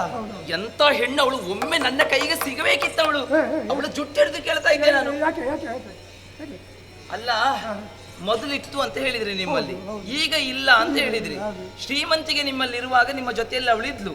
ಶ್ರೀಮಂತಿಗೆ ಇಲ್ಲ ಅಂತ ಆದ್ಮೇಲೆ ನಿಮ್ಮನ್ನು ಬಿಟ್ಟು ಹೋಗಿದ್ದಾಳೆ. ಎಂತ ಹೆಣ್ಣವಳು! ಕಷ್ಟವೋ ಸುಖವೋ ತನ್ನ ಗಂಡನ ಜೊತೆಯಲ್ಲೇ ಇರಬೇಕಾದದ್ದು ಸತ್ಯತ್ವದ ಧರ್ಮ ಅದು. ಅದು ಹಾಗಲ್ಲ, ಅವಳು ಬಿಟ್ಟು ಹೋದದ್ದು ನಾನು ಎಂತದೋ ಒಂದು ಆಗಿದೆ ಮಾತ್ರ. ಏನೇ ಆಗ್ಲಿ ನಿಮ್ಮ ಹೆಂಡತಿ ತಪ್ಪು ನಿಮ್ಮದು. ಹೇಳ್ರಿ ಪಾಪ. ಆಯ್ತು. ಮಕ್ಕಳು? ಮಕ್ಕಳು 2. 2 ಮಂದಿ ಮಕ್ಕಳ? ಒಂದು ಅವಳು, ಒಂದು ನಾನು. ಅದೆಂತದ್ದು? ಒಂದು ಅವಳು, ಒಂದು ನಾನು? ಒಂದು ಹೆಣ್ಣು, ಒಂದು ಗಂಡು. ಓ, ಒಂದು ಹೆಣ್ಣು, ಒಂದು ಗಂಡು. ಮತ್ತೆ ರೂಪ? ರೂಪ ನೀವು ಹುಟ್ಟುವಾಗಲೇ ಹೀಗೆ ಇರ್ಬೇಕು? ಹುಟ್ಟುವಾಗ ಗೊತ್ತಿಲ್ಲ, ಆಮೇಲೆ ಸಂಪಾದನೆ ಮಾಡಿ. ಓ, ಈಗ ಸಂಪಾದನೆಯಲ್ಲಿಯೂ ಇಂಥ ರೂಪ ಪಡೀಲಿಕ್ಕಾಗ್ತದೆ? ಲೆಕ್ಕಕ್ಕಿಂತ ಹೆಚ್ಚು ಬುದ್ಧಿವಂತಿಕೆ ಮಾಡಿದ್ರೆ ಹೀಗೆಲ್ಲ ಆಗುತ್ತದೆ. ಅತಿ ಬುದ್ಧಿವಂತಿಗೆ ಒಳ್ಳೇದಲ್ಲ ಅಂತ ಆಯ್ತು. ಸರಿ. ನಾನು ಅಯೋಧ್ಯೆಯಲ್ಲಿ ಇದ್ದ. ಋತುಪರ್ಣರಲ್ಲಿ ಮೊದಲು ಪುತ್ರ ಕಾಯ್ತಾ ಇದ್ದೆ. ಈಗ ಅಡುಗೆ ಭಟ್ರು. ಪುಟ್ಟಣ್ಣ ಅಂತ ನನ್ನ ಹೆಸರು. ಬದಲಾವಣೆ ಆಗಿದೆ. ಇಷ್ಟು ನನ್ನ ವಿಷಯ. ಸರಿ. ಇದು ನಿಮಗೆ? ನಾನು ಇವತ್ತಿನ ಮದುಮಗಳು ಅಂತ ಹೇಳಿದ್ನಲ್ಲ. ಹೌದು, ಮದುವೆ ನನಗೂ ಮದುವೆ ಆಗಿತ್ತು. ಹೌದಾ? ಎಲ್ಲಿದ್ದಾರೆ ಯಜಮಾನರು? ಅವರು ಬಿಟ್ಟು ಹೋದದಲ್ವ ನನ್ನ ಬಿಟ್ಟಾಗಿತ್ತಲ್ಲ ಎಂತ ಗಂಡವ ಅವ ನನಗೆ ಸಿಗಬೇಕು ಅವನ ಎದೆಗೆ ಚೂರಿ ಆಗ್ತವೆ ಒಬ್ಬಳು ಹೆಂಡತಿಯನ್ನು ಬಿಟ್ಟು ಹೋಗೋದು ಇಟ್ಕೊಂಡು ಅತ್ತಂತ ಸುಮ್ಮನೆ ಇರ್ತೀರಾ? ನೀವೆಂತದ್ದು ನನ್ನ ಗಂಡನಿಗೆ ಬೈಯುವುದು? ಎಂತದ್ದು ಚೂರಿ ಆಗ್ತೀರಾ? ನೆಟ್ಟಗೆ ನಿಲ್ಲಿಕ್ಕಾಗೋದಿಲ್ಲ, ಹೋಗಿ ಚೂರಿ ಆಗ್ತೀರಾ ಅವರಿಗೆ? ಏನೋ ಸಂದರ್ಭ ಆಗಿತ್ತು ಅವರಿಗೆ, ಏನಾಗಿತ್ತು? ಯಾವುದೋ ಒಂದು ಕಷ್ಟಕ್ಕೆ ಸಿಲುಕಿ ಆ ರೀತಿ ಮಾಡಿದ್ದಾರೆ. ನಿಮಗೇನು? ಓ ನನ್ನ ಆಗಲ್ಲ, ನನ್ನ ಗಂಡನಿಗೆ ಬೈಬೇಡಿ ಆಯ್ತಾ? ಮಕ್ಕಳಿದ್ದಾರೆ? ಮಕ್ಕಳು ಅದೇ ನೀವು ಹೇಳಿದಾಗೆ ಒಂದು ಗಂಡು ಒಂದು ಹೆಣ್ಣು. ಮಕ್ಕಳು ಒಂದು ಹೆಣ್ಣು. ಮಕ್ಕಳು ನಮ್ಮದೇ. ಎಂತದ್ದು ನಮ್ಮದೇ? ಅಲ್ಲ ನನ್ನ ಹಾಗೆ. ಓ ಹಾಗೆ, ಒಂದು ಗಂಡು ಒಂದು ಹೆಣ್ಣು. ಅದು ಸರಿ, ಮದುವೆಗೆಲ್ಲ ಬಂದಿದ್ದಾರೆ ಬಹಳಷ್ಟು ಅರಸು ಮಕ್ಕಳೆಲ್ಲ ಬಹಳಷ್ಟು ಮಂದಿ ಬಂದು ಸೇರಿದ್ದಾರೆ. ತುಂಬಾ ಜನ ಇದ್ದಾರೆ. ಯಾರನ್ನಾದ್ರೂ ಒಂದು ಆಯ್ಕೆ ಮಾಡಿದ್ದೀರಾ? ನಾನು ಮದುವೆ ಆಗುವವರಲ್ಲಿ ಯಾರು ಇಲ್ಲ. ಹೌದಾ?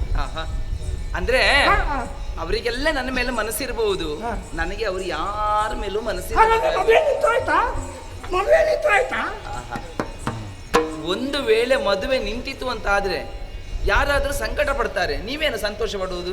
ನಿಂತಿತ್ತಂತ ಎಲ್ಲ ನಿರಾಶೆ ಆಯ್ತಲ್ಲ. ನಿಮಗೇನು ಊಟ ಕೊರತೆ ಆಗುದಿಲ್ಲ ನಿಂತರು. ಸ್ವಾಮಿ ಮದುವೆ ನಿಲ್ಲಿಲ್ಲ, ಅವ್ರು ಯಾರ ಮೇಲೂ ನನಗೆ ಮನಸ್ಸಿಲ್ಲ, ನನ್ನ ಮೇಲೆ ಅವರಿಗೆ ಮನಸ್ಸಿರಬಹುದು. ವರನ ಆಯ್ಕೆ ನಾನು ಮಾಡಿ ಆಯ್ತು. ಹೌದಾ? ಯಾರು ಎಲ್ಲಿದ್ದಾರೆ? ಇಲ್ಲೇ ಇದ್ದಾರೆ. ನೀವೇ. ನಿಮ್ಮ ಮೇಲೆ ಅತಿಯಾದಂತ ಮೋಹ ನನಗೆ. ಯಾರು? ನಿಮ್ಮನ್ನೇ ಮದುವೆ ಆಗ್ಬೇಕನ್ನುವಂತ ಮನಸ್ಸು ನನ್ನಲ್ಲಿ ಮೋಹ. ಓ ತರುಣಿ, ತರುಣಿ ಮೋಹ ಯಾಕೀಗಯಳ್ಳುಳು, ತರುಣಿ ಮೋಹ ಯಾಕೀಗಯಳ್ಳುಳು, ತಿರುಕರಿಂದತಿ ತಿರುಕ ಜಗದೊಳು, ತಿರುಕರಿಂದತಿ ತಿರುಕ ಜಗದೊಳು, ದೊರಕುಮಾರಿಕೆ ನಿನಗೆ ಯೋಗ್ಯವೇ, ದೊರಕುಮಾರಿಕೆ ನಿನಗೆ ಯೋಗ್ಯವೇ, ಪರರ ಸೇವೆಯೋ ದಿನವ ಕಳೆಯುವೆ, ತರುಣಿ ಮೋದ ಯಾಕೀಗ ಎಳ್ಳುಳು, ತಿರುಕರಿಂದತಿ ತಿರುಕ ಜಗದೊಳು, ತಿರುಕ ಜಗದೊಳು.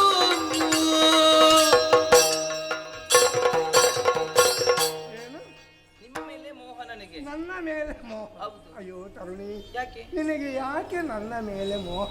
ಅಯ್ಯೋ ನೀವು ಚಂದ ಕಾಣ್ತೀರಪ್ಪ ಹಾಗೆ. ನನ್ನ ಇದು ಚಂದವ. ಈಗ ಒಂದು ವ್ಯಕ್ತಿ ಚಂದ ಕಾಣುವುದು ಎಲ್ಲಿ ಹೇಳಿ? ನೋಟಕರ ನೋಟದಲ್ಲಿ. ಯಾರ್ಯಾರ ಕಣ್ಣಿಗೆ ಯಾರ್ಯಾರು ಹ್ಯಾಕ್ ಕಾಣ್ತಾರಂತ ಹೇಳಲಿಕ್ಕೆ ಆಗುದಿಲ್ಲ. ನನಗೆ ನೀವೇ ಚಂದ ಕಾಣುವ. ಒಂದು ವಿಷಯ, ದೊರೆಕುಮಾರಿ ನಿನಗೆ ಯೋಗ್ಯವೇ. ಯಾಕೆ ಯೋಗ್ಯ ಅಲ್ಲ? ಯಾರಾದ್ರೂ ಯಾರು ದೇಶ ದೇಶಾಂತರ ತಿರುಗಾಟ ಮಾಡಿ ತಿರುಪೆ ಎತ್ತಿ ಬದುಕುವ ನಾನು. ಯೋಚನೆ ಮಾಡಬೇಡಿ ಸ್ವಾಮಿ, ಅಪ್ಪನಲ್ಲಿ ಹೇಳಿ ನಿಮಗೆ ವ್ಯವಸ್ಥೆಯನ್ನು ಮಾಡೋಣ. ನೀವು ವ್ಯವಸ್ಥೆ ಮಾಡ್ತೀನಿ. ಅದಕ್ಕೆ ನಿಮಗೆ ಮನಸ್ಸಿಲ್ಲ, ಸ್ವಾಭಿಮಾನದ ಪ್ರಶ್ನೆ ಅಂತ ಆದ್ರೆ ಬೇಡುವುದಾದ್ರೂ ತೊಂದರೆ ಇಲ್ಲ. ಒಂದು ಕಡೆಯಿಂದ ನೀವು ಬೇಡ್ತಾ ಹೋಗಿ, ನಿಮ್ಮ ಹಿಂದೆ ನಾನು ಬೇಡ್ತಾ ಬರ್ತೇನೆ. ನಾನಾದ್ರೂ ಬೇಡಿ, ನಿನ್ನನ್ನು ಬೇಡಿಸುವುದಿಲ್ಲ. ಅದು ಯಾಕೆ? ಆದರೆ ಒಂದು ಮದುವೆ ಆಗುವುದು ಯಾಕೆ? ಒಂದು ದಾಂಪತ್ಯ ಜೀವನವನ್ನು ಅನುಭವಿಸುವುದಕ್ಕೆ. ಸರಿ, ನಾನು ಹೇಗಿದ್ದೇನೆ? ನನಗೆ ಮೊದಲೊಂದು ಮದುವೆ ಆಗಿದೆ. ಹೇಳಿದ್ರಲ್ಲ ಆಗ, ಅವಳನ್ನು ನಾನು ಬಿಟ್ಟು ಬಂದಿದ್ದೇನೆ. ಮೊದಲ ಸತಿಯನೇ ಪೊರೆಯಲಾರದೆ, ಮೊದಲ ಸತಿಯನೇ ಪೊರೆಯಲಾರದೆ, ಹದನಗೆಟ್ಟುದೇ ಶಾಂತ್ರ ತಿರುಗಿದೆ, ಹದನಗೆಟ್ಟುದೇ ಶಾಂತ್ರ ತಿರುಗಿದೆ. ಮದುವೆ ಬೇಡಲ ವೃದ್ಧನಾದೆನು, ವೃದ್ಧ ವೃದ್ಧ ವೃದ್ಧನಾದೆನು, ಮಗನ ಕೇಳಿಗೆ ಒದರಲಾರೆನು, ತರುಣಿ ಮೋಹ ಯಾಕೀಗ ಎನ್ನೊಳು, ತಿರುಕರಿಂದತಿ ತಿರುಗ ಜಗದೊಳು, ತಿರುಕರಿಂದತಿ ತಿರುಕ ಜಗದೊಳು. ನನಗೆ ಮೊದಲೊಂದು ಮದುವೆ ಆಗಿದೆ. ಹೇಳಿದ್ರಲ್ಲ ಸ್ವಾಮಿ, ಮೊದಲ ಸತಿಯನ್ನು ಬಿಟ್ಟು ಬಂದಿದ್ದೇನೆ. ನೀವು ಬಿಟ್ಟು ಬಂದದ್ದ? ಹೌದೌದು. ನೋಡಿ, ಸತ್ಯ ಎಷ್ಟು ಬೇಗ ಹೊರಗೆ ಬಂತು ನೋಡಿ. ನೀವೇ ಬಿಟ್ಟದ್ದಂತ ಆಯ್ತು. ಹೌದೌದೌದು. ಸರಿ, ಯಾಕೆ ಬಿಟ್ಟದ್ದು? ಯಾಕೆ? ಅವಳನ್ನು ಸಾಕುವುದಕ್ಕೆ ಕಷ್ಟ ಆಗಿದೆ. ಅದೇನು ಹಾಗೆ ನನ್ನಲ್ಲಿ ಏನಿಲ್ಲಲ್ಲ. ಓ, ತುಂಬಾ ಹಠ ಮಾಡಿಲ್ಲ ಅಂತ ಕಾಣ್ತದೆ, ಅದು ಬೇಕು ಇದು ಬೇಕು ಅಂತ. ಹಠ ಅಂತ ಏನಿ ಅಲ್ಲ, ಮತ್ತೆ ನನಗೆ ಸಾಕ್ಲಿಕ್ಕೆ ಅಸಾಧ್ಯ ಆಯ್ತು ಅಂತ ಬಿಟ್ಟು ಬಂದಿದ್ದೇನೆ. ಓ, ಈಗ ಹೆಂಡತಿಯನ್ನು ಸಾಕ್ಲಿಕ್ಕೆ ಆಗುದಿಲ್ಲ ಅಂತ ಹೇಳಿ ಬಿಟ್ಟು ಬರುವುದು. ಸರಿ, ದಾಂಪತ್ಯ ಜೀವನವನ್ನು ಅನುಭವಿಸುವುದಕ್ಕೆ ಮದುವೆ ಆಗುವುದು. ನಾನು ಮುದುಕನಾಗಿದ್ದೇನೆ, ನನಗೆ ಮದುವೆ ಬೇಡ, ನನಗೆ ಮದುವೆ ಬೇಡವೇ ಬೇಡ. 2 ಮಕ್ಕಳ ತಂದೇನೆ. ಹೌದು. 2 ಮಕ್ಕಳ ತಾಯಿ ನಾನು. ಹೌದು. ನನಗೂ ಅದರ ಬಗ್ಗೆ ಆಸಕ್ತಿ ಇಲ್ಲ ಸ್ವಾಮಿ. ಹಾಗಾದ್ರೆ ದಾಂಪತ್ಯ ಜೀವನ ಅಂತ ಹೇಳಿದ್ರೆ ಕೇವಲ ದೈಹಿಕವಾದಂತ ಸುಖವನ್ನು ಬಯಸುವುದು ಮಾತ್ರವೇ? ಅದು ಒಂದು ಅಲ್ವೇ? ಅಲ್ಲ, ಅದು ಒಂದು ಹೌದು. ಯಾವ್ಯಾವ ಕಾಲದಲ್ಲಿ ಅಂತ ಉಂಟು. ಈಗ ನಿಮಗೆ ಮನಸ್ಸಿಲ್ಲ? ನನಗೆ ಮನಸ್ಸಿಲ್ಲ. ನನ್ನ ಮದುವೆ ಬೇಡವೇ ಬೇಡ. ಮದುವೆ ಆಗುದಿಲ್ಲ? ಆಗುದಿಲ್ಲ. ಇಷ್ಟು ಚೆನ್ನಾಗಿ ಮಾತಾಡ್ತೀರಿ. ನೀನು ಕಲಿಸಿದ ಜಾಣ ನುಡಿಗಳನೇಕ ವಿರ್ಪುದಂತಿರಲಿ ನಿಜಗಳ ಕಾಣಿಸಿ ಬಹು ಭಾಗ್ಯ ಉಳಿಸಿದೆ ಏನು ದೃಢವೋ ಕಲ್ಮನಕ್ಕೆ ಮೆಚ್ಚಿದೆ ಮೆಚ್ಚಿದೆ.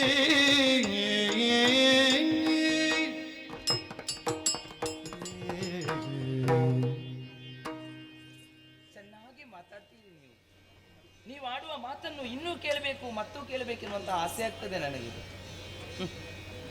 ಆದ್ರೆ ಈ ಮಾತು ನೀವು ಮಾತ್ರ ಆಡುವುದಲ್ಲ, ಇನ್ನೊಬ್ಬರಿಗೂ ಹೇಳಿಕೊಟ್ಟಿದ್ದೀರಿ ಹೀಗೆ ಮಾತಾಡಬೇಕು ಅಂತ. ನಿಮ್ಮ ಜಾಣ ನುಡಿಗಳು ಕೇಳಲಿಕ್ಕೊಳ್ಳದಾಗ್ತದೆ ಸ್ವಾಮಿ. ಯಾರೋ ಅನ್ಯ ಪುರುಷನಲ್ಲಿ ನಾನಿಂದು ಮಾತನಾಡ್ತಾ ಇದ್ದೇನಂತ ನೀವು ಭಾವಿಸಿಕೊಳ್ಳುವುದು ಬೇಡ. ನೀವು ಯಾರೆನ್ನುವುದನ್ನು ತಿಳಿದೇ ನಾನು ನಿಮ್ಮಲ್ಲಿ ಮಾತನಾಡುವುದು.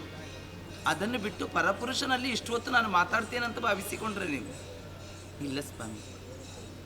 ಯಾಕೆ ಜಾಣ ಮಾತುಗಳನ್ನು ಆಡ್ತಾ ಇದ್ದೀರಿ? ನೀವೇ ಅಲ್ವೇ ನಳಚಕ್ರವರ್ತಿ? ನೀವು ಒಪ್ಪುವುದಿಲ್ಲ ಸ್ವಾಮಿ, ನನಗೆ ಗೊತ್ತುಂಟು. ಆದರೆ ಇಲ್ಲಿರುವವರು ನನ್ನ ಪತಿಯಾದಂಥ ನಳಚಕ್ರವರ್ತಿಯೇ ಎನ್ನುವುದಕ್ಕೆ ಕೆಲವೊಂದು ಘಟನೆಯೇ ಸಾಕು ಸ್ವಾಮಿ.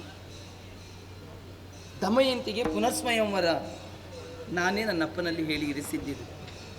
ಆದರೆ ನಾನು ಇನ್ನೊಬ್ಬರನ್ನು ಮದುವೆ ಆಗ್ತೇನೆ ಎನ್ನುವುದು ಅದರ ಅರ್ಥ ಅಲ್ಲ.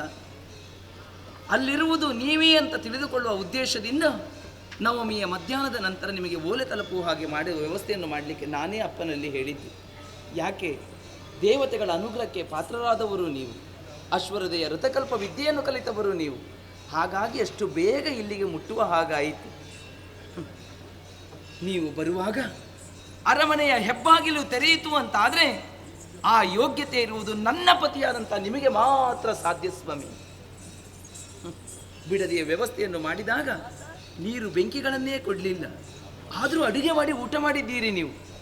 ಅದೆರಡು ಇಲ್ಲದೆ ಅಡುಗೆ ಮಾಡಲಿಕ್ಕೆ ಆ ಯೋಗ್ಯತೆ ಇರುವುದು ನನ್ನ ಪತಿಯಾದಂಥ ನಳಚಕ್ರವರ್ತಿಗೆ ಮಾತ್ರ ಸಾಧ್ಯ ಸ್ವಾಮಿ. ಮಾತ್ರ ಅಲ್ಲ, ನೀವು ಬರುವಾಗ ಲಾಯದಲ್ಲಿರುವಂಥ ಮೂಕ ಪ್ರಾಣಿಯಾದಂಥ ಕುದುರೆಗೆ ಗೊತ್ತಾಯಿತು ಸ್ವಾಮಿ. ಆ ಕುದುರೆಗಿಂತಲೂ ಕಡೆಯೇ ನಾನು. ಅದೆಷ್ಟೋ ವರ್ಷ ದಾಂಪತ್ಯ ಜೀವನವನ್ನು ಸಾಗಿಸಿದವರು ನೀವೇನೆನ್ನುವುದನ್ನು ಅರ್ಥವಿಸಿಕೊಂಡವಳು ನಾನು. ಆ ಮೂಕ ಪ್ರಾಣಿಯಿಂದ ಕಡೆ ಅಂತ ಭಾವಿಸಿಕೊಳ್ಳಬೇಡಿ. ನನ್ನ ಪತಿ ನಳಚಕ್ರವರ್ತಿ ಎನ್ನುವುದೊಂದು ತಿಳಿದೇ ನಾನು ಆಡುತ್ತಿರುವುದು. ಅಲ್ಲ ಅಲ್ಲ ಅಂತ ವಾದ ಮಾಡಬೇಡಿ ಸ್ವಾಮಿ. ನೀವು ತಂಗಿದಂಥ ಬಿಡದಿಯ ಮುಂಭಾಗದಲ್ಲಿ ತನ್ನ ಮಕ್ಕಳನ್ನು ಕಳುಹಿಸಿಕೊಟ್ಟಾಗ ಆ ಎರಡು ಮಕ್ಕಳನ್ನು ಅಪ್ಪಿ ಮುದ್ದಾಡಿದ್ರಲ್ಲ, ಕಣ್ಣೀರು ಹಾಕಿದ್ರಲ್ಲ. ಯಾಕೆ? ಯಾರ್ಯಾರು ಮಕ್ಕಳಾಗಿದ್ರೆ ನಿಮ್ಮ ಕಣ್ಣಲ್ಲಿ ಯಾಕೆ ನೀರು ಬರ್ತಿತ್ತು ಹೇಳಿ? ನನಗೆ ದೊಡ್ಡ ಸ್ವಾಮಿ, ನೀವೇ ನನ್ನ ನಳಚಕ್ರವರ್ತಿ ಅಂತ. ಹೆಣ್ಣಾದವಳು ಕೇವಲ ತನ್ನ ಗಂಡನ ಸುಖದಲ್ಲಿ ಸಹಭಾಗಿಯಾಗಿರಬೇಕು ಅಂತ ಬಯಸುವುದಿಲ್ಲ ಸ್ವಾಮಿ. ಕಷ್ಟವಾಗಲಿ ಸುಖ ಆಗಲಿ ಕೊನೆಯ ತನಕ ತನ್ನ ಪತಿಯ ಜೊತೆಯಲ್ಲೇ ಇರಬೇಕು ಅಂತ ಬಯಸ್ತಾಳೆ. ಮುತ್ತೈದೆಯಾಗಿ ಸಾಯ್ಬೇಕಂತ ಬಯಸ್ತಾಳೆ. ಹೇಗೆ ಮನಸ್ಸು ಬಂತು ಸ್ವಾಮಿ ನನ್ನನ್ನು ಬಿಟ್ಟು ಹೋಗುವಾಗ? ಹೇಗೆ ಮನಸ್ಸು ಬಂತು ಹೇಳಿ? ಅಂದೇ ಸಾಯ್ಬೇಕಂತ ಮನಸ್ಸು ಮಾಡಿದೆ. ಆದರೆ ನಂಬಿಕೆ, ಬರ್ತಾರೆ, ನನ್ನನ್ನು ಕರೆದುಕೊಂಡು ಹೋಗ್ತಾರೆ, ಮತ್ತೆ ನಾವು ಒಂದಾಗ್ತೇವೆ ಎನ್ನುವಂಥ ಆ ವಿಶ್ವಾಸದಲ್ಲಿ, ಆ ನಂಬಿಕೆಯಲ್ಲೇ ಬದುಕಿದವಳು ಸ್ವಾಮಿ ನಾನು. ಇಷ್ಟಾದ ಮೇಲೂ ನಿಮಗೆ ಒಪ್ಪಿಕೊಳ್ಳುವುದಕ್ಕೆ ಮನಸ್ಸಿಲ್ಲ ಅಂತ ಆಯಿತು. ಬೇಡ ಸ್ವಾಮಿ, ನನಗೆ ಇನ್ನೇನು ಬೇಕು ಹೇಳಿ? ಮುತ್ತೈದೆ ಹೆಣ್ಣಿಗೆ ತಾನಾಗಿ ಸಾಯುವುದಕ್ಕೂ ಹಕ್ಕಿಲ್ಲವಂತೆ. ಒಂದು ಅಪ್ಪಣೆಯನ್ನು ಕೊಡಿ, ನಿಮ್ಮ ಕಾಲ ಬುಡದಲ್ಲಿ ಸಾಯ್ತೇನೆ, ಒಂದು ಅಪ್ಪಣೆಯನ್ನು ಕೊಡಿ ಸ್ವಾಮಿ. ಹೇಳು, ನಾನೇ ನಿನ್ನ ನಳಚಕ್ರವರ್ತಿ ದಮಯಂತಿ, ನಾನೇ ನಿನ್ನ. ಏನು ಸ್ವಾಮಿ ಇದೆಲ್ಲ? ಎಲ್ಲ ಶನಿಯ ಪ್ರಭಾವ. ಕಾರ್ಕೋಟಕ ಕಟ್ಟಿದ ದೆಸೆಯಿಂದ ಆಯ್ತು. ಏನು ಯೋಚನೆ ಮಾಡಬೇಡ, ಶನಿ ವಿಮೋಚನ ಮಂತ್ರವನ್ನು ಪಠಿಸ್ತೇನೆ. ನಿನ್ನ ಗಂಡನ ನಾರಿಯಾಡಿದ ಭೂರಿ ಲಜ್ಜಿಗಳಿಲ್ದ ಧಾರಿಣಿ ಬಹುಕರಿಸಿ ಕ್ರೂರ ಚಲಿ ಬಿಟ್ಟಾಗ ಭೋರನೆ ರಘುತ ತೆರಳ ಲಾನಳು ರಂಜಿಸಿದ ವಾರಿ ಜಾಪ್ತನ ತೇಜದಿ